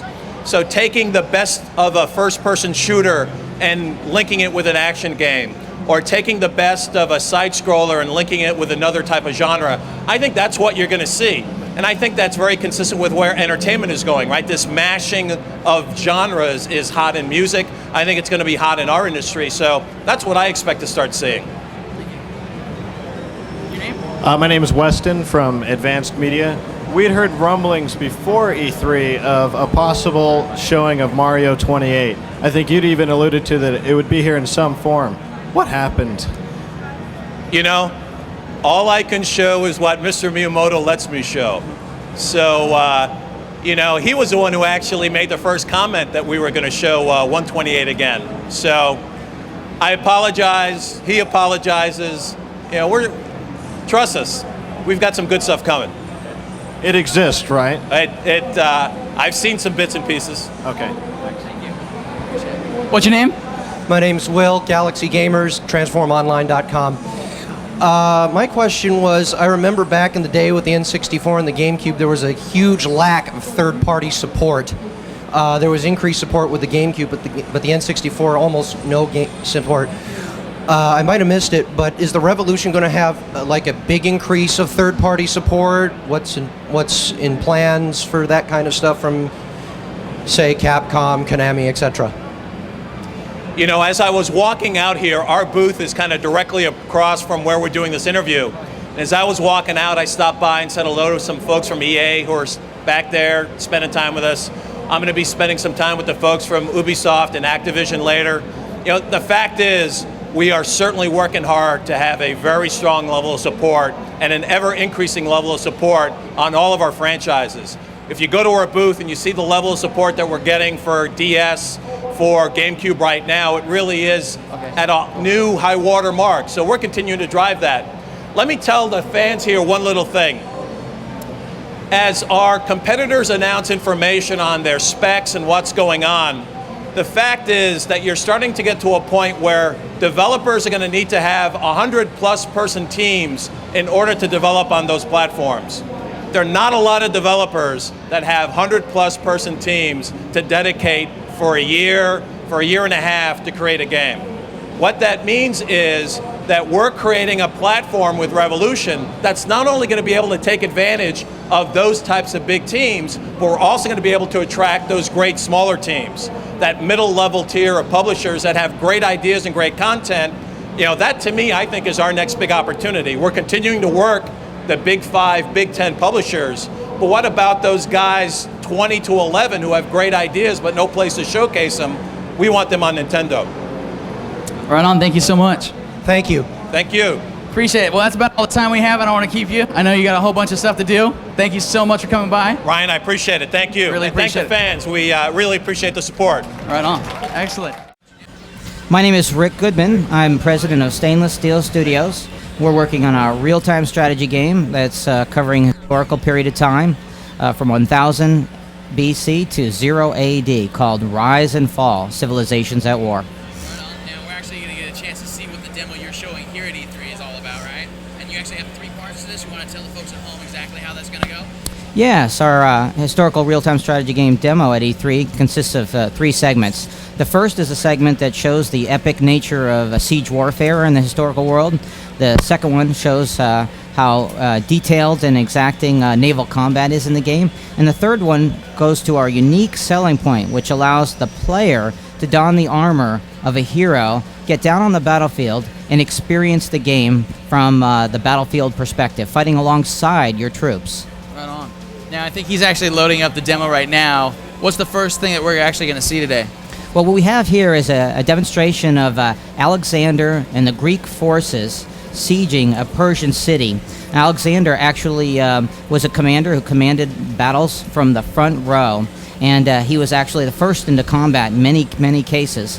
And he was such a reckless commander, in fact, that his own troops had to save him many times from his own battle.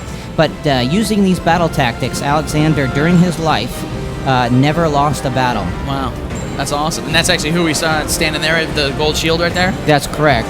Alexander's at the head of his troops, and here we have the Persians defending their town against the Greeks who are arrayed for an imminent siege.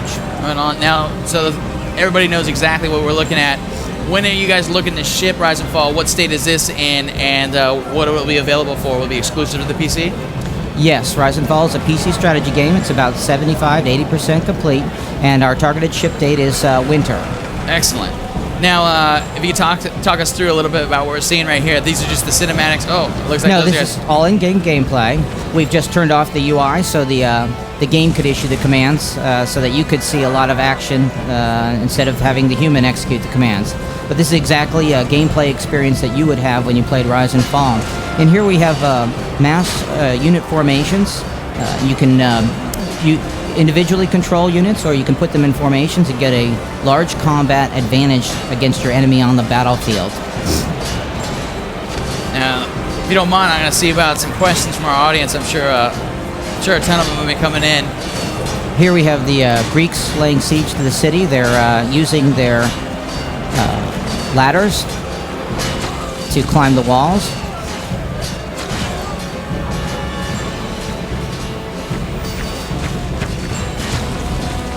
Now, the one question I have for you is, it looks like you guys got a lot of stuff going on, a lot of particle effects. How long have you guys actually been in development again? This has been in development for about a year and a half. It's built on, it's actually a 3rd generation engine based on our last 2 real-time strategy game products, so it's been, in a sense, 8 years in the making. Wow, that's awesome. Now, the camera angles that we're seeing here, obviously it's an in-game cinema, but the camera angles we're seeing here, this is not the perspective you see when you're playing the game, obviously. That's correct. We have a default RTS camera angle. We've used some liberties here to capture some more cinematic sequences. What you've just seen there is one of the super weapons of the ancient world that we have. It's called the Archimedes Claw. It's used to defend against oncoming siege weapons and smash them into bits. I gotcha. Now, it looks like you guys got paddle boats coming in. Looks like these guys are going to be catching some trouble. That's all to kind of like pave the way so those guys coming up those siege towers can actually get in there and get by those troops that are guarding those towers, right? That's correct. We're showing you a lot of the weapons and men and material of war that we'd actually use in an actual siege battle and playing Rise and Fall. One of the things to remember about Rise and Fall is that it's a traditional historical real-time strategy game. So at its core, it's an exploration, city building, and conquest game. So every unit you see, players have actually trained. Every building has been built by players. Wow. And so it's really a conquest where you're trying to destroy a city that was actually built by another player. These aren't set-piece battles, so you actually have full control over how your city progresses over time. And that distinguishes it from some other RTS games. And so, yeah, actually, could you explain a little bit more about the online mode, like how that all works and how many people and how that all comes together? Rise and Fall supports 8 players in multiplayer. It has features 4 mighty civilizations, the Persians, the Greeks, the Romans, and the Egyptians, and each of the civilizations supports 2 heroes. The game is really a hero-focused game, so we have 8 heroes to choose from. So in multiplayer, everyone has 8 choices. Some of the heroes that we have include Achilles, Alexander the Great, Cleopatra, Ramses the Great, and of course Julius Caesar. Each of the heroes in the game plays a little bit differently, and each has strengths and weaknesses. Right now we're looking at clips from the game in which the Persians have launched their fleet. And you'll notice that the ships are quite large, and you can actually outfit your ships individually so that all the units on the ship are units that you trained aboard the ship, and each ship is different and unique because of that. That's awesome. Now, this stuff that we're seeing right here, you guys got some, obviously got some water stuff like you're talking about the boats and the ships. How does it work in terms of that land versus sea? Do you guys throw stuff back and forth between the boats and the land, or can you explain a little bit about that, different terrains? You hit the nail on the head. We really love combined arms warfare, and we've noticed that real-time strategy gamers love maps that include land and water and large maps. So we've done our best to make sure that the naval aspect of the game is just as robust as the land aspect of the game. And what we just saw on the clip was naval ramming, which we call the super weapon of the sea. When you ram an enemy ship, you not only destroy the entire ship and sink it to the bottom, but you actually toss all the men and its crew overboard. And the men will swim to shore, so you then have to follow up with your archers to pick them off while they're swimming so that they don't live to fight another day. That water looks amazing, by the way. Like, I know we're actually getting this recorded in high definition right now, and I can't imagine. I have to imagine that the downloadable HD movies of this are going to look incredible. I know the water. Yeah, it looks like you guys really put a lot of work and a lot of polishing on the reflections and how that water moves and everything like that. We've spent a lot of time enhancing the graphics engine. We've done a lot of work on terrain, a lot of work on water and the environment and the skybox, because not only do we have to have an RTS game that looks better than any RTS game ever, we also have this heroic command mode, so you get to see the RTS game from a different point of view that you've never seen it before, and that view has to be as spectacular as possible. So we had to really do double duty when we developed the graphics engine for this particular title. Gotcha. John from New York has a good question here. Are there special technologies for different races, such as the Archimedes Claw? Absolutely. The game has over 80 unit types, and every unit and every civilization is unique, and there are many units that have unique special abilities and powers that you'll get to unleash, depending on what civilization you've chosen to play. Gotcha. Chip touches on a good question here. Chip from Western Florida, he wants to know what type of graphics card will you need. But actually touch on a good topic about the performance of the PC that you'll need to actually run this game in general. Can you talk about the specs a little bit? Sure. We're looking at minimum specs for this PC game of a 1.5 megahertz machine with 256 megs of RAM, and we will support a GeForce 3 on up. Excellent. Eric in Seattle wants to know how linear is the campaign, and is it a persistent empire? This is a hero-based game, so we have a linear story that follows Alexander, for example, through the course of his conquest of the known world in about 332 BC. So it's a very story-based campaign where you actually play and feel like Alexander the Great and experience combat the way he experienced it over 2,000 years ago. I got a bunch of questions in here asking, obviously with movies like Alexander and everything else that's been coming out recently, is there any specific movie or any specific games that you guys pulled in terms of inspiration from? Absolutely. Really good question. What we wanted to do in Rise and Fall is we wanted to capture a cinematic experience that you see when you go see the movies, like Gladiator, Troy, or Kingdom of Heaven. But in the movies, you have these wonderful visuals and experiences, but they're non-interactive. We wanted to pull those interactive experiences out of the movies and put them in the game so you actually controlled everything that went on in the game. And Hero Command Mode, which is what we're going to take a look at next, is one of those experiences that you see in movies but you've never been able to do before inside an epic historical real-time strategy game. I guess the other thing the movies don't really have on you is you can do so much more than they can. I mean, they got 2 hours to tell you a story and show you what they can show. You obviously can do tons and tons of stuff. This question comes in from Steve in Pennsylvania. He wants to know, how long is the campaign? Campaign might last 15 to 20 hours, and there's two campaigns. One covers Alexander the Great's conquest of the known world, and the second, you play Cleopatra in commanding the Egyptian forces defending against the invasion of Rome, led by Octavian. Right on. This comes in from Simon in Switzerland. How many units will the graphics engine be able to show on screen at the same time? Actually, when I was looking through these questions, I saw quite a few people wanted to know how many units can you fit on screen. Obviously, the real-time strategy game, the more the better. where you guys Bigger is always better in Yeah, RTS totally. games. You could the game supports thousands of units on screen, but remember, these aren't set piece battles. You actually have to build and train all of those units yourself. So it depends on how skilled you are as to how many units you'll actually get on the built in a typical game. Well, we just want to make one comment here. Sure. We've jumped into Hero Command Mode, and this is a special innovative feature unique to our Rise and Fall, where you are Alexander the Great, fighting alongside your troops. And this is like mouse and keyboard. You're That's actually correct. playing- These wow, are traditional that's awesome. WASD commands. Now you'll see some interface on the top left, which shows how many hit points Alexander has, and the blue bar shows how much stamina he has. Now, you can only do this for a moment or two, a couple of minutes at most in the game, and that stamina bar, the blue bar, dictates how long you can stay in Hero Command. So it's a very precious, short period of time that you can unleash yourself as the super weapon. You're the ultimate super weapon in this mode during the game. That's awesome. That is really cool. I didn't know that. Yeah, that is super cool. Now- Yeah, it's amazing to me. Actually, you know what? I've thought about something like this before, playing a real-time strategy game, wishing that I could go down there and do it, and there you go. That's cool. How often in a match can you do it? You can only do it for a limited amount of time. Can I do it more than once? When you start a match, you don't have any stamina, so you are playing an RTS game, because this is fundamentally, through and through, a real-time strategy game. But what we've done is integrated Hero Command Mode, so it's like a super weapon that you can use mid or later game. And how you decide to use it and when you decide to use it is completely up to you, but it can turn defeat into victory if you time it just correctly. You can even, in a multiplayer game, be in Hero Command Mode and end up confronting the enemy player's hero, and you'll have a one-on-one boss battle in the middle of the game. That's Now, we awesome. don't end the game if your hero falls on the battlefield. He will get... he will survive the battle and get respawned at the nearest town center, so you can complete the game, but he can certainly get wounded on the battlefield. Now, Alexander the Great can also use a variety of weapons. Here we have him using his bow, and while you're using your bow, you're the best marksman in the entire world. So not only are you powerful with a sword, you're the most powerful weapon in the world with a bow, skewering men at distances that no other unit in the world can match. Look at that. That looks fantastic. I got another question here from Mark in Boca Raton, Florida. What size are the battle areas or cities?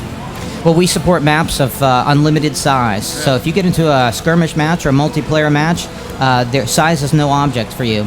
We do know that gamers just love large scale maps, and we've done our best to support what gamers are most interested in doing. The questions just keep on pouring in, by the way. They're coming in faster than I get them out. Anthony in Kentucky wants to know, is there a mode like Conquest where you can build your own city and set out across and conquer other civilizations without being in a story mode? Oh, absolutely. There's a complete skirmish mode, which you start with from scratch, essentially, and it's you and your hero and a few peasants, and you build up your entire civilization. So you're playing an empire builder mode, and you can fight other AI opponents, or you can fight other players online across the world who are also building up their civilizations at the same time.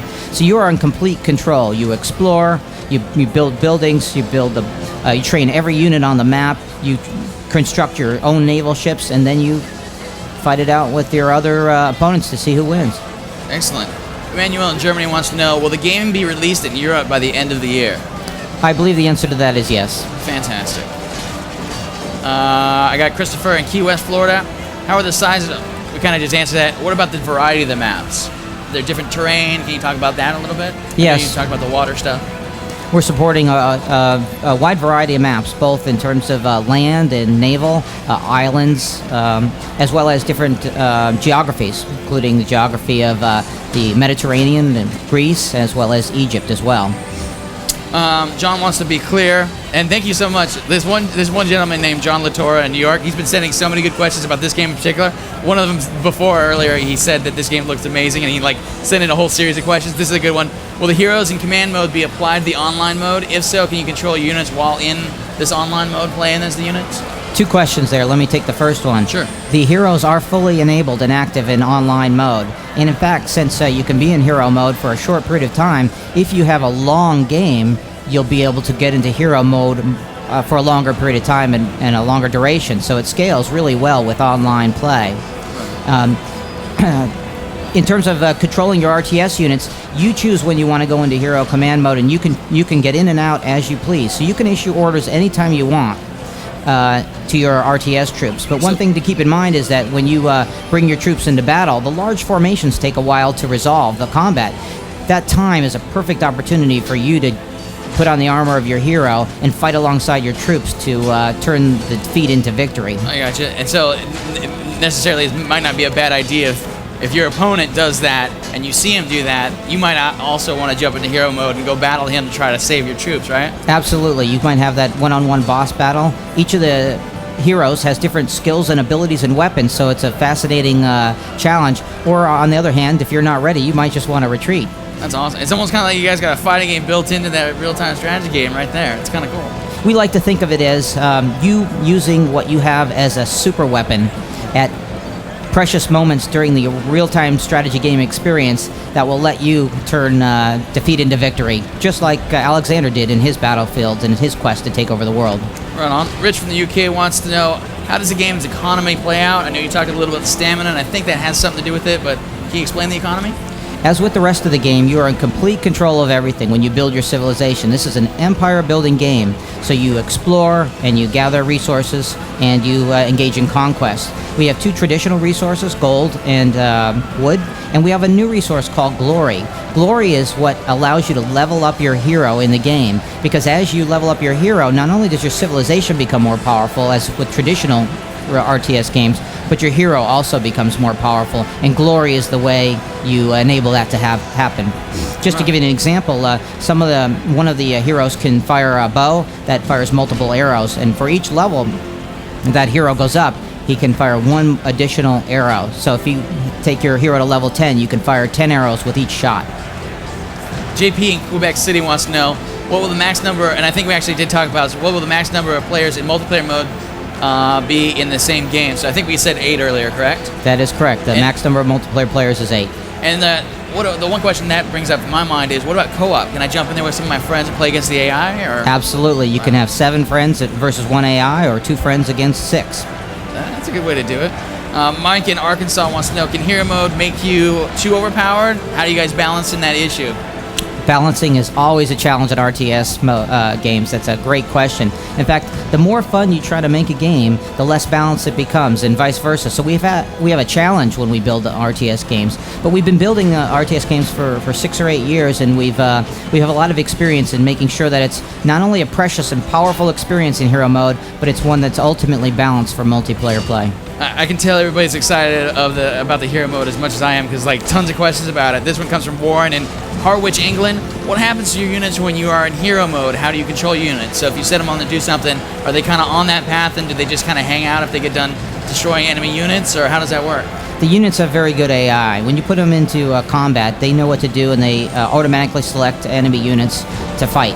And so while you're in hero mode, you'll be focusing exclusively on commanding your hero. But again, at any point in time, you can jump out and issue an order or 2 or 3 to your RTS units if you want them to move forward or follow you. So it's a very easy experience. And again, you're only in hero mode for a few precious moments during the game, so it doesn't conflict with the RTS game experience at all, and it is an RTS game. So in some ways, you kind of account for it by setting your troops up, getting them on point, getting them where you need them to go, and then when that thing's built up and you want to use it, it's kind of like, all right, I'm set, boom, and you use it and go, right? Yep. So for example, if Alexander's on a ship, you can order your ship to ram an enemy vessel. Then you could go down into hero mode and you can watch the 2 ships collide from down on the deck of that ship. That's an experience an RTS player has never had before, and it's a very exciting one. This comes from Alexander in Orange County. Very fitting name for this. Is this the one and only game? He's already asking for more. He likes it so much he wants to know if you guys are actually working on expansion packs or planning for anything after the game releases. Well, I like the way he thinks. He thinks like a game designer, but it's a little too early for us to talk to you about any information that we might be able to provide about what comes next. Right on. Brian Ohio wants to ask, how destructible are the environments? And well, keep in mind, since this is a traditional RTS at its base, players actually construct all the buildings, all the barracks, temples, granaries are constructible, and they're all destructible. So you build your civilization, your opponent builds his, and then it's all about destroying each civilization, and the best player comes out on top. Fantastic. I think we're just about all out of time. Thank you so much for coming by. And we are back. I am here with Fernando Mello, development manager for 2K Games Europe. How you doing? And what game did you bring with you today? Serious Sam 2. Serious Sam 2? Serious Sam 2. Now, Serious Sam 2, I guess that means there's a Serious Sam 1 in there. That game sounds a little familiar. I think it won maybe GameSpot's 2001 PC Game of the Year. That's right. What's been going on in the Serious Sam franchise between then and now? Quite a bit. We had Serious Sam First Encounter, then we had Serious Sam Second Encounter, which is kind of a 1.5 version. Right. Using the same engine. A couple console versions as well, Game Boy Advance as well. So now we got Serious Sam 2, brand new engine from the Crow Team guys, original developer, and this thing is just fantastic. Nice. So let's fire it up. Let's see what we got, shall we? Let's take a look at it. All right. Now, Serious Sam 2, you said it is a brand new engine, right? Yep. What are we looking at right now? Basically, this is one of the later worlds. One of the nice differences that we have with Serious Sam 2 is it's got 7 distinct worlds this time around. In the previous versions, you had essentially one world, one kind of theme to the environment. This time, you got 7 distinct worlds. In addition to that, you're going to have over 40 different levels. 40? 40 plus levels. So that means that for each of the worlds, there will even be some distinctions between the different levels as well, which is really, really cool. So you got, this is Seriosopolis. It's one of the later worlds. It's a very kind of sci-fi, futuristic city, very plastic and steel. You also have kind of a primitive jungle world. You got a lava world. You have kind of a Chinatown world as well. It's looking Chinatown world? A whole world. That's awesome. Whole world, baby, yeah. That's great. Now, Serious Sam, it's known for a few things. Whole bunch of enemies. Yep. Crazy weapons. Absolutely. What do you got? Let's hear all about it. Like, I see a parrot right now on the screen. This is the Kludovic bird. It's one of my favorites. It's this kind of wacky little weapon that you can pick up. It's basically a trained parrot. What you're looking at is the E3 version of this, which doesn't have the flapping animations and the texturing. But essentially, the parrot goes out. It's a homing parrot. He'll home out on some enemies, drop a bomb, then come back, and then he can use it again. So for single play, it's perhaps a little bit slow on the reload time, but certainly for the multiplayer side, it is going to be awesome. Nice. Now what's then this weapon here? Then you got a plasma rifle, which is also a brand new weapon to Serious Sam 2. In addition to that, you start off with a circular saw, which kind of replaces the old chainsaw that existed. You have the circular saw as a horizontal weapon. That's the circular saw there when you want to get up close and personal to your baddies. Then you also have a horizontal version that you can fire it out, and it will basically slice through all the enemies that are in your path, just like that. You'll also bounce off the walls as well. By the way. Yeah, one of our talented producers, Mark, is at the controls, the man at the controls there. Make him do more. So one of the next weapons you have is a dual Colts. Right now, in the original game, you had a choice of 1 or 2 weapons. You have 2 Colt weapons this time around. Also a pretty nice weapon, but of course, not a lot of damage. Beyond that, you have a laser gun this time around, Zap gun. This is also a new weapon. It's got a kind of very Halo-esque sort of feel to it. You can fire very quick bursts that do little damage, as well as hold it down and fire a mega burst out. Nice. Moving on to the next weapon there, you have an automatic shotgun. So just like any shotgun, it's much, much better up close. Further away, it doesn't do as much damage, but of course the fire rate is quite good. That's a pretty big shotgun. It's Serious Sam. Yeah. It's gotta be big. It's gotta be big. So that right there is one of the baddies that you can see. There's a couple different variants. You see a smaller cousin further back. Most of the kind of animal-esque enemies will have 2 or 3 different versions, where you have kind of a little baby version, sort of a big brother version, then you have the kind of big daddy or big mama version. In a lot of cases, they will also spawn out some of the smaller ones as well. All right, understandable. You so need we more have to shoot. dual Uzis as well.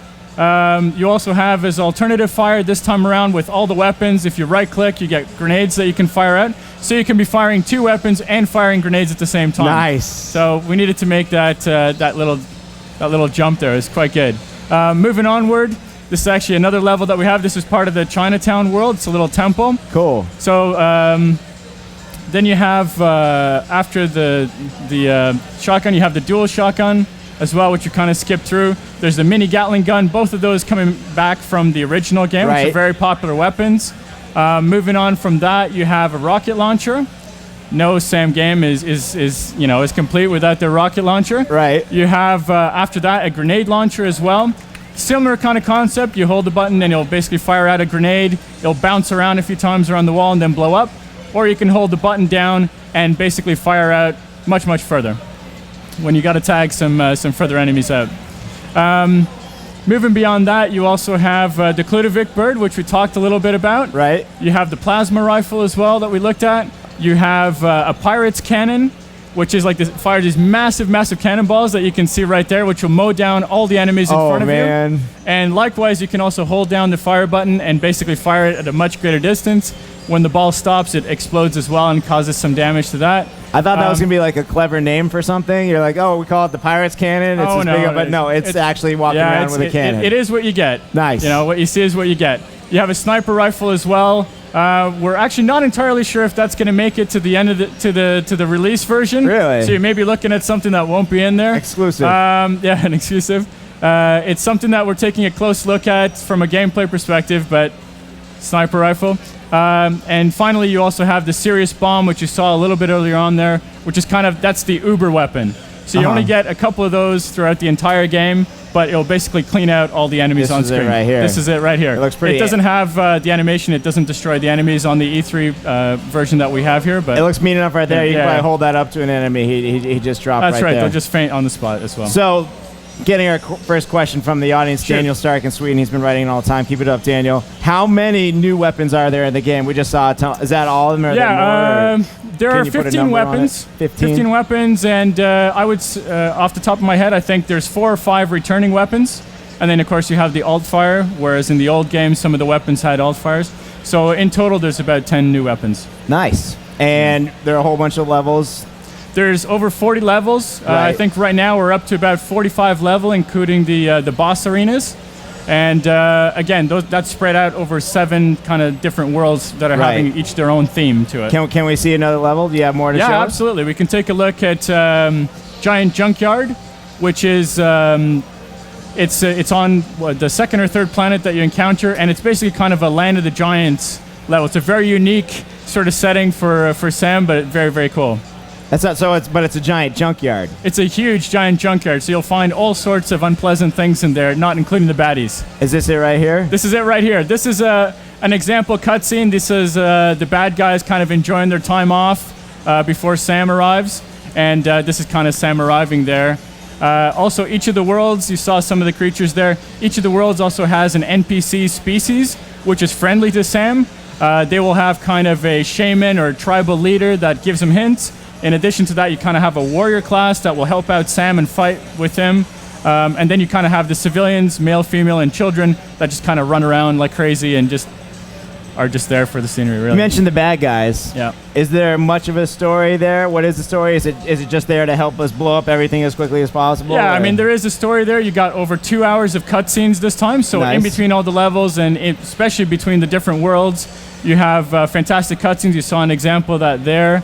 Work in progress one, and basically the story is not going to get in the way of the action. It is Serious Sam, but it's one of the methods that we use to kind of put forth the actual sense of humor that exists in Serious Sam. When you're looking at this, the first-person shooter, it perhaps doesn't come across. You see some of the quirky enemies involved, but really when you look at the cutscenes is where you get a lot of the sense of humor from Crow Team, the developer. Perfect. Now, you said the enemies. We've seen some people. What kind of enemies are we looking at? How crazy did they get this time around? How crazy did they get? I mean, you got some pretty wacky enemies. You have these kind of fighting orcs here that work as a team. The AI is actually quite good with them. You have sort of a leader. As long as the leader is alive, the squad works collectively. So you'll have kind of guys that have lasers and rifles that will shoot at you. You have guys with rocket launchers that will kind of stand back and fire at you. You have the guys with the helicopter propellers that will kind of swing around to try to flank you as well. As soon as you kill the leader, they become a little bit dumber, a little bit easier to deal with. You have Yagoda the Witch, which you see right there, casting her nasty spells at you. When she lands, she also pulls out her cauldron and starts serving up baddies. Nice. You also have some pretty wacky enemies like the zombie Italian stockbroker is also one of my favorites. You have some returning enemies like the Clear as well. And you have some new variants on that. So with the Clear, you have a metallic version of it. Looks very, very cool on the engine with all of the effects. I should also point out that with the engine, you got performance that basically will rival kind of Doom 3 or Half-Life even. We're actually approaching the Guinness Book of World Records and we're going to go for most number of baddies on screen at one time, and absolutely the biggest bosses of any game ever. Nice. Now you're mentioning all this bigness to this game, all this largeosity. I'm just going to keep making up words that mean huge. Ryan Waters in St. Augustine, Florida. It may be too early to tell, but is there any idea on the minimum specs to play this game? The minimum specs is actually going to be surprisingly low. As long as you got a good, decent video card that supports fairly recent pixel shaders like 2.0, the game will basically scale back the graphical quality, so you wouldn't lose the performance unless you go maybe beyond something like an 800 or 1.2. Cool. But for example, in the demo that we have here, we have it running on a laptop. And if I'm not mistaken, it's probably running at something like a 2 gigahertz. I got to point out that we're shooting off a screen right now, so you're not seeing direct feed, unfortunately. That's right. But so don't let the graphics fool you. The graphics look really good. Yeah, it is fantastic I like these mushrooms. Reminds me a little bit of Smurf Village here. It is. Again, you get a very wacky sense of humor from Crow Team, which is fantastic to see. Nice. Now, where are they based again? They're in Croatia. I love it. Yeah, that's great. Very, very funky. What other now? Are there more levels we can get? A quick yeah, absolutely. Why don't we take a look at maybe the Chinatown level, Hong Kong. Nice. That's also one of my favorites as well. Again, with each of the worlds, you have unique enemies to that world that are native to it, and as you progress from world to world, all those enemies carry forward. So by the time you get to the final world, you got this huge cacophony of just guys from all the different levels and stuff. It's fantastic stuff. Nice. We'll keep the questions coming. Is there anything we haven't covered yet about the game that you want to talk about? We've seen the weapons. We've seen the. I want to see some humor. Is there any humor that it's on cue, or we can just show more of this level? Yeah, we'll probably just show a little bit more of this level, the cutscenes. As we get maybe a little bit closer, we can jump to one of the other levels. You'll see the opening scene. And it's kind of a throwback. Apparently, there's a lot of Spanish and Italian soap operas on Croatian television. Really? So they have this huge throwback to all kinds of wacky stuff like that. They have their homage to Spanish soaps as one of the cutscenes, and they have all kinds of other wacky stuff in there. The best humor, I have to say, is inside humor. Because when you see something crazy come up, like someone is dying of laughter at your confusion. That is, Serious Sam, has this in spades. You will basically be on your butt laughing at the amount of inside humor that these guys have put into it. There is, if you're a gamer, if you've been anywhere near a television set or gone to see a movie in the last 10 years, guaranteed there's something in there that will make you laugh. Nice. As I keep scrolling through the questions here, ooh, that's a cool infinity effect there. Ooh, I'm sorry, guys. Sorry, I had to do it. But so we can take a look at Coast to Coast, the opening of that, so you get. I love that you have all these levels for us. By the way, I truly appreciate this. It's quite far ahead. It is actually looking really, really good. We're well on track for releasing this fall, and we're doing really well. Now, is it just coming out on the PC or? It's PC and Xbox. Nice. Yeah, I knew that. I was setting you up for that. And it both at the same time, PC a little sooner. Yeah, we're going to be looking at releasing it simultaneously. All right. So yeah, it should be quite cool. Good luck. It seems a little. That's always a tricky proposition. People more asking about the system specs. We saw that. Yeah. Console versions. Which level are we firing up, by the way? If I'm not mistaken, it's Coast to Coast. All right. Get that loaded up.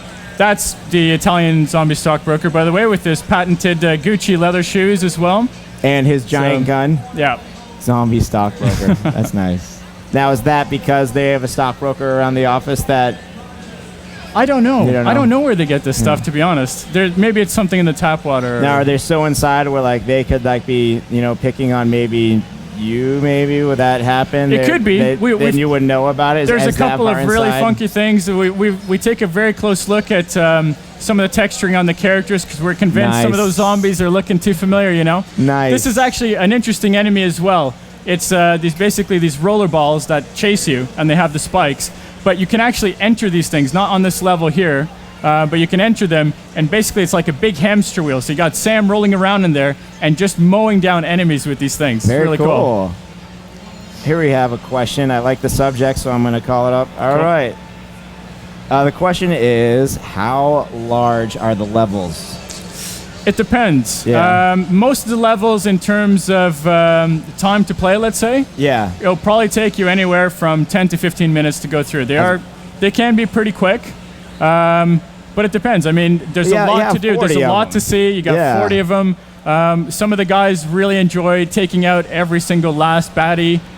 in which case it might take you upwards of half an hour. All right, cool. So the game is Serious Sam 2. It's Serious coming Sam out 2. on the PC and the Xbox. That's right. Fall 2005 on 2K Games. This game looks great. Thanks for bringing it by, man. No problem. We Thanks very much. appreciate Thanks for it. having me. Yeah, keep up the... Right, I'm here with Kyle Schubel from Sony. Kyle, what's going on, man? Not much. It's a pretty good show so far. I'm already tired. The so. show is awesome. I've been running all over the floor, seeing as much as I can see as quickly as possible, and now I'm happy to be finally sitting down, relaxing, and checking out a beautiful game like Shadow of the Colossus. Shadow of the Colossus, man. I am absolutely loving working on this title. I'm going to be looking away because I'm getting us ready for the demo here. No, Shadow of the Colossus is the next title from the Ico team. Everybody remembers Ico. Team wanted me to make sure to let everybody know this is not a sequel. No. It's not Ico 2, not folks. a sequel. But we do have a kindred spirit here. It's kind of sharing the same palette, and it's they love puzzles. You know, that's what everybody always remembers from playing Ico, and they've really outdone themselves by making almost a living puzzle with Shadow of the Colossus. So why don't we fire up the demo, shall we? All right. Going to show you a little bit here. We got the E3 demo.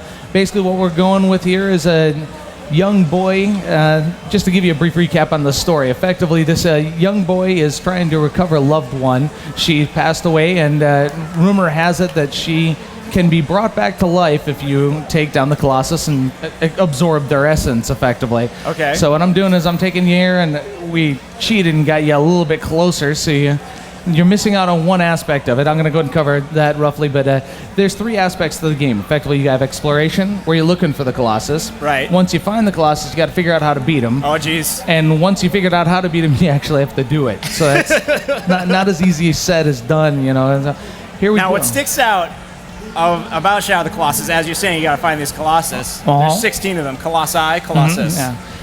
Colossi, yes. There's a bunch. There's 16 of them, and they're all pretty much boss fights. And what's the rest of the game? Fighting a bunch of little guys? Nope, or? there are no other creatures in the game. All you got, what you have on the screen here is basically a medium-sized Colossus. It's he's tiny. He's totally average. Well, we do have a few of them that are significantly larger than these. So, but basically, what you have is just the Colossus that you have to take down. And this one right here, you enter into the arena, effectively waking the Colossus up, and now you fight this particular Colossus.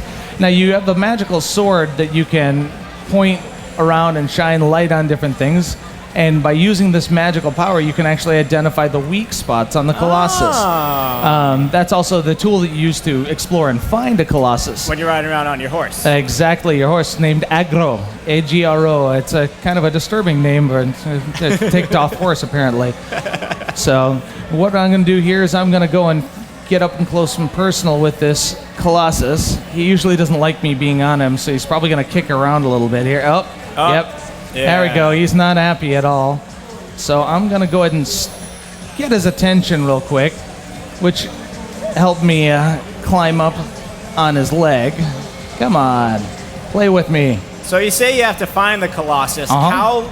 I would assume, one, there's a large world to find all these in, and how much of the world does each Colossus cover? Are they confined to one spot? Will they be roaming around all over the place, or?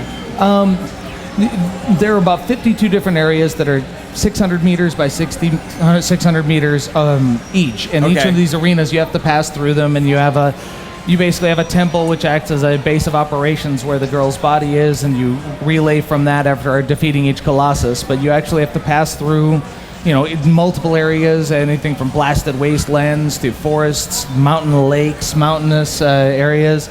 Just plains. I mean, it's an expansive world. There are no load times. It's all a seamless transition. Nice. And you feel like you're running forever. It's great. Speaking of which, it looks like I made you lose your dude. You want to catch that's back up perfectly to him? fine.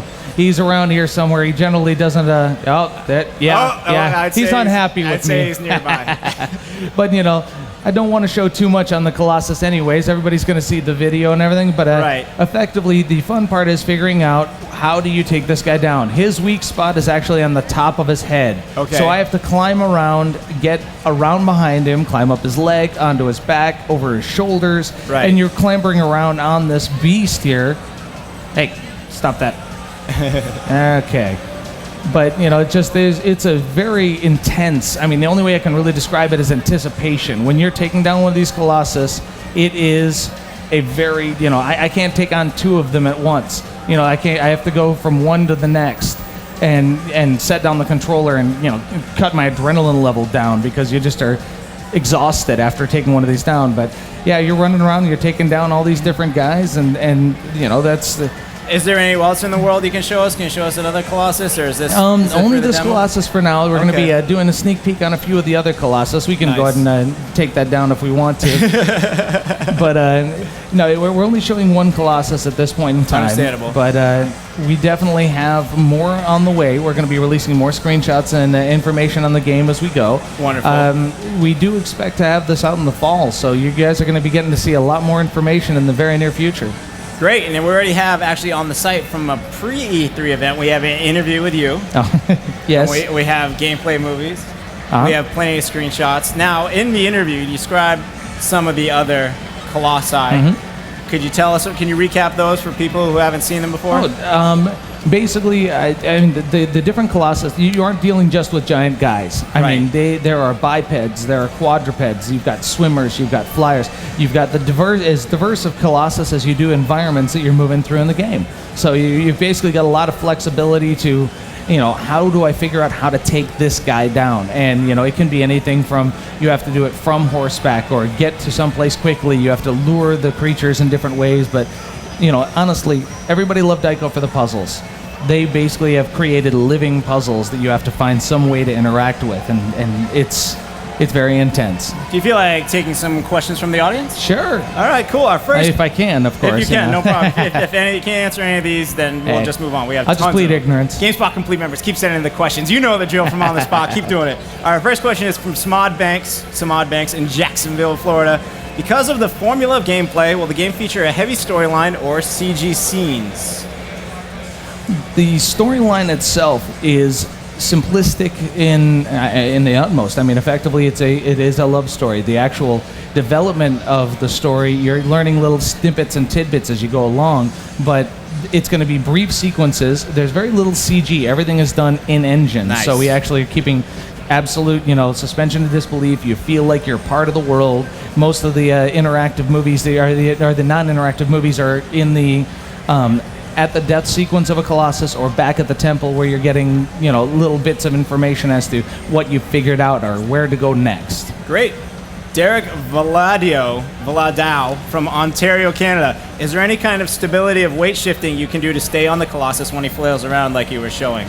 The big key when you're climbing on a Colossus is that you have to stop trying to do other things, basically hold on for dear life. When you do that, you can actually hold on, and he's going to try and grab on with the other hand with the sword in it. And when you get that situation, you don't get flung off as easily. Right. If you keep trying to climb or jump when he's flinging you about, you're going to get chunked across the battlefield, which does happen.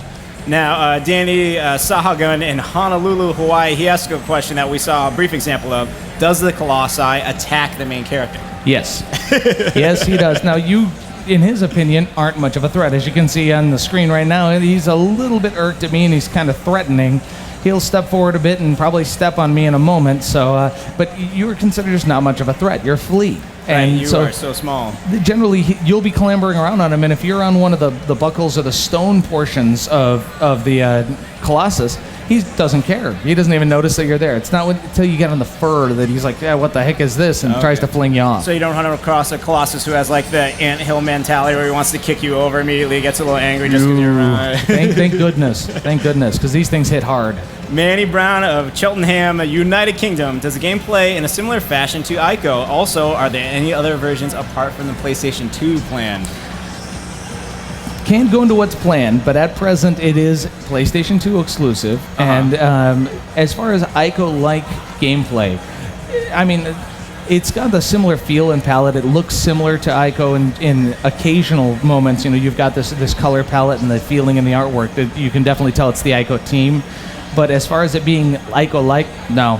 This is a completely new game. The team wanted to raise the bar for the industry, and I think they've accomplished that. Cool. We are getting questions from everywhere. This is awesome. There we go. Yeah. You ready? We're staying international. Miguel Morales in Guatemala.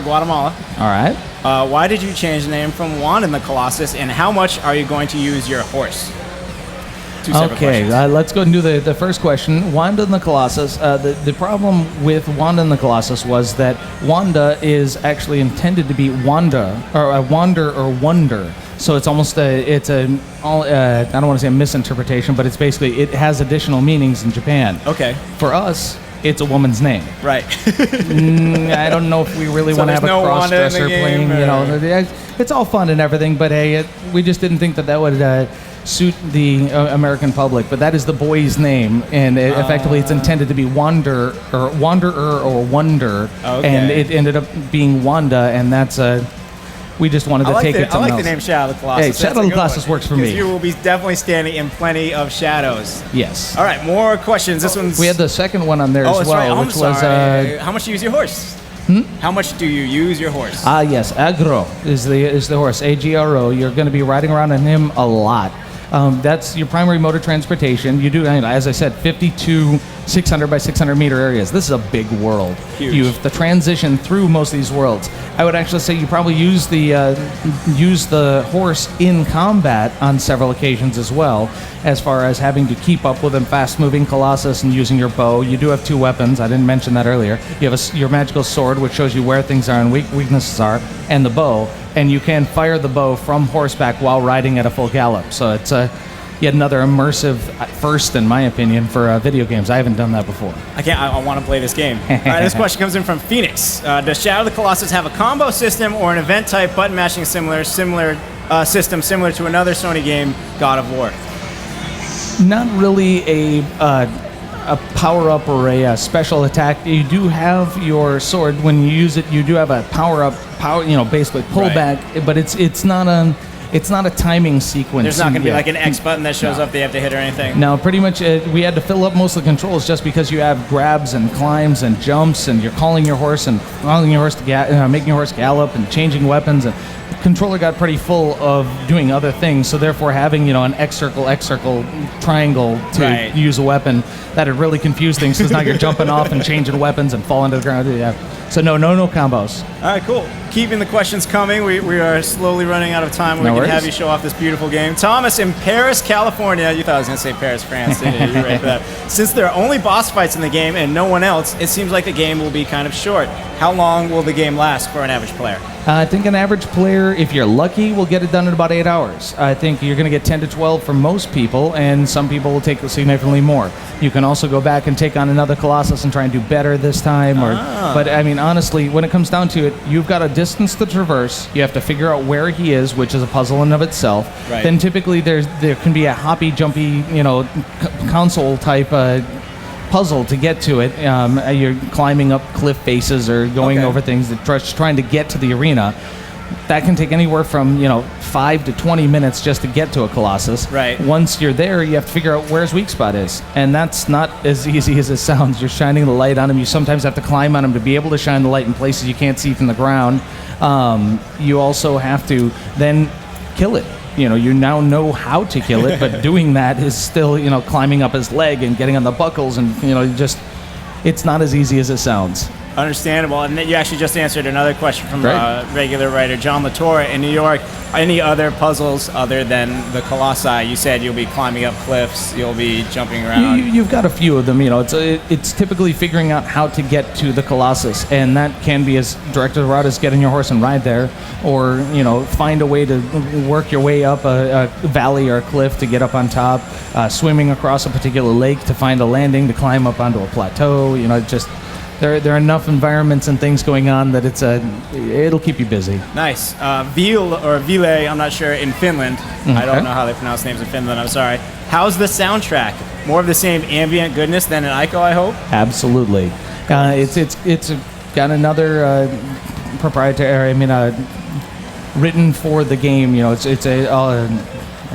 blanking on the word.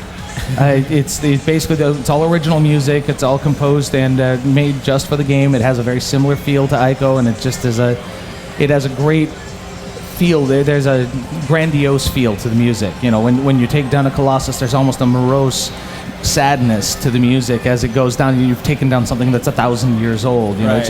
It conjures up emotions. Understandable. You know what, actually, I'm going to say on a personal level, I remember when I beat another, not to bring it up again, but I'm going to bring it up again. When I beat God of War, there are several features revealed. One of them is saying that David Jaffe says he wishes he could have included a level where you climb up the Colossus, the Titan, in that game, but they just ran out of time. Yep. And now this sounds like this game will totally solve that challenge. Did we just get power Hey, we back? got power. Hey, All right. we got power back. Oh, there's a monitor behind it. It's great. It's like Christmas, but it's just with a light switch. That's so nice. We're gonna have. Are we good? All right, cool. Well, thank you for coming by, Kyle. Okay, thank When's you very this much. game coming out, man? Fall. The fall. This fall. Early. Make it early fall. I want to play it. As early as we can get it out to you guys, as good as we can get it. We appreciate it. Thanks for coming by, man. Definitely. And I believe right now. Thanks, Ryan. I am here with Dan McGackie. He's the producer of Sid Meier's Pirates. And welcome. Thanks. How's the show been for you guys? It's been going very well. We've set up in the 2K booth, and we're very pleased to be there, and everyone seems to be having a good time with the game. Excellent. And so what we have here, we have a remake of the classic game, Pirates, and it came out in 1987. 1987. And Commodore 64, Amiga, IBM PC. It's been on every platform that's been around. So why the remake? Well, it's always been a console game at heart in the sense that Commodore 64 was a one-button joystick controller, and it's one of those things that we decided, like, hey, the Xbox is a great system. We love the Xbox. Sid has been really interested in remaking the game, but he wanted to wait until the time was right, and the PC game came out this holiday season, was very successful, so we figured, let's make the leap. And Great. All right. Well, let's leap into the demo. You're going to show us? Great. So, Sid Meier's Pirates puts you in the role of a 17th century pirate captain, and you get to do everything that a pirate would do in the 17th century. You get to engage in sword fights, do ship battles, romance governors' daughters, sneak in and out of towns, all that kind of fun stuff. And so there's an overarching story that you start off the game with that basically this is your family as a young child. And the story kind of sets you up as a young boy, and your family actually gets kidnapped by the evil Baron, or the evil Marquis Montalban, who's about to bust in the door here. And this just kind of sets the stage for one of the sort of overarching quests that you have in the game. And so in a nutshell, the Marquis sort of forces your family into indentured servitude, but you manage to escape and sort of find your way to the new world and begin your career as a young swashbuckler. So I'm going to go ahead and just skip through this if you don't want to watch this whole thing. But And so what's new in the game? Besides, I'm sure, a lot of how it looks and plays, but what are sort of the new features? well, we didn't want to. The game was well received by the PC gamers, and we got really a lot of good praise from fans. So in that sense, if it's not broke, don't fix it. There's a lot of things that we left exactly as they were, other than making sure that they felt right on the Xbox. We wanted to make sure that the controls were good, and we wanted to make sure that the interface was really easy to use for Xbox players. We definitely did not want to do a port that was everyone looked at and said, wow, it's a PC game running on the Xbox. So from the very beginning, you'll notice the game really looks almost completely different in terms of the way you interact with the game. We also streamlined the game a lot because we wanted to make sure that Xbox gamers don't want to be spending a lot of time running back and forth doing things. So we sped the game up. We made sure that you can get from point A to point B quickly without. There, we got a pirate right there. You jump from point A to point B without spending a lot of time in between.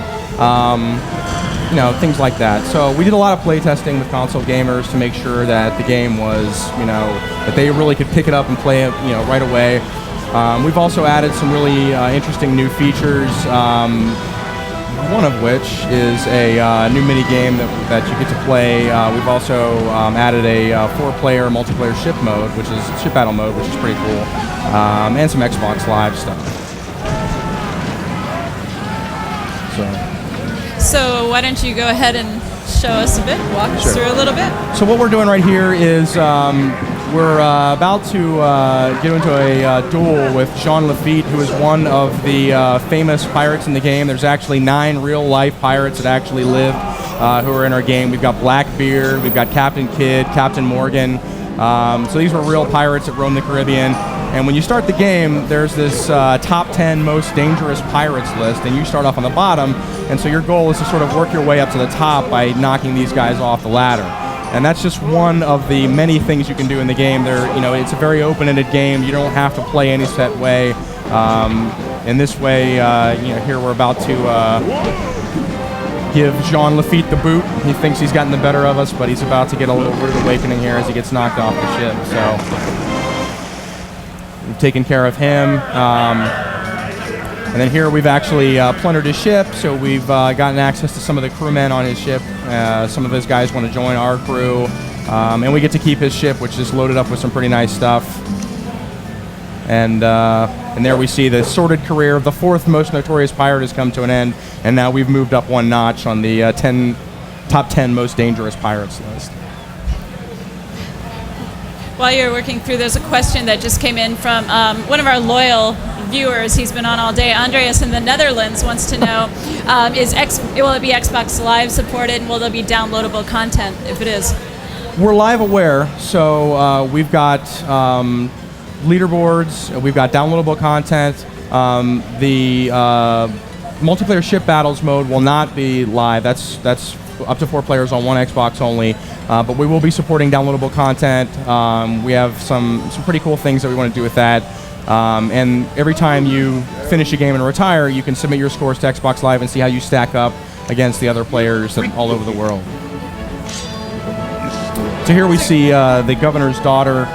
We've gotten a promotion for defeating Jean Lafitte, and the governor's daughter wants to know if we want to dance with her at the ball. This is in one of the other parts of the game, which is pretty cool. As a swashbuckler, one of your many activities, romancing governor's daughters, and to do that, you dance with the governor's daughter in the ballroom. And this is basically a game where there's music playing, and you need to make correct dance movements on beat. If you do an incorrect movement, as I'm about to do here, you kind of stumble, and she gets a little embarrassed. If you do the move correctly, then she's happy. And if you do it really well like that, you get a flourish, which makes her really happy. And there's a little heart meter up top, which sort of represents how happy she is with your progress. And so you kind of work your way through the dance like this, and eventually the dance will end. And depending on how well you've done, whether you embarrassed her or made her very happy, she'll give you a couple of different responses that you can get. And it may range from, if you're really embarrassed, she'll give you the hand and just sort of walk away. And if she's really pleased with you, she may let you have a little kiss. So it's kind of a fun thing. So also, being a pirate, I want to ask you more about the mini games and how many there are. But I also want to ask you to also discuss the ship battles and to discuss. Being a pirate's about gold and about getting things and about taking over ships and all that stuff. So. Right, so there's a lot of things you can do as a pirate in this game. There's no set path. There are 4 nations in the game: English, Spanish, Dutch, and French. And you don't have to align yourself with any particular nation. You can be a pirate and attack all the nations. You can work with one specific nation and work your way up the ranks and become a admiral, baron, marquis. It's really up to you how you want to play the game. But let me get into another ship battle here and show you that. And when you get into ship battles, you're going to battle, military ships like big, war galleons. You're going to be battling merchant ships that are carrying lots of really, prize cargo. There's a wide variety of targets out there that you can get, and you'll find that you're going to be capturing cargo and taking it to a nearest port and selling it for plunder, or you may want to take a big ship, use it as a war vessel, take it into port, add ship upgrades to it. There's 8 different ship upgrades that you can add to the ship that will improve your ship's combat abilities. You can also do landing parties and invade towns by ship and then take over that town, install a new governor. All of these things add up to making your governors happy, which gets you a promotion, which sort of advances you up the ranks of the game. As you advance up the ranks of the game, you're going to find more information about your missing family members. You may get information about an lost Aztec city of gold that you can then go discover. And all this, of course, leads back to just getting your hands on as much gold and as treasure as possible. Right. And so here we've got another of the top 10 famous pirates in the game. And he's actually trying to get away, but I'm going to see if I can catch up to him here. So when you identify another ship, I mean, do merchant ships look a certain way, or how do you identify what you're about to attack? You can actually tell by the hull color. The hull color, the lighter hulls are merchant ships, and the darker hulls are military ships. But the easiest way is just the type of ship. Okay. Typically, the merchantman and the some of the Dutch barks and so forth are merchant ships, and the larger, like here, the treasure ship. And let's go ahead and look at this treasure ship. Are the larger galleon type class vessels. And so here we're actually in a ship battle. I'm on the left, they're on the right. They've got 111 crew. I've got 51 crew. Now, this is a pretty big ship. It's got a lot of cannons. You can see the cannons filling up on the right-hand side. Yeah. I don't have that many cannons because this is a sort of a starter ship, and if I sit here and take a lot of fire from these guys, I'm probably going to get killed. So I'm going to try and swoop in and see if I can take them out with some sword fighting.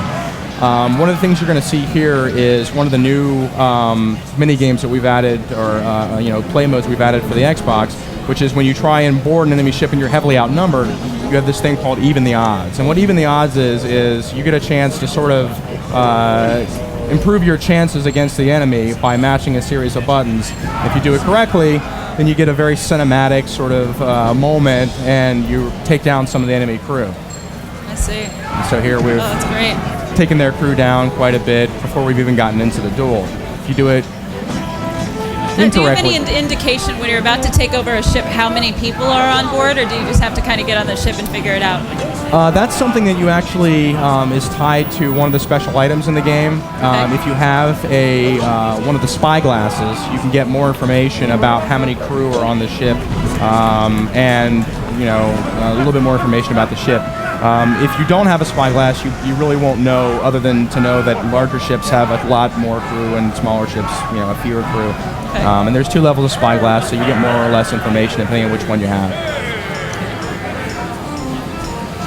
We have someone who wrote in from Sweden. Sorry, I just lost it. Wants to know how long the single-player game is. Well, again, it's one of those types of games that you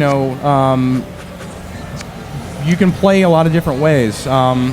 We don't have a set storyline that forces you to, through certain, episodes or levels. There are, you sort of decide when you want to retire, how long you want your game to be. As you play the game, you get older, and the older you get, your skills sort of diminish a little bit. So you start off as a young man, you're going to be a very good sword fighter, you're going to be an able-bodied captain. If you get captured and thrown into jail, or you get take a lot of damage in sword fights, you're going to age quicker. And as you age quicker, your skills are going to start to diminish. Crew are not going to want to sign up with you in town. We never force you to retire, but at a certain point, you may decide, it's just not as much.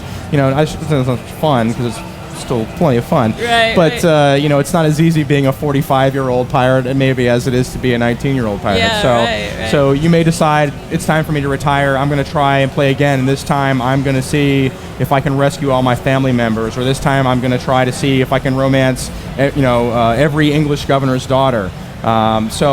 Typically we've seen people play between 10 and 20 hours in a single career. But you could play in shorter 1-hour sessions, or you could play for a longer amount of time. It's totally up to you. Okay. Well, there are a million questions here. I want to wrap up with one asking if the Xbox version has, if it looks as good as the PC version. Is there any content on the Xbox version that the PC version doesn't have? That's from Brendan in Minnesota. Yeah, the Xbox version runs at 480p. It runs in widescreen. It's we have added definitely a lot of content that is not in the PC version. You're looking at one part of that right now, which is the town sneak portion of the game. In the PC version of the game, it was sort of an overhead three-quarter view. We've gone with a sort of a third-person view here, which is a little bit more suspenseful. You can sneak up on guards. If you get caught by a guard here, you'll see that I actually have a chance to struggle with the guard by mashing the A button, and if I overpower him, I can knock him out. Of course, if I struggle with him and don't overpower him, then they'll actually throw me out of town. That's something new that we added. Even the odds thing that we just showed you has been added. We've also, as I said before, added the 4-player multiplayer ship battles. And we've also got a really nice unlockable bonus content gallery. We've got under 200 items, screenshots, renders, concept drawings, behind-the-scenes videos that you can unlock by doing specific tasks in the game, which is pretty cool. Okay, well, this is enormous, and there are so many good questions out there that unfortunately are going out into the ether because we have to wrap up. But when can people expect to see the game on PC and Xbox? It's going to be out on. It's already out on PC. It's going to be out in July on Xbox. Okay. 2K Games is publishing. Any future in the next-gen consoles? We never say never. We're always interested in looking forward to new stuff. So Excellent. Well, thank you so much for the demo. Thank you, Lauren. Before we get to The Sims 2 Nightlife, I have a special announcement to make right now over there at our Game Center station. The UT World Champ Lauki is playing our champ, Even Flow. So if you want to see a pretty sick match, head on over to Game Center right now. Titans going head to head. I'll come by later. I'll talk to Even Flow. Even Flow, don't let me down, kid. Don't let me down. All right. Now let's move on to another PC game. Tim Letourneau, senior producer of The Sims 2 Nightlife. Welcome to the set. Thank you very much. It's great to be here. Great to have you here. How's your show been going? Really well. Actually, really well? Yeah, it's great. It's great to be able to show off an expansion pack for The Sims. I mean, it's such a loved product. Totally. And you get so many fans that come up and look at it, and they just want to see what's in there. They want to see what you've added. Right. So it's always a high for us on the team to show off our game. So what have you added? Oh, lots of stuff. Well, as you can see on the screen, one of the things, Nightlife is really about getting your Sims out of the house, out on the town. And so there's a whole new downtown area that you can build as a player. We'll also give you places that are built out. Like the place you see right now is called The Hub. And it's a restaurant, nightclub. It's called The Hub? It's called The Hub. That's a great name for a nightclub. That's cool. But it really is, the gameplay is about getting your Sims out of the house, either as a group, so you can take them out on a group outing, or you can go on a date. You can pick up somebody while you're at the club or at the restaurant. Or you could not pick someone up at the club, yeah, I'm guessing. Exactly. And it really is about the Sims getting out. And what we've done is, in the Sims 2, the game is played across a lifetime, and we have the 5 aspirations. So what we've done with Nightlife is we've actually added a new aspiration to the game. It's called the Pleasure Aspiration. And Pleasure Sims, they want to experience life. They want to get out, have a good time, just do everything life has to offer. So it really goes well with the whole theme of Nightlife. In addition to that, obviously, with any expansion pack, it's about expanding the world of the Sims. Every Sims expansion pack is adding to the Sims gameplay by adding new objects, adding new interactions, adding more stuff for the Sims to do. So it's. Oh, are you okay? Keep going. All right, I'll keep going. So, as you can see on the screen, you got things like, here's the dance floor. We got these cool lights. Now, you don't see it here, but what's really awesome is you can go in and change the colors of the lights, where they're put, figure out what pattern you want for them. And that's really one of the magic things about The Sims, is that for us, there's this tremendous level of detail that's put into every element of the game. And it's one of the things we really have a lot of fun putting in, and it's one of the things that the players really appreciate. So you can dig in and design basically anything you want. I think people are going to have a lot of fun building, creating nightclubs, restaurants. You can even build a bowling alley if you want to. Really? Yeah. What kind of bowlers are the Sims? Are they good? Are they? Some are good. Depends on their body skills. Some not so good. Nice. I've seen a couple falls, Yeah. It's always good when the Sims are klutzy, though. I mean, it's one of the things we have to really put into the game. The Sims has a sense of humor that's based on players being able to experiment and try stuff out And a lot of times stuff just doesn't work out the way you expect it to. And that's when the game's really funny. It's not funny because we scripted it to be funny. Right. It's funny because the player has built up this expectation that a particular thing's going to happen, and then all of a sudden what you expect doesn't happen. Exactly. That's what I was pointing out, how not picking someone up. I imagine exactly. there's some great animations for people that just get completely rejected. You get totally rejected, Nice. get blown off, and that's what's funny is you just never know what's going to happen. Nice. So can you like run up a bowling alley?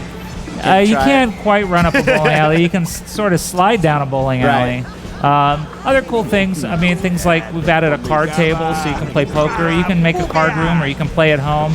We really try to add things that are things that people want to be able to do in their own life and then be able to have their Sims do it as well. Now, you were telling me before we went on the air about how there are 3 types of Sims players out there. Yeah, I mean, you kind of break Sims players into 3 categories. Okay. There are the people that all they do is build and create. The Sims at its center is this incredible creativity tool. Exactly. There are tools to build, to decorate, to create. And so this nightclub, even that you're looking at, it's something that I actually sat and built. I built this myself. Yeah, I built this. Nice. So it's. And you named it yourself? Or? I named it myself. That's You like that name? Yeah, The that's Hub, a great the name. You should totally trademark that. But it is what's really cool is that I can sit there and create this entire environment. And we have people, you go to thesims2.com and we have this thing called the Building Exchange, which is where people post buildings that they've created. Amazing stuff, just truly incredible. Eiffel Towers and basilicas. And, really? Oh yeah, incredible stuff. Like the players have figured out how to do stuff that we didn't even know you could do. And that's what's great. I mean, the Sims 2 community is awesome because they're so supportive. They just want to share everything with everybody else, and they're always looking for ways to make the game better for themselves. And they can make people too, right? Right. So for us, for example, with Nightlife, for those builders, for those creators, things like up on the screen right now, this restaurant booth. This is an object that when we find it allows you to create snakes. So you can create convex and concave corners. So you can create these really cool combinations of sofas. Well, all we've done is give the players a tool set. What they're going to do with it is going to, I promise, blow us away. And that's how we think about those people, the builders. We've got to give them stuff. So every expansion pack, we make sure we've added stuff to support that. The second set are really what we call the storytellers. These are the people that play the game to tell stories. They're building Sims. They're really working on relationships, or they have some story that they've set up that they want to deliver, or they want to make a movie of a particular situation. And for them, that's where we add all the new gameplay. It's really, what is this pack about? For example, Nightlife, I said, is about getting out on the town, dating. We've added attraction, new social interactions, and those players, that's really what they're looking for. They're looking for new ways to tell stories within the game.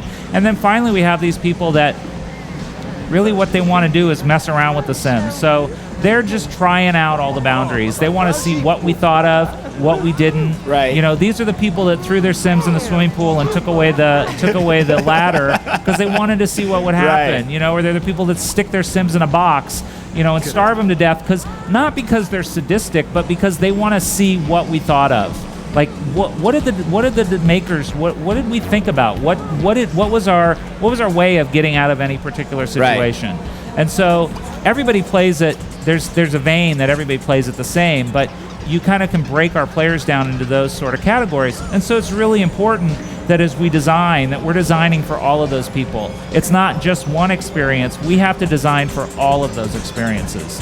And so expansion packs absolutely have to deliver on all 3 of those things. I think Nightlife does. I mean, one of the things we're not showing here, but the boards lit up when we set out our teaser, and the woman in it had kind of vampire fangs. That's and right. People went crazy. They're like, are there vampires? Aren't there? What's going on? Well, there are vampires, and they're really funny, and they're totally fit into the Sims world because we maintain that Sims feeling through everything that we do. So does that mean we could eventually see like a vampire alien? Was that going to be able to happen? You could potentially see a vampire alien, or maybe if you've got University, you could have a vampire alien zombie. It's so it's a crazy game. It's awesome to make it because it's a tremendous amount of fun. To everybody that works on it gets to contribute to what it is. Everybody's ideas are what you see on the screen. Right. It's not one designer's, it's not my vision, it's the team's vision. Everybody gets to contribute. An animator gets to put an animation in that really feels like something that they have known or done. That's the Electro Dance Sphere, which is one of the new objects. That's a new object for Nightlife. Nice. It's a great date object. You know, you can get your date going in there. Of course, you can fall out of it. I don't know if Jesse may have fallen out. Yeah. His body skill's not so high. But again, it's the unknown. It's the stuff that you're not sure what can happen. Now, one of the things you see in the corner here as we're running the demo is this UI up in the right-hand corner. That's the date meter. So when you're on a date, you kind of enter into the strategic gameplay moment where we're keeping score. How well are you doing on the date? How well are you giving your date the things she wants? Nice. How well are you taking care of her or him? Right. And what you want to do is keep moving that meter up because it affects the amount of time you get to go on a date. Dating also has a couple other benefits. First of all, it's a great way to supercharge a relationship. So if you want to get your Sims together quicker, dating's a great way to do it. It's also the aspiration play because when you're on a date, you get new wants and fears that are specifically related to dating. It's a great way to fill up your Sims aspiration bar quickly. So there are a lot of good reasons to date. Now, what you see? Oh, Jesse's making a move apparently. Let's see. How's he doing? He looks like he's doing okay. I think the meter's in the green there. Okay, that's Mrs. Crumplebottom. She's the town prude. She really doesn't approve of PDAs at all. No public displays of affection. Right. So I think Jesse's in a little trouble now. Oh man. Yeah. I think we should probably get Jesse out of the club and continue the date somewhere else. So one of the key new features in Nightlife. I was about to say, that sounds like a great segue. So one of the key new features in Nightlife is the Sims have cars. This is a big deal. Sims players have wanted cars for 5 years. They've even, in Sims 1, they made cars. You know, they'd model and stick a car, and all it would do was sit on the lot. But they wanted to be able to tell that story of my Sims got a car. Nice. Well, now they do. They can. And what's really cool about them is it's not just something that parks on the It's not just something that parks on the street. You actually get an object that you can build driveways and garages, build them right into the house. So it ties back into the home game. It's going to feel like the house looks like a regular house. One of the other cool things here in Nightlife is that we've opened up the neighborhood. So now when you're in a lot, you can actually see the rest of the neighborhood. This is a big deal because before it kind of felt like your house was just out in the middle of nowhere. Now it feels like it's just part of this continuum, and it's a really it really changes the dynamic of your play because you can totally feel where your house or the location that you're in is in relation to everything else. So it really makes it feel like a living world. And so there are different kinds of cars, I'm guessing, obviously? Yeah, there's 5 different styles. You can customize them by changing color and things like that. And I'm sure it's something we're going to expand in the future. Every expansion pack builds on things we've done before. Right. So everything you're seeing here not only works with The Sims 2, but also ties into stuff that you're doing in University as well, and vice versa. So it's really exciting because if you think of The Sims like a Lego set to a certain extent, you've got this base set of blocks, which is the Lego set. You can do so much with it. And then say you buy an add-on set, whether it's the pirate set or whatever. Or the horses. Or the horses. Yeah, exactly. And you can play with those and create something as well. But you can also take that whole set of blocks, throw it in with your base set, and make something completely different. And The Sims is exactly like that, which is everything that we add adds to the entire world of The Sims. It's not just a Nightlife experience. It's now a Sims 2 plus University plus Nightlife experience. So if your kid gets good grades, you can get him a car now. Yeah, exactly. Yeah. That kind of stuff where you can tell those stories of, hey, you got a great grade, you're a teenager, Dad buys you a car. Nice. Whatever, exactly. You totally get it. And that's how people engage in the game. So it's always fun for us And to make zombie, new expansion packs. vampire, aliens. Yeah, exactly. Nice. You feel like taking some questions from our audience? Sure. All right, cool. This one comes from Joaquin Aguilar in Mexico. I think we already talked about this. Can Sims get to work on their own in these cars now? Yeah, absolutely. So that's one of the great things about cars is that, you don't have to worry about that carpool or missing it anymore. You get an extra hour of time, and The Sims is a time management game. So getting that extra time back is a big win. We have a question in from Finland. He's asking, how does the game work with University? So are we going to see a bunch of college kids invading the clubs now? Yeah, college kids can go out on dates. They can, go to the clubs. Basically, everything you're seeing in Nightlife is going to work with University. It's really cool, though, to see the questions because both of those questions were international, and it's really important to point out that The Sims 2 is a huge international hit. I mean, it's not only a U.S. product. This is a product that's localized into 18 different languages, and it's so cool to see all of these people asking questions. So where from we've all been over. in Finland, we've been in Mexico. Here you go. Nikki in Hong Kong's been writing in during the whole show. Besides clubs, will things like coffee places where people like us often meet be included in the expansion? So one of the things is in university we added coffee house, we added a gym. All of that stuff's going to work. So you can go have a date. You can pick up dates at the coffee house. If you've got university, you can add all those pieces in. So absolutely. I'm literally going through these questions in order, by the way. Kim from Oslo, Norway. Have you guys thought of the next expansion pack? Is that too early to talk about It's a little that, too or- early to talk about it, but we've definitely started thinking about it. You guys have, you'll come up with something. All right, here you go. From the States. Hey. Dan Kempton in Arizona. Can you use the club objects when customizing your residential home? Absolutely. Most of them are placeable at home, and we always do that. I mean, it's about building these locations, but also you can take everything that's there and put it in your house if you want to. Can you give us a few more of the items? What kind of stuff we're seeing? The DJ booth we didn't really talk about, but it's a pretty cool object. Then we've got, I talked about the card table, the bowling alley. There's a karaoke machine, so if you want to create a karaoke lounge, you can. Nice. Photo booth, so you can get in there with your date, take some snapshots. Cool. Trying to think of other ones. And then there's just a lot of new objects, designer objects and things like that. So we have all this stuff to build bars, the booths, so you can build out restaurants, stuff like that. Sure. Where'd that one go? Vampire coffin, of course. to go along with Vampire, the obviously, vampire. for your alien vampire zombie. New furniture as well. That's the question absolutely. from Will in New Wisconsin. furniture, Yeah, a lot we've of seen new here. stuff. We always add that. It's just stuff to build out the scene, give people more to work with. One that if there's some hardcore Sims players watching, upstairs we have something that I'm pretty excited about. Rugs. I know that sounds really weird, but this is The Sims, and so this is the world we live in. Right. The fact that you can have carpets now and place them under objects, that's a big deal. I believe it's it. a big deal. So for us, I jumped up and down when I saw the rugs in the game because like that is so cool. Our players are going to love that. Are those customizable as well? They are. You can design change. your You own, can or- change the. If you go into design mode, you can pick from different patterns. And we're going to have several rugs in the game. So. Great. Well, thanks for coming by, Tim. My pleasure. This It game was looks great. really great, and it's coming out very soon. Right. This fall. This fall. Nice. Everyone's been saying it, and I've been saying it again all show long. This fall is amazing. At the end of slide 2, it was kind of a victory for the team, but with some costs. Bentley was pretty badly hurt, and Murray feels really guilty about that because it's kind of his fault that Bentley got hurt. And so we kind of ended it there. And on this story, Murray has kind of really taken the loss of Bentley to heart, and he goes on a spiritual quest to try and forsake violence, and Bentley's confined to a wheelchair. So, the first part of the game is kind of unwinding that whole thing and bringing your team back together. During the journey, Sly finds out about his family's vault. He comes from a long line of master thieves. Whatever happened to all the family fortune?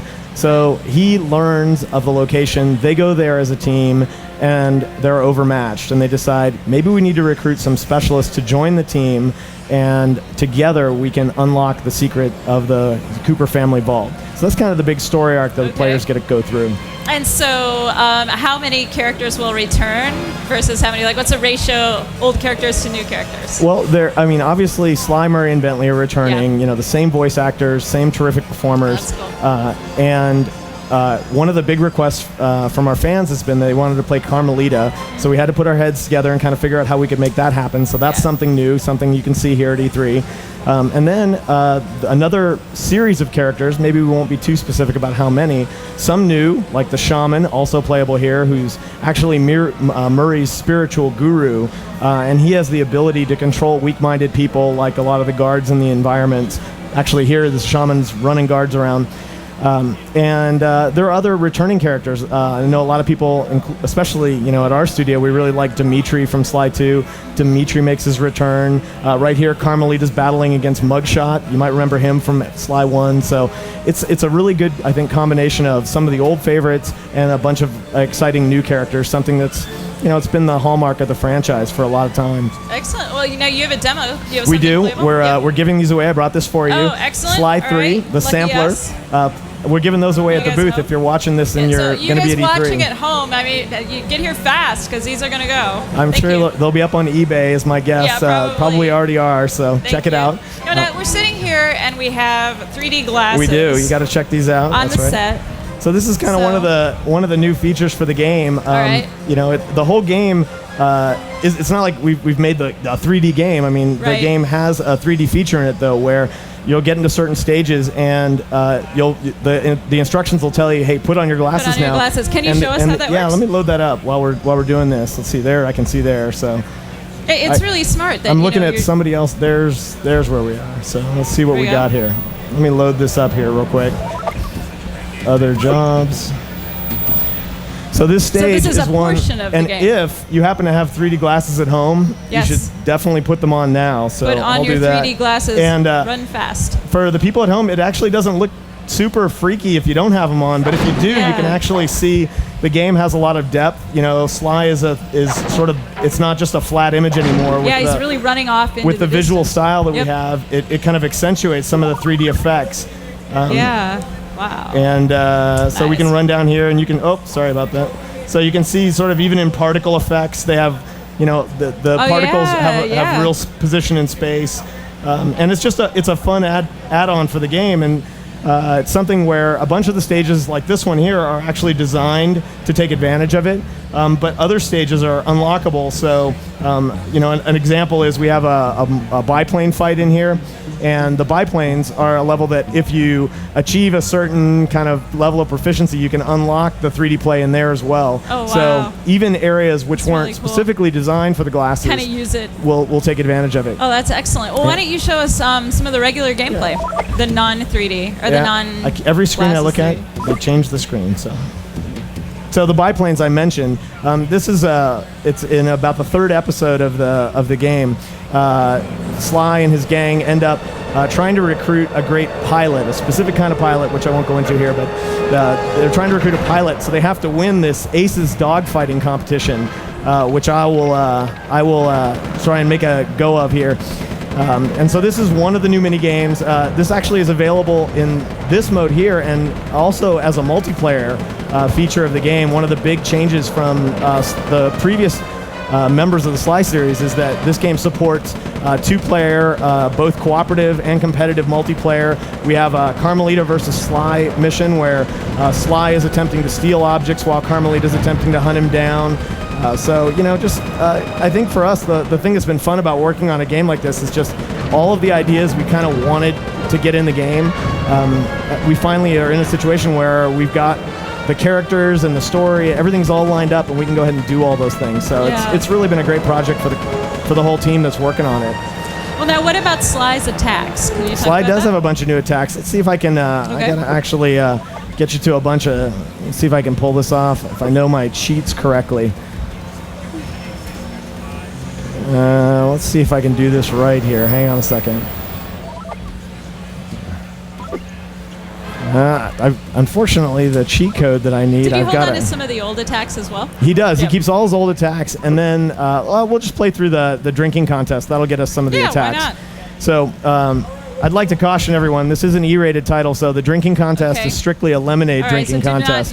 do not so try this at we're home not going to unless be. it's lemonade. Yeah, that's exactly Okay, right. all right. So I need to be pushing more buttons here. So Okay. you know, and what's going on here is we're in the Outback, one of the locations of that takes place in the Sly 3 universe, and we get challenged to a drinking contest, which hopefully I will be able to defeat. Murray's quite a good drinker, but Bentley, the anchor man here, not exactly the drinking guy. So let's see if we can get Bentley's mug drained here before too long. Come on, Bentley, please drink.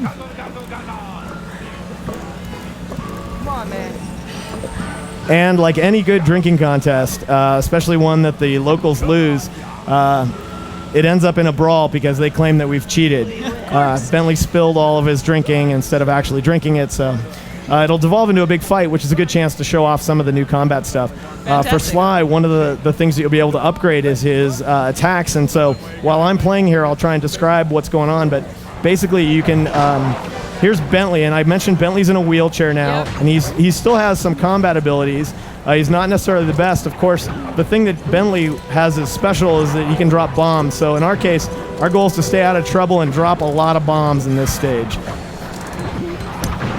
Well, that wasn't so good. And if we do well enough at this, then we should be able to get Sly and Murray involved in the fight too, because in a fight like this, we can't just have Bentley alone. He's not exactly he's kind of a lover, not a fighter, But yet he's built for fighting. I mean, he's a turtle. All right, so now we switch over and we get to play Murray a little bit. I'm sorry, Sly's second. So in this case, I'll show you that I can kind of charge up and then use like that attack there. That's a new attack. We also have sort of big swirling attacks, multiple levels of all of these attacks with different finishing moves. We'll do a sort of jumping attack there. Sorry, I missed him. Also, there you can see one of his new attacks. A whole new set of particle systems for the game. The engine's been revised to really kind of push some of the effects in terms of adding style and personality to it. Now we'll switch over to Murray and see if we can't do a little combat. Of course, this is Murray's strength, so for Murray, this is all good. Murray's particularly good at picking up guys and throwing them at stuff. So let's see if we can knock somebody down and pick them up here. And chuck him into the fire, smash him down. Oh, Murray took a little beating there. Sorry about that. So anyway, it's kind of a good combination of upgraded for the core team, and then I mentioned new guys, and so let's not do a two-player. We'll do Carmelita Justice. This is bringing back Mugshot as a villain. Not really a true boss, but a member of the story and somebody you get to interact with. And here's our Carmelita, and she, of course, is a cop who has, significant part in all the Sly Cooper series. And in this job, she's been baited into attacking Mugshot by the. Oh, they keep changing the screen on me. She's been baited into a fight with Mugshot as an attempt to distract Mugshot. So this is one of the ways that we can bring in a member of the. Bring somebody into gameplay who isn't strictly a member of the gang, which is very different for us. Yeah. So, and it's, it's like a range attack for her, and of course, jumping is her big feature. So, she's always going to be very athletic in the way she moves and things like that. Let's see what else I've got for you. Now, it's mission based, right? It is. It's an episodic story, and really. For us, we always call them jobs. There's all these jobs you have to accomplish in order to move the story forward. Here's a level where Sly's in an enchanted forest, and the jumping abilities of all the characters are dramatically enhanced. So here I'm going to try and make an attack on this guy. I'm using Sly's sort of abilities in terms of being able to land on points, and he's got to avoid these attacks, and then sort of make contact with the in this case the prince. So just a really different look for us. Yeah. Something that you haven't seen in prior Sly games. There's part one of I missed my landing. Sorry about that. So we make a couple of hits on him here, and then we'll get to do a little bit more of a hand-to-hand combat attack scenario against him. We have a ton of questions coming in. This one is from Stuart Allen in England, and he says he has astigmatism and can't use 3D glasses. Will this affect his gameplay experience? Well, we clearly understand that for some people the 3D effect won't be something that works for them, and so it is certainly an optional feature. You can turn it off. The levels are super playable. In fact, it's something that we've really worried about as a design team to make sure that everybody can enjoy this game. Whether you have some people just don't find the glasses particularly appealing, and it would never be something that you are required to do. But if the show floor at E3 is any sort of measure for us, it's a super popular feature. I think people really like it more as a break from the main gameplay than as something they're going to do for 5 hours at a time. So I think people will really enjoy it. Nick Z in Hong Kong wants to know if the 3D glasses will be be included in the game pack. They will. I mean, and it's a little bit. He's in Hong Kong. Hong Kong. So I'm not sure. Which territory ships into Hong Kong. For Nick, but in the U.S., we are confirmed that we're shipping glasses. They're not exactly these glasses. You actually punch them out and assemble them yourself, and they look these look a little bit like the Sly logo, and the actual glasses look more like Sly's mask that he wears. Okay. And they will be packed in the U.S., and it's our expectation that it'll be packed in all the territories, but some of the details of that still have to be worked out with the manufacturing people. Okay. John Latorra in New York wants to know, can you upgrade your moves and any additional weapons? Yeah, some of the power-up moves that I showed Sly doing are actually upgrades from his basic attack set. In addition, there are unlockables or upgrades in the biplane, different weapons, potentially even different vehicles that are available. So, a lot of attempt at depth. For people who played Sly 1 and then Sly 2, on Sly 1 we had the Master Thief challenges, which were a really big part of, for more hardcore gamers, ways to get value. And we've really gone and looked hard at the Sly experience and looked at ways to bring tons of replay opportunities, not just unlockable 3D, Sure. but hey, I want to play that dance again, but I want to do it with a perfect score. I want to try and get a perfect score, and I want to get a reward for that. I want to play the House of, the big jumping game, but I want to do it that perfectly, or I want to do it with some special constraint. And we've really looked at pushing as much as possible, unlockable, lots of replay value. There's multiplayer for 2 people to play together. So I think it's a super value package. Great. We're just unbelievably excited. Well, thank you so much. A lot more questions, but it looks like we have to go. It's all the time we Thanks have. for If you're having me. here. Now, while these guys are making sure that your Battlefront 2 is all set up and ready to rock, why don't you go ahead and tell me just a little bit. I was a huge fan of the first Battlefront. Excellent. So as millions were. Yeah, totally. So what's the difference you guys got in this one? Well, obviously Battlefront 2 is coming out bigger and better. We want to do things bigger and better than we did for the original Battlefront. With the original Battlefront, we had millions and millions of fans that gave us a lot of good feedback. Mm-hmm. They talked about things that they wanted to see. They talked about things that we wanted to do, and we had our own different design decisions. So we went back in there and we, kind of reworked it a little bit and decided, okay, there are some things that would make a natural progression to how Battlefront should work. Right. One of those big things was space combat. You got to do space if you're talking about Star Wars. Everybody knows that, Star Wars has epic space battles. We depict that beautifully in Star Wars Battlefront 2. We wanted to throw in some Jedi, some playable Jedi, a huge bullet point. People want to get in there and play that as well. Then we had a nice single-player campaign that we wanted to show people. We wanted to tell a story of Vader's Legion, the 501st as we call it.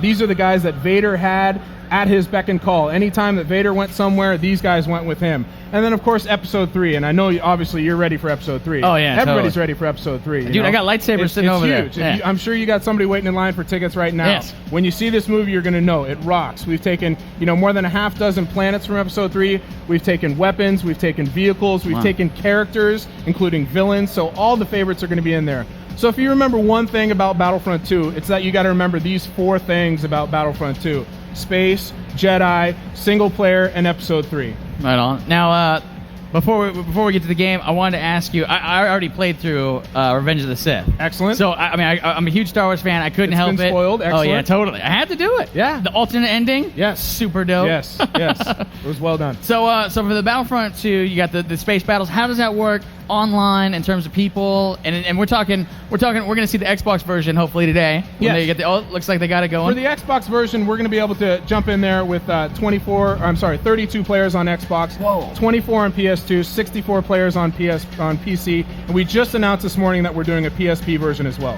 Oh, that's awesome, dude. Yeah. So for space combat, you got to do things. You got to homage to certain Star Wars attributes, and then you have to have your Battlefront core. Gotcha. What is Battlefront? Well, Battlefront is jumping in. It's doing the quick action infantry combat. It's jumping in and playing any way you want to do it. So how do you do that in space? Well, we have a variety of ways, and hopefully we'll get to show you. All right, let's take a look. Let's see if we can scroll down there and get that business going. And while it loads up, are you guys have any FMV sequences in there? Any CG stuff? Certainly. We're not doing CG. We do have the opportunity with our new technology to play some movie clips along the way. Oh, really? Hopefully we'll get to show you a little bit of that. Some of the Episode 3 in stuff? real time. Maybe not Episode 3 yet. That obviously goes through George and his crew. All right. I was so surprised that you guys had so much in Revenge of the Sith. Oh yeah, I was blown away. That was the important part of that game. We totally. have to get that game in there, and it's got to be the real movie. Yeah. They did a good job with that. So let's go ahead and we'll jump into the Battlefront here and show you a little bit of space combat. Right on. I think you threw them off there while you were loading it. You see your little... I'm too quick on the guns. You guys got to keep up, baby. Yeah, that's all right. So what kind of vehicles we expect to see in the space combat? You got TIE fighters, you got X-Wings? Well, we got the same 4 factions back. We have the Republic clone troopers, the CIS battle droids, the Rebels, and the Imperials. Right on. Every one of those factions is going to have a variety of vehicles. Each one of those vehicles does a specific thing. Your X-Wing is your basic fighter, space fighter. Your TIE fighter matches up with that X-Wing. We got a TIE bomber. I'm going to show you. Give you a good example here. Okay. Inside of this hangar here, I've got my TIE bomber. I've got my TIE interceptor. I've got my TIE fighter over there. I've got a good variety of vehicles that I can choose from. If you ever pick one, though, they're all taken off. Exactly. That's part of my AI. They're getting out there. So I'm going to jump in this TIE fighter, TIE interceptor here and get out here and show you a little bit of space. Do the big arrows pointing to that one ship say, blow this one up? This is basically a new addition to Battlefront 2, is we've taken it away from not only just doing command posts, but we've also incorporated objective play gameplay. So my first objective is to blow up this Carillion cruiser here, which was made famous by Princess Leia in Episode 4, of course. But I'm out here in space, and I can do things. I've got my barrel rolls I can do. I can do my Immelman roll here. I can boost. I can do all sorts of different things. I can dogfight for as long as I want out here. So in true Battlefront fashion, we've got the player out in space playing any way they want to play. Dude, that's awesome. So what happens though? Like, do you see? Obviously there's dudes flying all over the stuff. Can you accidentally fly into one of your other homies and get blown up? Oh yeah, with with your Xbox headset, your PS2 headset, whatever you got to be aware of where your teammates are at. So, and you can also get out there and talk your trash to your enemy as well. So 16 people on one team, 16 people on another for the Xbox. You got it. That's crazy. Yep. So what does that look like when you got everybody on there and everybody's yelling through the headset and saying, hey, yo, let's go over here and do this? Well, there's a variety of things you can do in space. As I'm going to show you right here, I don't always have to just go out there and fly around in space. I could, stay on my hangar. I could defend my hangar. This is the first game where you're going to fly around not only in space, as nobody else can do it, but you can jump out inside an enemy hangar here. I'm taking over this area. I'm the new boss in town. I've got these rebels on the run. I can go inside. I can even go inside this little area here and take over their own turrets and use their own turrets against them. Okay. So now not only am I inside their hangar, I flew across this vastness of space, but I'm actually in their own kitchen doing dirty work here. That is awesome. That you guys look like you pull out all the stops then. Absolutely. There's no holds barred in Battlefront 2. Now, I don't know if it's possible. You'd be able to show me what happens when you're trying to run with a Jedi in this Absolutely. demo? Let's go ahead and jump out of space, and we'll take you to something cool. Okay. So while that's happening, when can we expect this? I saw the Fall 2005 right there. Fall 2005, we're coming out on the PS2, the Xbox, and the PSP. Right on, man. As well as PC, of course. Can you give me any insight into the PSP thing at all? Like how many people? Well, the PSP is a unique experience. Obviously, people want to have that quick action. They get into the game right away. It's a handheld. We will be Wi-Fi compatible. We'll be able to play with other players, sitting around your dinner table, sitting in your library. Do your schoolwork, though, kids. Doing that kind of thing. That's awesome. Let's go ahead and see if we can jump into a little bit of... and I don't think you have to worry there. I think that, you can see those bottom monitors are just showing that color, so you can see the top ones are all good. So infantry controller. So you're going to show us the infantry action when you run on foot? Absolutely. One of the great things about Star Wars is you're never out of material. There's always another battle that you can portray. One of the most famous battles, of course, is aboard Princess Leia's Tantive 4 immediately at the beginning of Episode 4. So as you can see here, we've spliced in some movie footage. Right on. And this is the first time that anybody's really done a LucasArts game with the Tantive 4 depicted like this.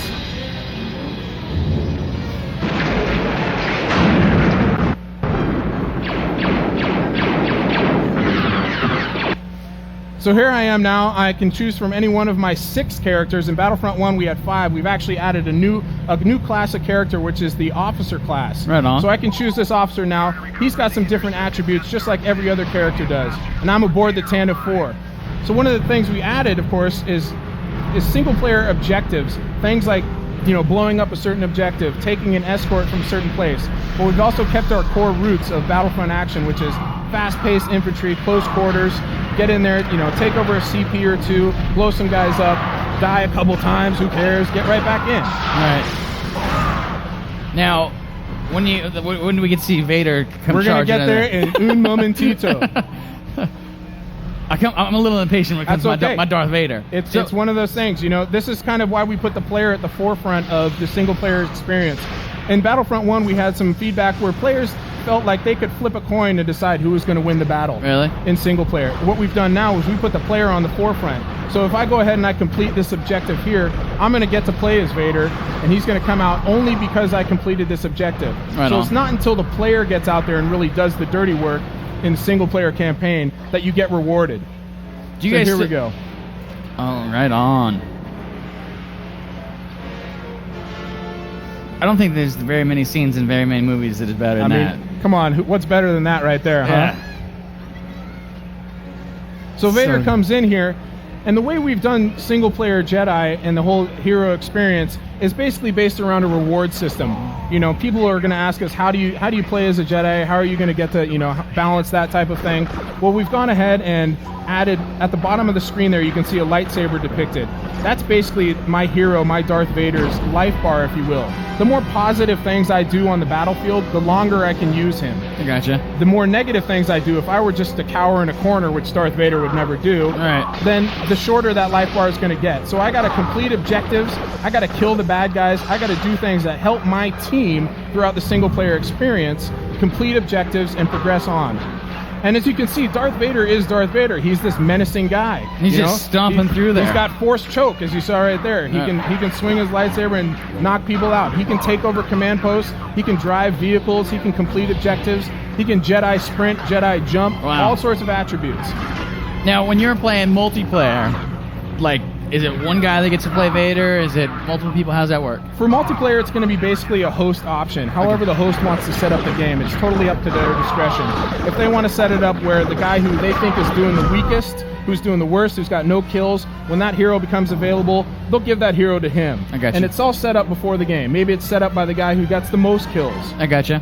And the heroes will be in multiplayer much the same way. The better things you do out there, the longer they last. I gotcha. Now, do the heroes that we had in the first game, do they exist at all anymore in terms of having it so they're just like running alongside of you? Well, in that sense, we've actually taken it away from the AI and put it in the player's hands. So yes, you're going to see a lot of the same characters you saw in the original Battlefront, but we've actually taken it up about 10 or 20 or a million notches, if you will. That's so cool. So aside from Vader, who else do we got?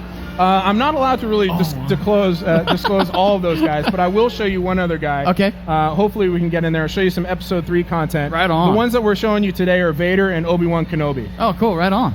Thank you so much. Now, while this is loading up, and you're going to show us the Episode 3. We're going to see Episode 3 right now, or are you going to go Not the movie, but of course the content of Episode 3. Yeah, one of the great things about Star Wars and the movie coming out is that we have so many things we can draw from this movie. There are so many great battles in it.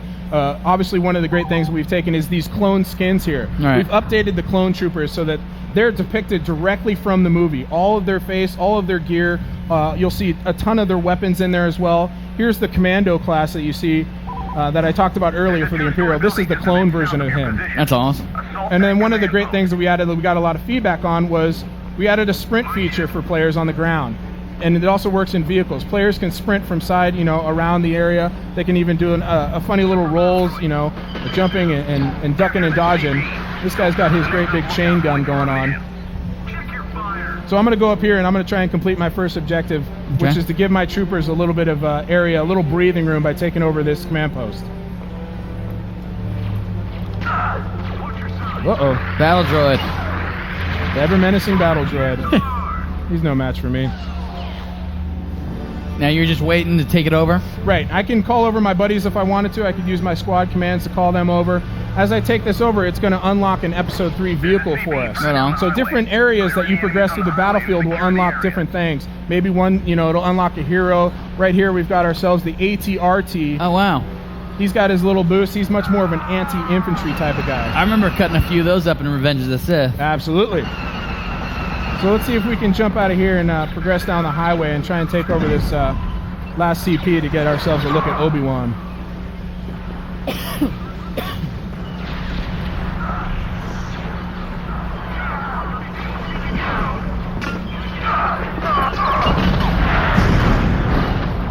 Who did you just motor through there? I'm running, baby. I got to get down here. Call over my boys here. Dude, come help me. You are like the best live demo guy I've ever seen, in all honesty. I've been doing it all my life. So you worked on Battlefront, the original? I did. I was a lead tester on the original Battlefront, coming back for a second tour here. Right on. So you can see I called over my squad command, my guy over here. I've taken over this command post. This gives me an opportunity to quickly jump in and play as Obi-Wan Kenobi. Oh, wow. So as you'll see, Obi-Wan's a much different Jedi than your Darth Vader. He's got this sprint. He can do all sorts of, he's got an aerial move. He moves a lot faster. He moves like you would want Obi-Wan to move. Right. He's got different animations, different context. And if we got time, I'd love to show you one more final buzz. I think for you, I'm going to give you the Awesome. time. He's also got a different force power. He's got force pull.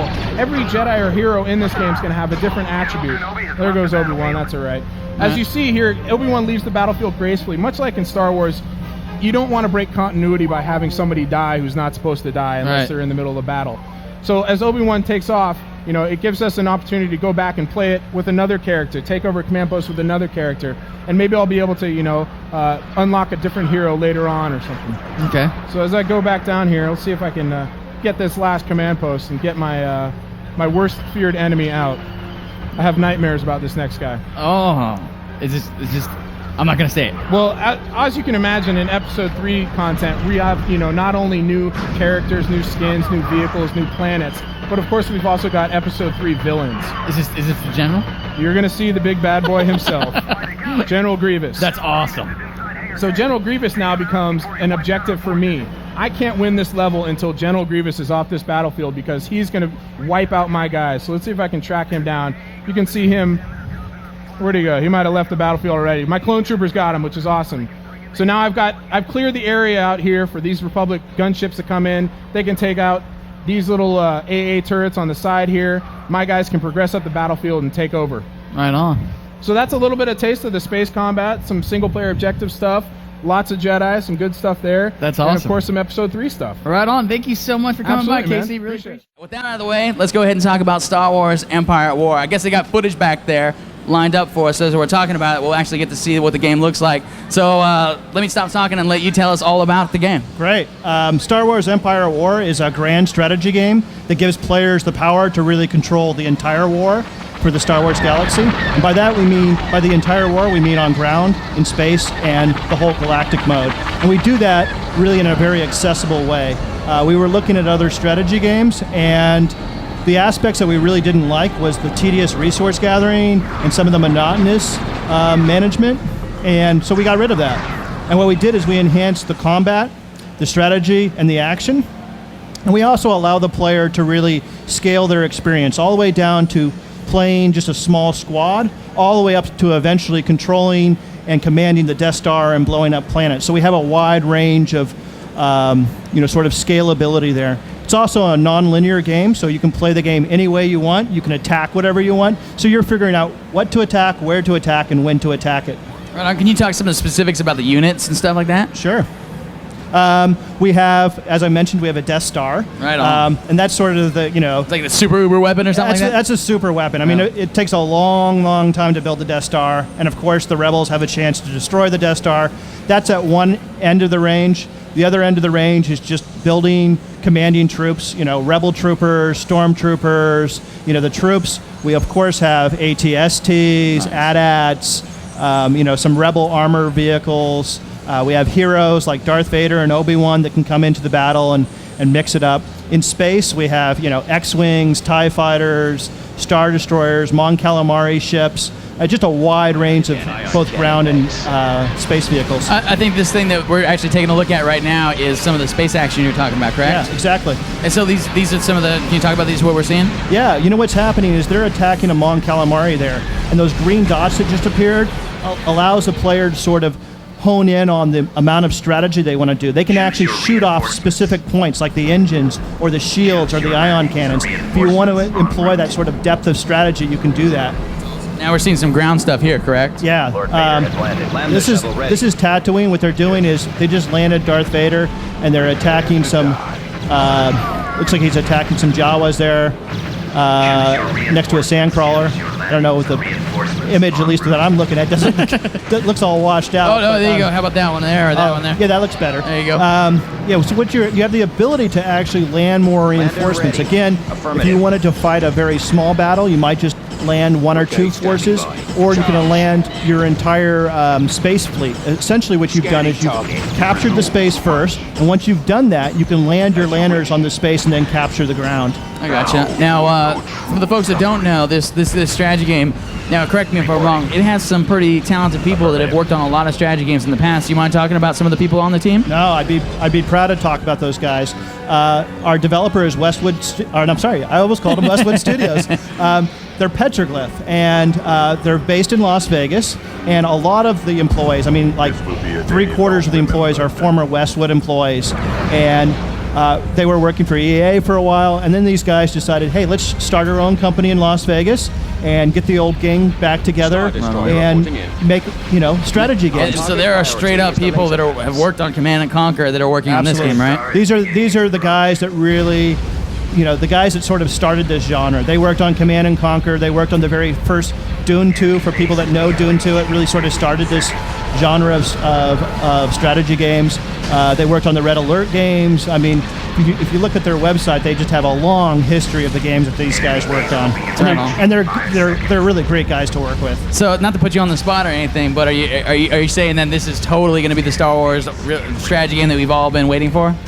Personally, it's the game that I've been waiting for because, honestly, when I play most strategy games, what I really hate is the linear approach to it. If I'm stuck on mission 2 or mission 3, tough luck. I have to finish it. In this game, I can really decide where I want to conquer, how I want to conquer it. Right on. We got a question here, if you don't mind me asking. Here is Andreas from the Netherlands. He wants to know, what did you do to keep the lag with online play to a minimum? Because you have so much movement on screen. How is it even possible to have all that on one map and keep it lag-free? Okay.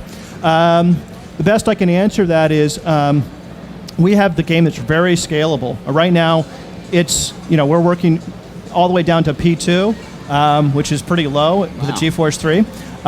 But in the option screens, we allow the player to really figure out what's important to them. If they want to have all the different shadow effects, and they want to have the decals, and they want to have a high, high detail level, they're probably going to get, not so great performance. But if they want to kick some of those things down, they'll get good performance. And we're getting actually excellent performance even on LAN. Moving to coordinates. With all those units.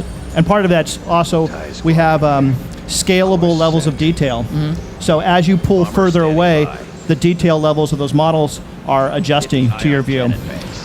Resources, this comes in from Billy in Oklahoma. He wants to know, resources are usually a big part of strategy, but since they aren't in this game, what are the ways that you guys are trying to do the whole resources? Yeah, I should clarify that. Resource gathering doesn't exist. So we don't have droids chopping down lumber or somebody mining.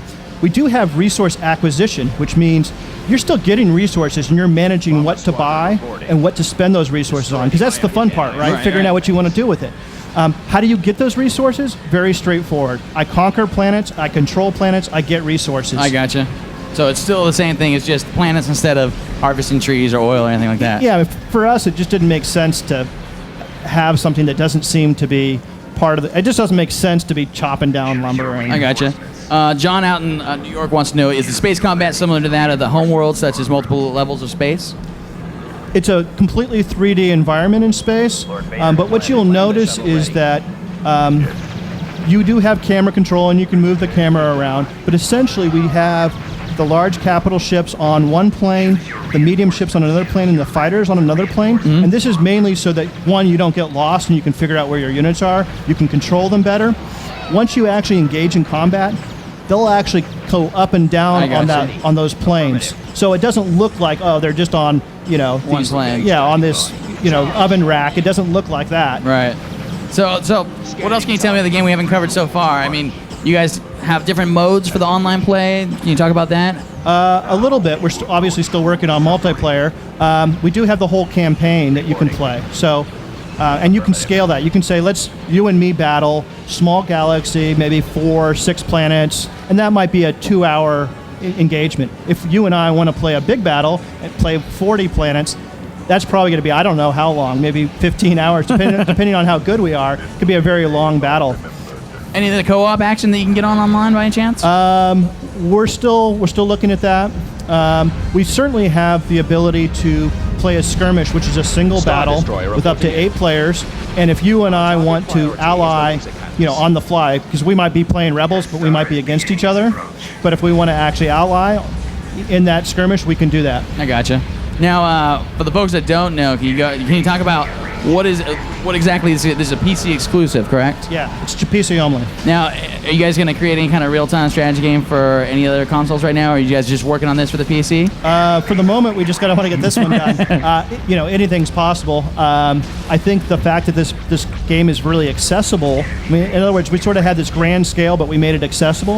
I think that talks more to the console players, because console players do like, sort of plug and play. Right. I don't want the strategy people to get the wrong impression, though. If they want that depth of strategy, it's there in spades. Here's what I think they're going to show the Death Star, actually. Is this a shot of it powering up and blowing something away?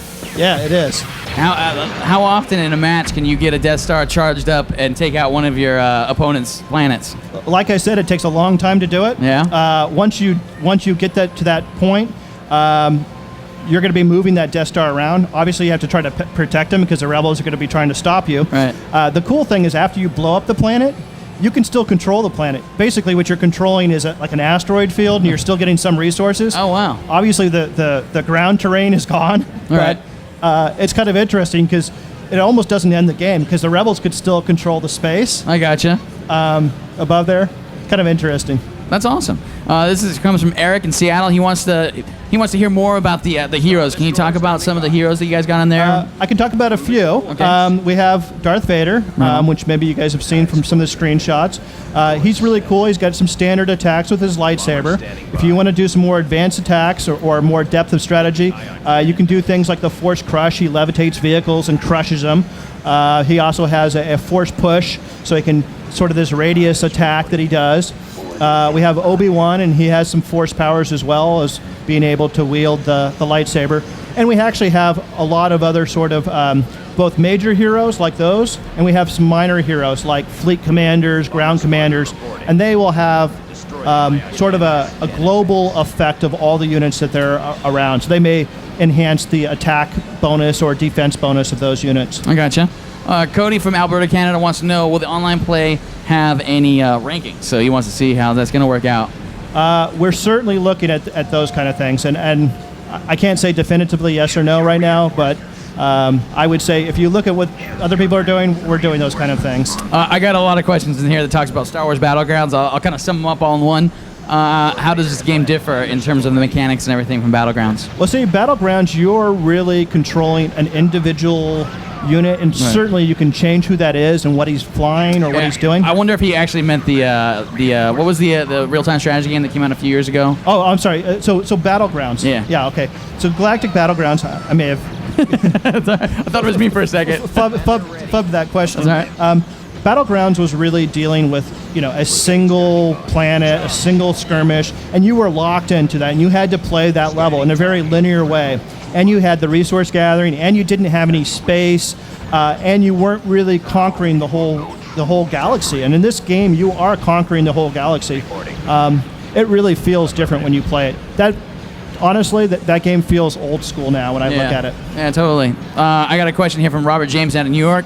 Can you get right down? And I think you can. We're seeing a shot right here.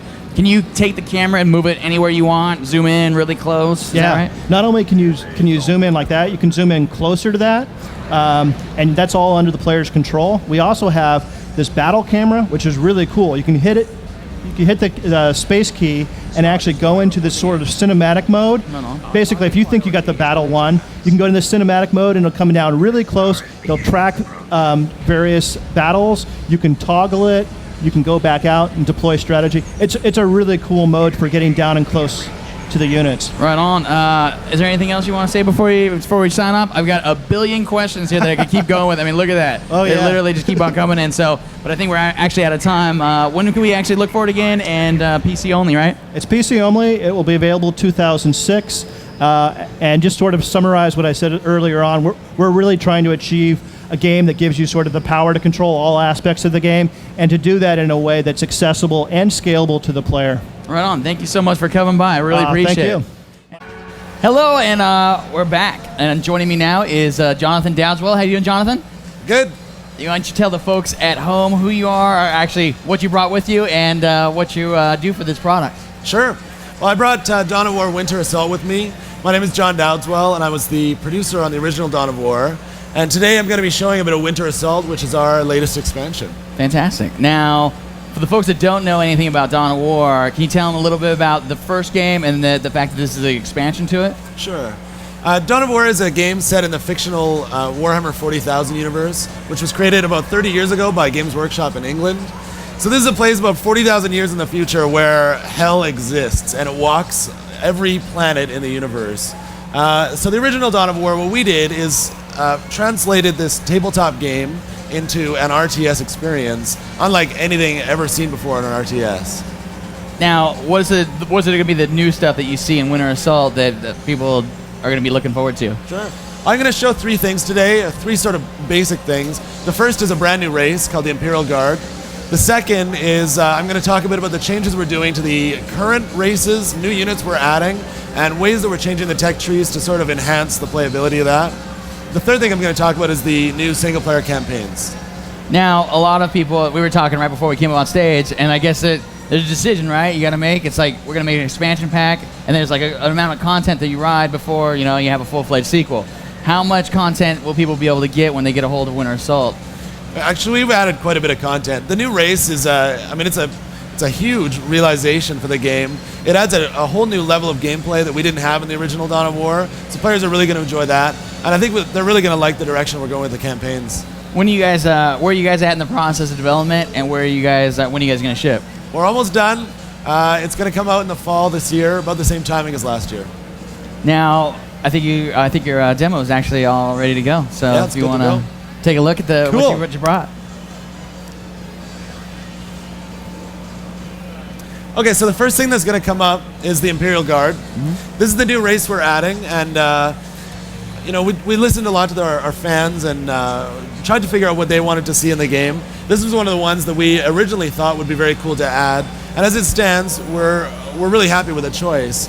The original Dawn of War is a really aggressive game. You have to get out and capture points, and that playing style doesn't suit a certain percentage of the RTS gamers that like to turtle or stay in their base. So we've designed the Imperial Guard from the ground up as a very defensive playing style race.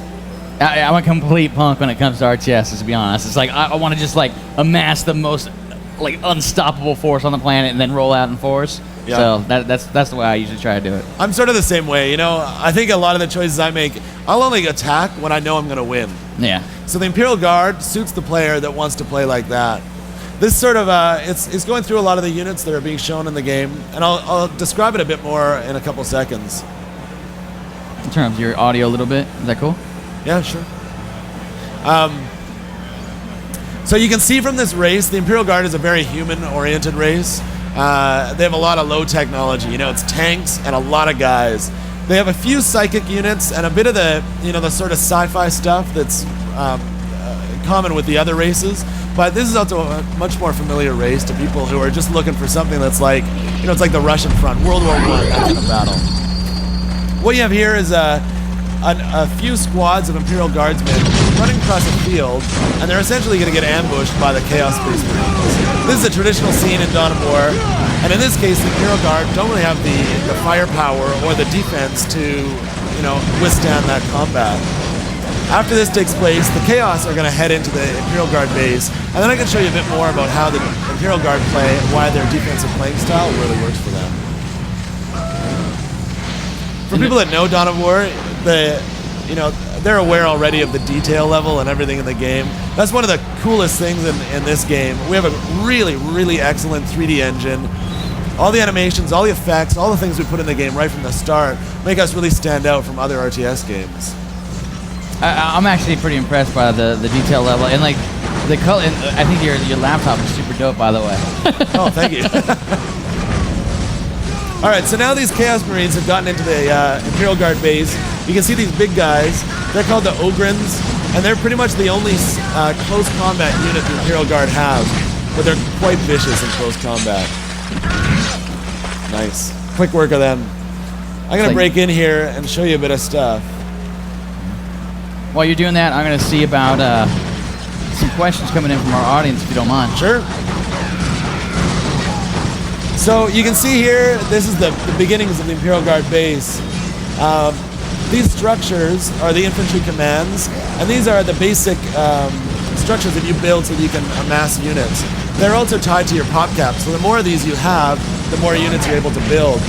Something I want to point out is you can see both these buildings have a little bar underneath. This one up here has 1 squad loaded inside it out of a possible 3. This one has 2 squads loaded out of a possible 3. What that does, as you load your squads inside, they can actually fire out and be effective against your opponents. The more squads you have, the different weapons they'll fire out of that building. You can see the fire coming out of this one is last cannon fire, which is going to be really good against light infantry. This one now will have last cannon fire, plasma fire, as well as heavy bolter fire. So you can make tactical decisions into what units you're going to have in your buildings in order to defeat your opponents. The nice thing about that is, your units are protected, they're not exposed to the elements. When that building, if they finally get through that building, explodes, all your units are going to pop out and be just as effective and have no damage taken off of them. Nice. In addition, and this plays in really nicely with the defensive playing style, you can move units freely between the buildings without going outside. So if you get attacked on one side of your base, and all of a sudden a vehicle or some platoons of Terminators arrive on the other side, you can get your guys over there without putting them in harm's way. So for the turtle player, this is exactly the kind of features they want. Yeah, it sounds good to me. This question comes from David Morris in Guildford, UK. He wants to know, are there going to be any more races? You talked about the new one. What he really wants to know is, I really like my Necron army, and will I be able to use them in the game in the future? Well, the current expansion pack, Winter Assault, only features the Imperial Guard. Gotcha. We're obviously committed to the franchise. The Games Workshop universe is so huge and excellent, and THQ, ourselves, and Games Workshop have a really good working relationship. So we'd like to see all these races realized in the future. This is actually a good question from Brett. He's writing us in from Parsons. With the new defensive-oriented race, how will the game maintain its near-perfect balance? That's a really good question, actually. We have an in-house balance team that works full-time at adjusting and working with us to figure out, what's not working in the game and what will. We're also doing focus group tests internally, so we're learning from people what makes sense, and we're committed to patching the game whenever exploits come out. It's always the case. It's going to be over 80 units in the game, all trying to get balanced against each other. It's sort of a tenuous relationship between all that. So, I can't say that we'll release perfectly. We're going to release as close to perfect as possible, and we'll fix the problems after that arise. Kristen Wilburn, Sweden, wants to know, will the Tyranid race be making an appearance in the expansion? I can't really say that, but, again, as with the last question, we'd like to see all the races in the game at some point. You can really get that camera way down in there, huh? Oh, yeah. This is one of the great things in Dawn of War. Our level of detail was just amazing. You can see this combat, too. We have great animations. We have something called sync kills, which you see when the guys are up close and they're firing and they finally get into close combat. There's mayhem down there. Yeah. This is the thing in Dawn of War. The whole universe of Warhammer 40,000 it's like this constantly, right? So we're really, our whole goal with Dawn of War was to capture that spirit. John from Old Bridge, New Jersey wants to know, how long is the new campaign compared to the first one? I'll get to the new campaign in a second, but I think you're going to like the choices we made there. Excellent. Let me show you some more of the units here. Absolutely. This here is the Imperial Guard Sentinel. This is a very cool unit. This actually comes out early in the game. It's a very fast strike unit that's sort of a scout for the Imperial Guard. One of the nice things about them, as I described with the defensive playing style, you can protect your units. One of the dangers with that is that your opponent is going to build up their forces. They're going to capture more of the strategic points on the map. And when you finally get into combat, you're not going to, their economy is going to be a lot better. So to fix that, or to give the Imperial Guard an option to defeat that, we've actually given the Sentinels the ability to uncapture enemy points. How does that work? You can see as soon as they get close here. Okay, so you can see that they're actually uncapturing that point now. One of the nice things about the Sentinels as well is that they're very effective against buildings. So even if your opponent has built a listening post or upgraded the listening posts, if you find an outpost that isn't really well reinforced aside from that, you can sneak in, destroy the building, uncapture the point, and start to cripple your opponent's economy. This question comes in from Steve Campbell in England. He wants to know, will the Imperial Guard be available in multiplayer? Oh yeah, absolutely. We're going to be able to play all 5 races simultaneously in multiplayer, and as with the balance question before, they're all balanced really effectively against each other.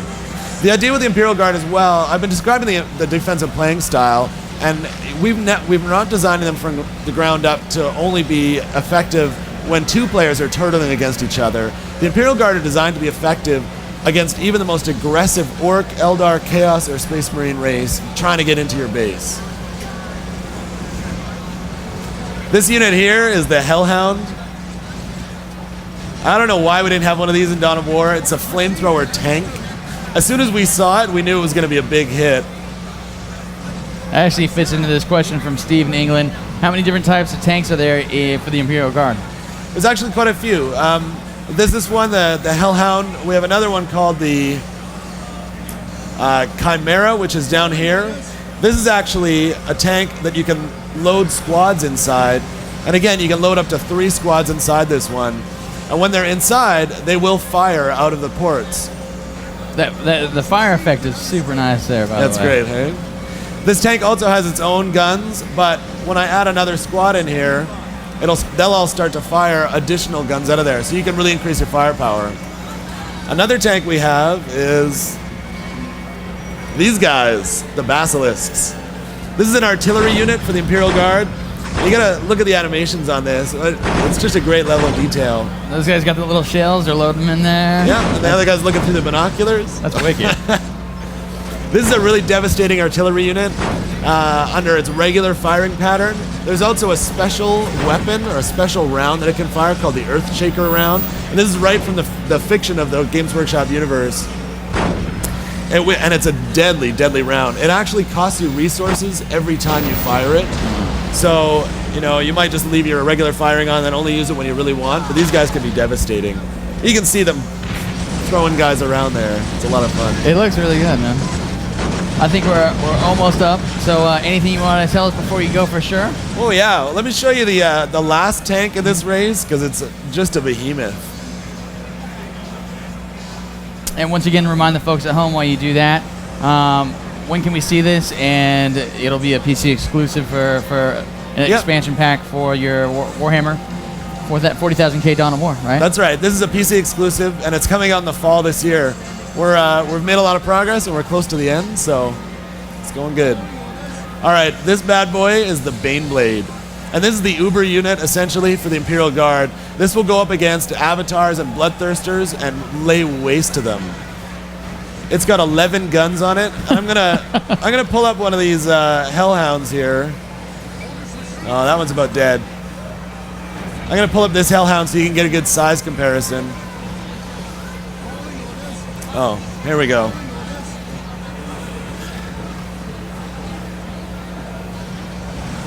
So he's got 11. Actually, he's got 12 guns. There's bolters all over the front, the giant cannons, all sorts of las fire. It's just incredible.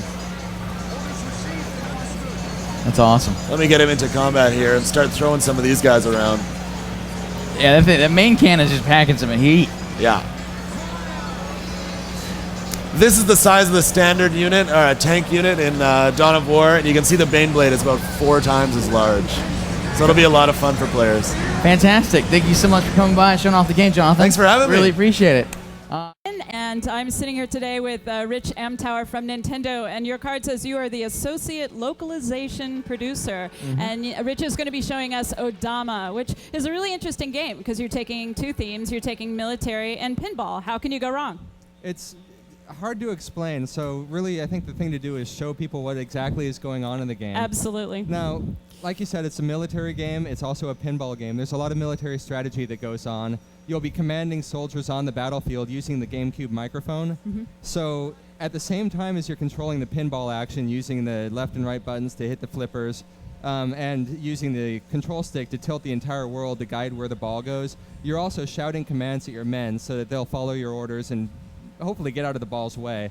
Because, it's a gigantic steel ball. It's going to run over your friends. It's going to run over your foes. It's going to hit everything and destroy anything in its path.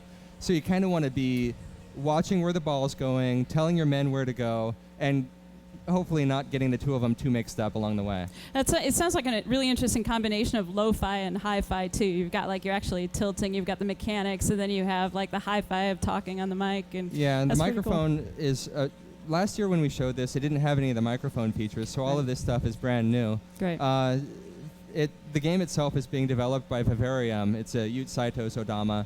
Yute Saito is also responsible for the game Seaman on the Dreamcast. So that also had a lot of voice recognition in it, and I think that there's a little bit of crossover between the two, and that there are a lot of interesting voice commands that you can give to your men and interesting ways that they'll respond. Now, the E3 demo doesn't have all the voice commands in place yet, but it's got a good sampling to give you an idea of where the game's going. And now, how is the artificial intelligence? Do they learn, as in Seaman? Are your prompts and your commands being sort of learned by the men? It's more like all of the men are on the battlefield doing their own thing, and when you give them commands, they'll race out there and try to obey the commands as best they can, depending on the battlefield conditions. And at the same time, they kind of don't want to get hit by the ball, so they're trying to stay away from that. They're like, all right, well, I don't really want to go this way, but you're telling me to go to this way, but the ball's coming. So they definitely have their own way of responding to the situations around them. It's not like in Seaman where they develop their own intelligence as it's going along. They behave like soldiers on a battlefield. They're following your orders. They have very short attention spans, so you need to keep shouting your orders at them to keep them moving. Well, speaking of short attention spans, so do our viewers, so maybe we should show the game. I'll jump right in. Great. The E3 demo here has 3 different stages. I'm just going to jump into the first one because it's got some good features on the map. Now, the Odama, like I said, it can take out any soldiers on the battlefield. You've got that cannon in the lower right corner, and I can sort of target where I want the ball to land. You can see the enemies trying to run out of the way as I'm targeting them. You also see that big river right in the middle. That river is going to keep my soldiers from crossing until I get the ball up over to that dam and seal the dam. Okay, wow. Now, as soon as I've done that, my soldiers just leap into action. Now, I'm going to have to get that hanging bell crew straight up to the gate at the far end of the field. To do that, I'm going to have to knock down that gate myself. I'm a little reluctant to get too far into that just now, because if I launch the ball right up there, I'm going to take out my own soldiers. Yeah. Wow. There are a number of tutorials in the demo version, so you'll definitely be able to get the hang of it on the show floor here. But for right now, I'm going to jump straight in and show you some more of the actual commands. Now, I see some enemies are rushing my gates, so I'm going to have to order some more men. More men. Send more men. More men. Go. Go. Go. Sorry, guys. Oh, man. Go. Go. Go. Now, my bell crew's off on its own. The enemy's trying to push through and kind of shove them back as far as they can. You'll learn new commands as you play through the game. Right now, my soldiers have learned the command charge. Now, when I tell them charge, they're going to push the enemy as hard as they can and try to force them back. At the same time, the soldiers are trying to force through my lines and push my bell crew back behind my flippers. Charge. Charge. You can see them responding right there. Oh. Yeah. Charge. Charge. I think I'm out of soldiers. They may have taken out a good number of my men. I'm going to have to get some more soldiers. Fortunately, as I'm playing through the game, if I hit the bell with my Odama, I can trigger certain effects. Like I can trigger a shockwave that'll knock all the soldiers down, or I can transform my ball so that it turns green and no longer hurts my own soldiers for a short time. Oh, okay. And in addition to that, when the ball is green, I can absorb enemy soldiers and get them on my side. It's a little tricky to get the ball right in there to hit the bell because I've got the bell crew carrying it in the front and the back, so I have to come in at the side. Right. But the enemy soldiers got through my flippers, which means that my flippers lost the ability to react. So I'm going to have to launch the Odama out there again.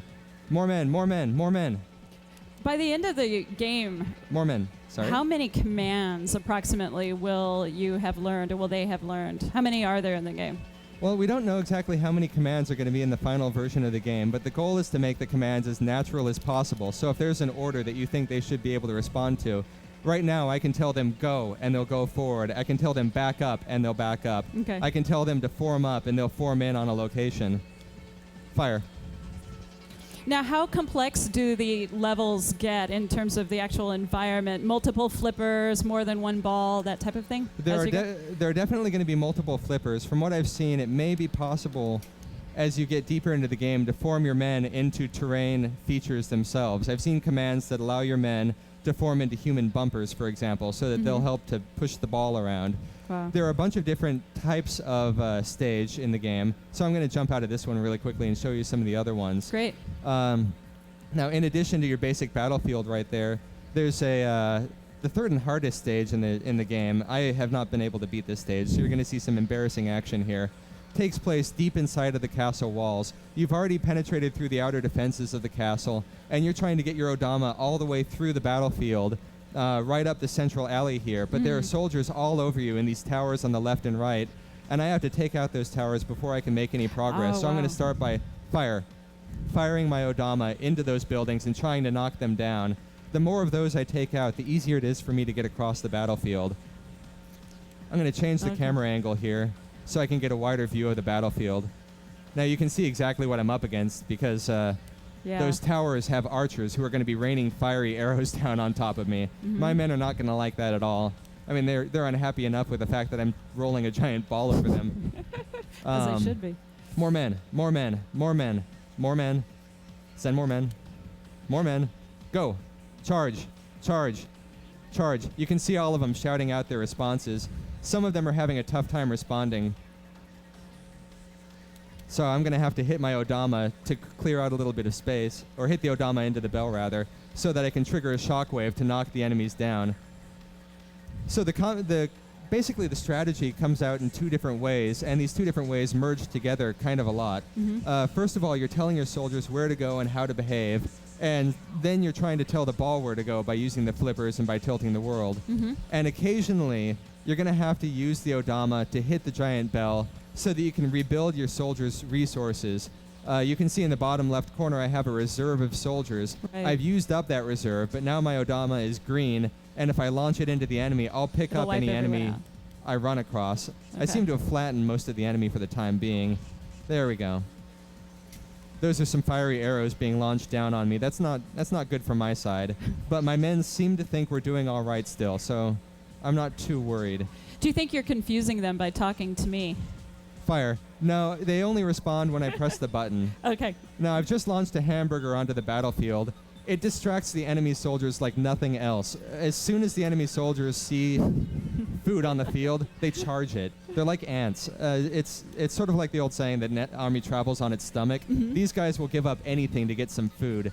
So when I launch that hamburger onto the battlefield, I can then hit the bell, turning it green and rolling it over the enemy soldiers, and now you see all of them coming down to join me on my side. Awesome.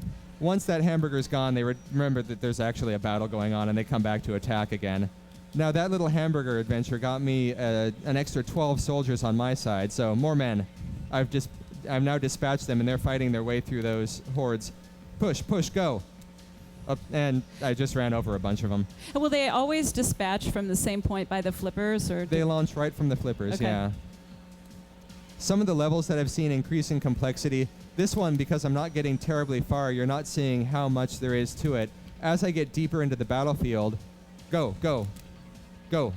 As the bell crew marches its way forward, you can see on the right-hand side there's a little canal that shows you exactly how far I have left to go. The camera's going to pan with me so I can continue moving deeper and deeper into the battlefield. Okay. Finally, I'll be basically at the tower itself, and I'll try to get the bell crew right up into the temple so I can reestablish my family's rule over this kingdom. Or not. Or not.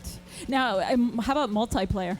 There's no multiplayer in this game. It's almost impossible for me to manage all of these resources simultaneously. Yeah, it seems like it would be really complex from both sides of the game as well. Now, we have 3 different demos here. They show off 3 different types of terrain. There's that first battlefield that I showed you, which has your basic straight field, a nice river running down the side so that you have a little bit of strategic benefit to when you trigger the river to wash your enemies away. Oh, wow. This second battlefield is entirely different. It's a canyon, and on either side the enemies set up catapults that I have to knock out, or else they're going to lob rocks down onto my soldiers. So in addition to managing my soldiers and trying to take out the gate at the far end of the battlefield, I also have to worry about these catapults on either side. It adds just another layer of strategy to the game because I have to target what I'm hitting with the Odama as well as where I'm sending my soldiers. Now, eventually I'll be able to send my soldiers to take out those guys, but first thing I should do is fire. Launch my Odama to take out a couple of those guys right in the middle. Now, that central valley is a big choking point in this stage, so I'm going to have a lot of difficulty getting my men, more men, through that. Oh, push, push, push. Go, go, go. More men. The bell is getting pushed back by my own soldiers. But once I get that up there, I can try and knock down that gate. The only problem here is that with that central valley, the ball just wants to roll right down it, and my soldiers just want to run right up it. So you're getting rid of your soldiers at It's going to take a lot of moving them around to get them where they need to be. It seems like the natural difficulty level's a little high. Like, I mean, there's a lot of gameplay value in sort of getting it. There's a lot of strategy involved in this, and it's taken me a long time to get the hang of it, but once I've gotten it, I'm really starting to see exactly how I need to tell my men to move, where I need to send them, and how often I need to launch... there we go. Fire. Launch hamburgers onto the battlefield. That's one of the newest and most quirky features of this, but as soon as those soldiers see a hamburger, there's no stopping them. Well, it's human nature. It's animal nature. It's pinball nature. Battle nature. Guys need ant to eat. nature. It's a hamburger. Come on. So, Dama's on the show floor. If anyone wants to come by and check it out, it's absolutely Now, how many hilarious. levels are you showing on the floor? There are 3 stages on the floor, and they're all timed, but I think within the time limit, you'll get a pretty decent feel for it. You might not be able to beat it on your first couple of tries, but it's definitely worth checking out. Fire. And when will it be released? We don't have a final release date for the game yet, but as soon as we get the information, I can get that to you. Great. There we go. That's Yuut Saito's Odama, developed by Vivarium.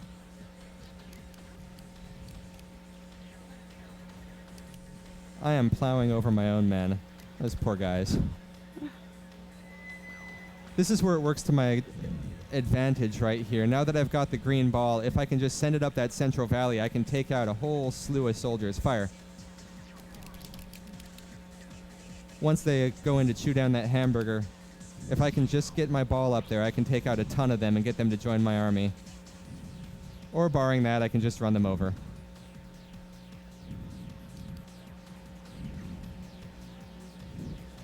So how did the idea come about? Well, that's it's been at a couple of E3s now, and I've seen its slow evolution. First as a pure pinball game, and then as they started talking about adding peripherals. I'm not exactly sure where the idea came from initially, but there's something really appealing about the idea of mixing these two completely disparate genres. I mean, I never would have imagined it, and I never would have thought of it, and the fact that it's here makes me so happy. Absolutely. Rich, thank you so much for